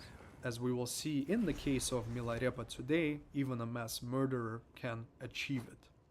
Tibet is of course the heart and soul of Vajrayana Buddhism. Let us recall that earlier in the video we spoke about the indigenous Tibetan religion of Bon, which also utilized various chants, symbols, and physical movements for the purposes of magic. These things were also taught to you by a teacher, a lama. Milarepa had already gone through this process while learning the destructive arts. It is therefore not difficult at all to see how the arrival of Buddhism in Tibet and its confrontation with local indigenous traditions resulted in the blooming of this esoteric magical school that Milarepa participated in. The Lama ideal and the various shamanistic elements only further added to what was already by this point a religion that placed great importance on meditative, enlightened experience. The only difference now was that instead of drawing symbols and chanting words for the purposes of summoning a storm, these rituals were done in order to keep receding down the path of enlightenment. Another aspect of Vajrayana Buddhism that is important to consider is its secrecy, and more specifically what this secrecy implies. First of all, the purpose of the secrecy surrounding its rituals is not due to some malicious desire to create an elite group of people in the know. The reality here is much simpler and not at all malicious. These teachings, were they made public, could have disastrous consequences if applied incorrectly, i.e. without the supervision of a lama. The range of issues here is quite large. The practitioner could become confused and lost because he did not have someone check his understanding before he applied a certain ritual. The practitioner could channel the wrong spiritual deity at the wrong time and can easily become overwhelmed, especially if he is not adequately prepared for what seems to be a supernatural encounter. Not every tantra is applicable in every situation, and even if a tantra is correctly identified to be beneficial in some specific instance, there is no guarantee at all that this tantra will be executed correctly without the supervision of an experienced lama. In short, one must not operate heavy machinery without the appropriate teaching, oversight, and license. Since Vajrayana Buddhism relies so much on secrecy and this lama-student relationship, it goes without saying that the predominant way of sharing knowledge is through oral transmission. In the classical Buddhist scholarship, every teaching since the time of the Buddha himself was transmitted first through the word, and only later was codified by some scholar. This is akin to any ancient religion that stresses the importance of ancestral links and unbroken lineages.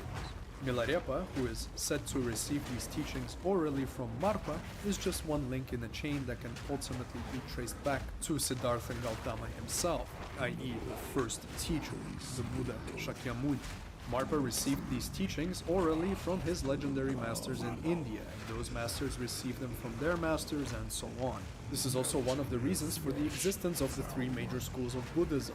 The practitioners of Theravada Buddhism, for example, do not recognize the validity of some of these chains. They claim that some of these unbroken chains of oral transmission did not really happen, and thus they disavowed the respective scripture that was codified later within the other school. With this digression out of the way, let us now see how exactly these fundamentals manifested within the teaching approach of Marpa the Translator. All throughout the initial phases of Milarepa's study, he resorted to begging in the nearby villages for his food and clothing. From the supplies he would manage to gather, he would always set a portion aside as an offering to his lama, as is in line with the student lama tradition. Marpa, however, would constantly chastise him for doing so. What he gathered through begging was worthless to Marpa. He interpreted it as Milarepa trying to cozy up to him in order to get the teaching faster. In part, this was true. Milarepa was very anxious to get the teaching. Every time he would confess this to Marpa, Marpa would only laugh and ridicule him in return, saying that he is not worthy of the teaching due to the gravity of his sins. Instead, he was only worthy of being worked very hard, like a donkey or a laborer. Marpa's true intention behind this was of course to humble Milarepa, to reduce his ego as much as possible, to give him a first glimpse of the fact that even he himself is impermanent, and that he is nothing more than a collection of sentiments and physical sensations that differ in no fundamental way to the donkey and the laborer. In short, Milarepa had to be broken down fully so that Marpa could then properly rebuild him. The most famous story of Milarepa's hardships under Marpa has to do with the construction of a building. For a long time, Marpa had intended to construct a dwelling place on a nearby hill, the ownership of which was split between numerous cousins. For years they had bickered over who gets to build what on this hill, and Marpa finally decided to make his claim by erecting a building on the plot, regardless of how his cousins would react to this blatant act of initiative. Of course, Milarepa was charged with doing all of this intense labor. Milarepa was given his instructions on the first day of the project. He is to build a round tower. Milarepa immediately got to work. The work was hard. He had no assistance and had to lug each stone up the hill. He had to dig the foundations and then lay each piece one by one. The amount of physical effort required here was tenfold more than simply plowing the fields, and he of course still had to feed himself through daily tiresome begging as well. When the tower was half completed, Marpa came to check on Milarepa's work. The tidings were not very good. Marpa seemed unsatisfied. He looked at Milarepa and told him very frankly, "I did not consider the matter fully before assigning you this project. The tower is round, but I need it to be semicircular. Tear it all down and start again." Hardened by a life of hardship and seemingly pointless toil, Milarepa simply agreed and got back to work. He tore everything down that he had erected and began building a semicircular foundation. Once again, Marpa came to inspect his work when the tower was half completed. Again, he was not satisfied. I was drunk when I asked you to build a semicircular tower. This is not what I truly want. Tear it all down and build me a triangular tower. Milarepa couldn't hold back his reaction this time. He exclaimed profusely, "Master, this back and forth is a waste of your wealth and a waste of my health. Please consider it carefully before I get back to work again. This is making me miserable." Marpa insisted, however. He claimed that he was very certain this time the triangular shape would be perfect. Milarepa took Marpa's word and got back to work yet again. Everything had to be torn down once more, every stone put back into a stack of building materials and a new foundation sketched out. All of this was quite tiring, and Milarepa still hadn't received a single teaching. When the triangular tower was half completed, Marpa came for yet another inspection. His reaction was rather different this time. It was very peculiar. He asked Milarepa who exactly instructed him to build all of this. Why was he doing this? Marpa did not recall ever asking for a construction project in the first place. Milarepa could not believe his ears. He quickly recounted to Marpa how he had built 3 towers by this point, and that Marpa came every time and asked him to tear it all down and start again. Marpa was infuriated upon hearing Milarepa's answer, and he accused him of undermining his sanity, since he himself did not remember making any such requests. In his anger, he instructed Milarepa to tear it all down and carry every stone and piece of earth back to their place. He must restore the entire hill to its pristine, natural condition. If he does this job well, Marpa would reward him with his very first verbal teaching. If he does not do the job well, then Marpa never wants to see him again. He must pack up and leave forever. This small promise of his first teaching was enough to satiate Milarepa's despairing thirst. He immediately got back to work, and the hill was indeed restored to its pristine natural condition. While Milarepa slaved away, putting everything back in its right place, Marpa's wife approached Marpa and made a positive appeal on Milarepa's behalf. Marpa was working the young man too much.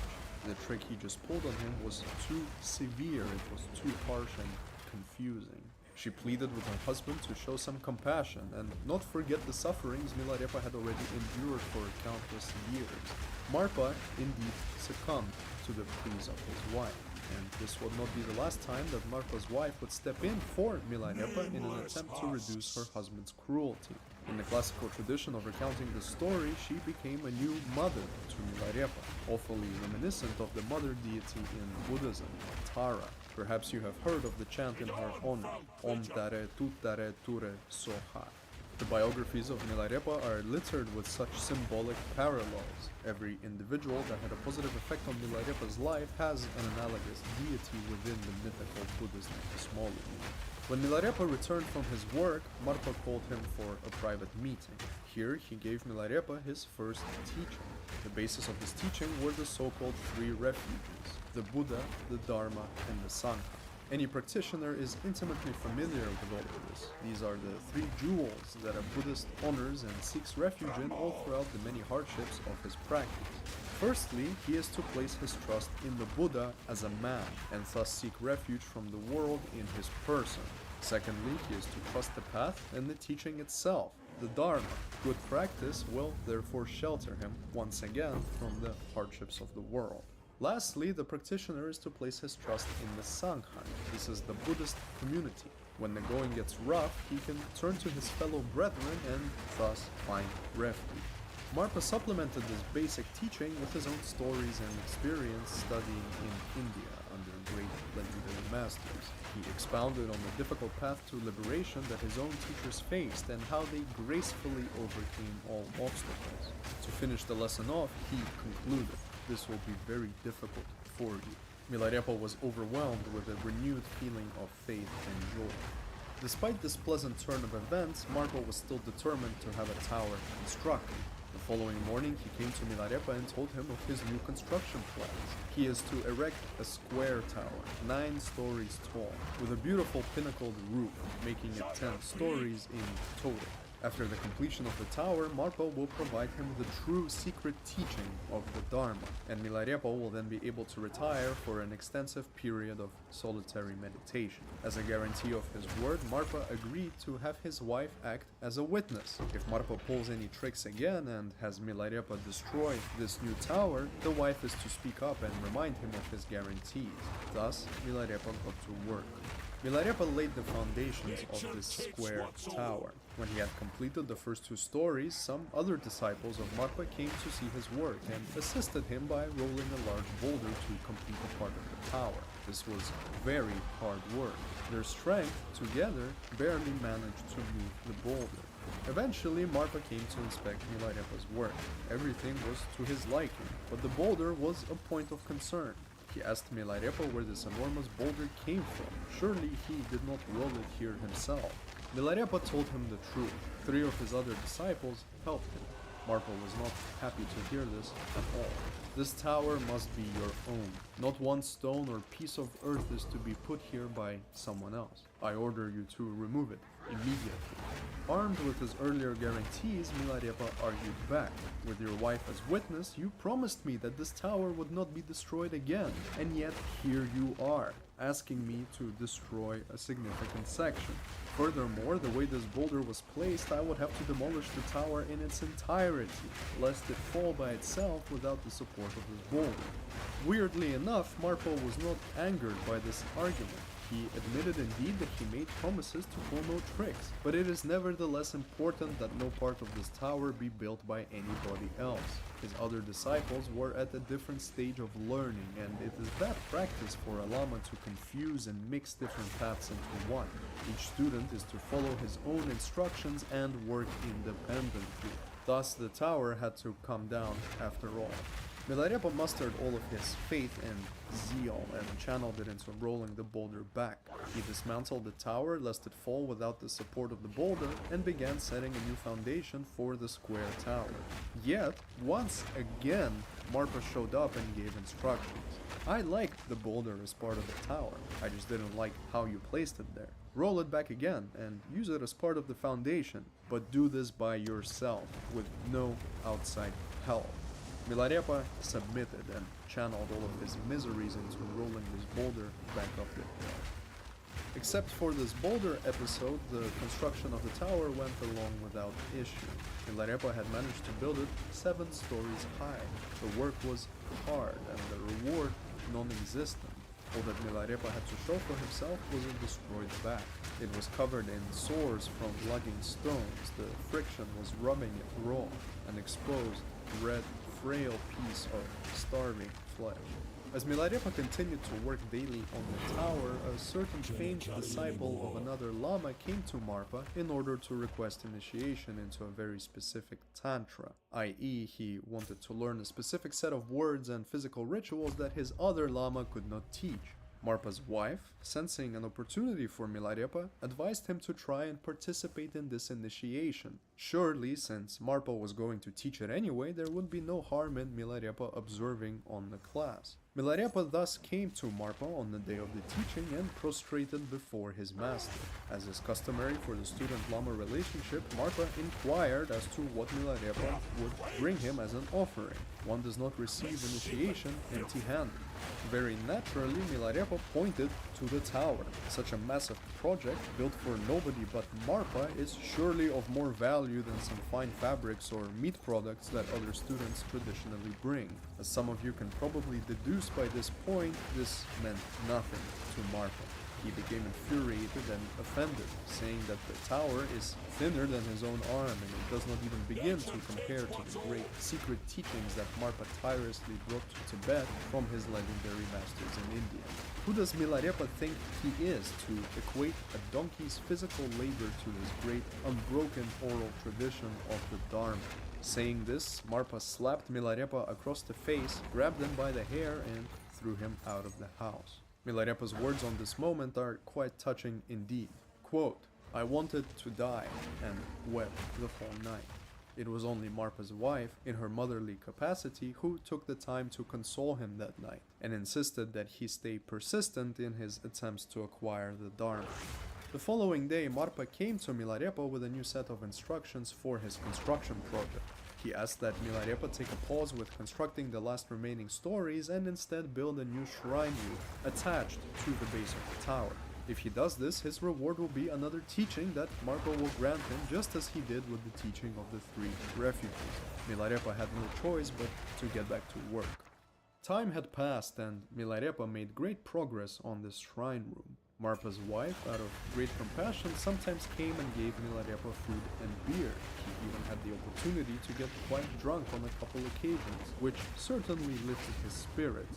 At some point, it happened that this famed disciple from earlier came back again. He needed another initiation for another specific tantra that none but Marpa could adequately teach. Once again, it was Marpa's wife who suggested that Milarepa try to participate in the initiation as well.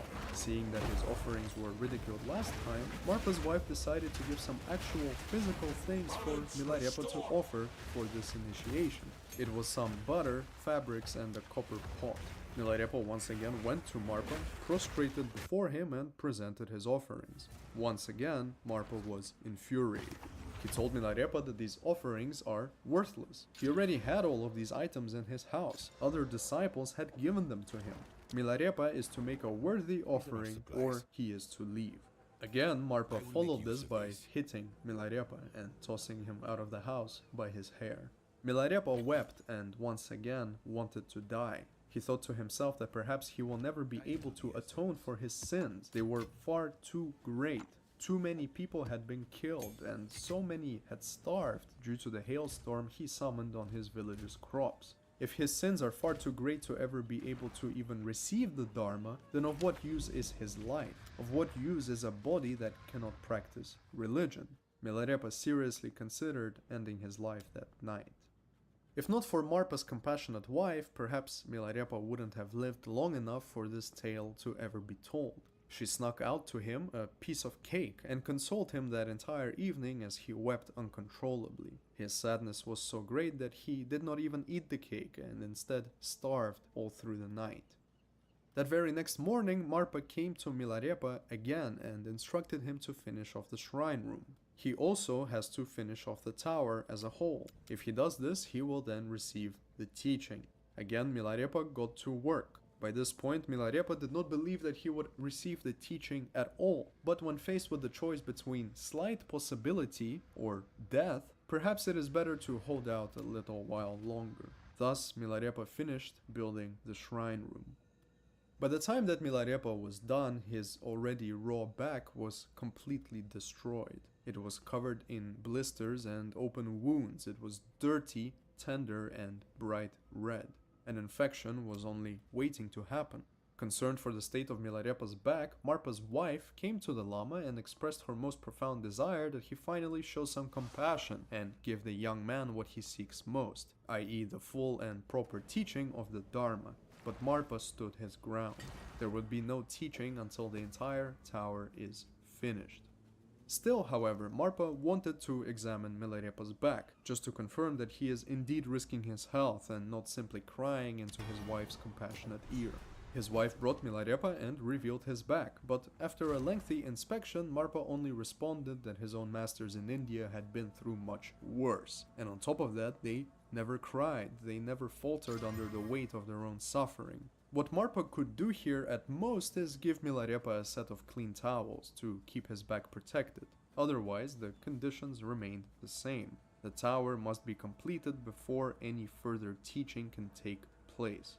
It is important to point out that even though Marpa was utterly relentless in his disregard of Milarepa, in his thoughts he was very much amazed. In fact, he even shed tears in private at just how dedicated Milarepa was to this path. His submission to everything that I command is extraordinary. It goes without saying that a few clean towels did Milarepa very little good. In a short amount of time, the wounds on his back got infected. They leaked with pus and blood. They hurt just as much as a knife wound. And Milarepa spent days battling a most severe fever while continuing to build the tower every single day. Marpa's wife stepped in on his behalf yet again and asked Marpa to share his teaching, or at least allow Milarepa some days to rest and recover lest he die out there in the Tibetan sun. Marpa still insisted. Until the tower is done, there is nothing I can do. Marpa's wife had generally become very invested in Milarepa's fate. She went as far as to share some of her own teachings with him, certain meditation techniques primarily. Milarepa felt a great sense of appreciation for Marpa's wife, and her meditation did bring him some serenity, but ultimately he still felt no inner experience. The weight of his sins and his craving for the teaching continued to oppress him. It was at this time that Milarepa began to consider finding another lama. Of course, no lama was as great as Marpa, and the results would be slower, much less effective, but some results are better than no results at all. Most likely, he would never even reach enlightenment without Marpa, but at least the weight of his sins would be lifted just enough for him to be able to live out the rest of his days. As Milarepa weighed his options and considered leaving, another set of disciples came to Marpa yet again for another initiation into a highly specific tantra. Again, Marpa's wife suggested that Milarepa make some offering and try to receive the teaching as well. This time, Milarepa should offer something that is of extreme value, an item of wealth that Marpa surely would appreciate. The wife therefore gave Milarepa a large, expensive nugget of turquoise,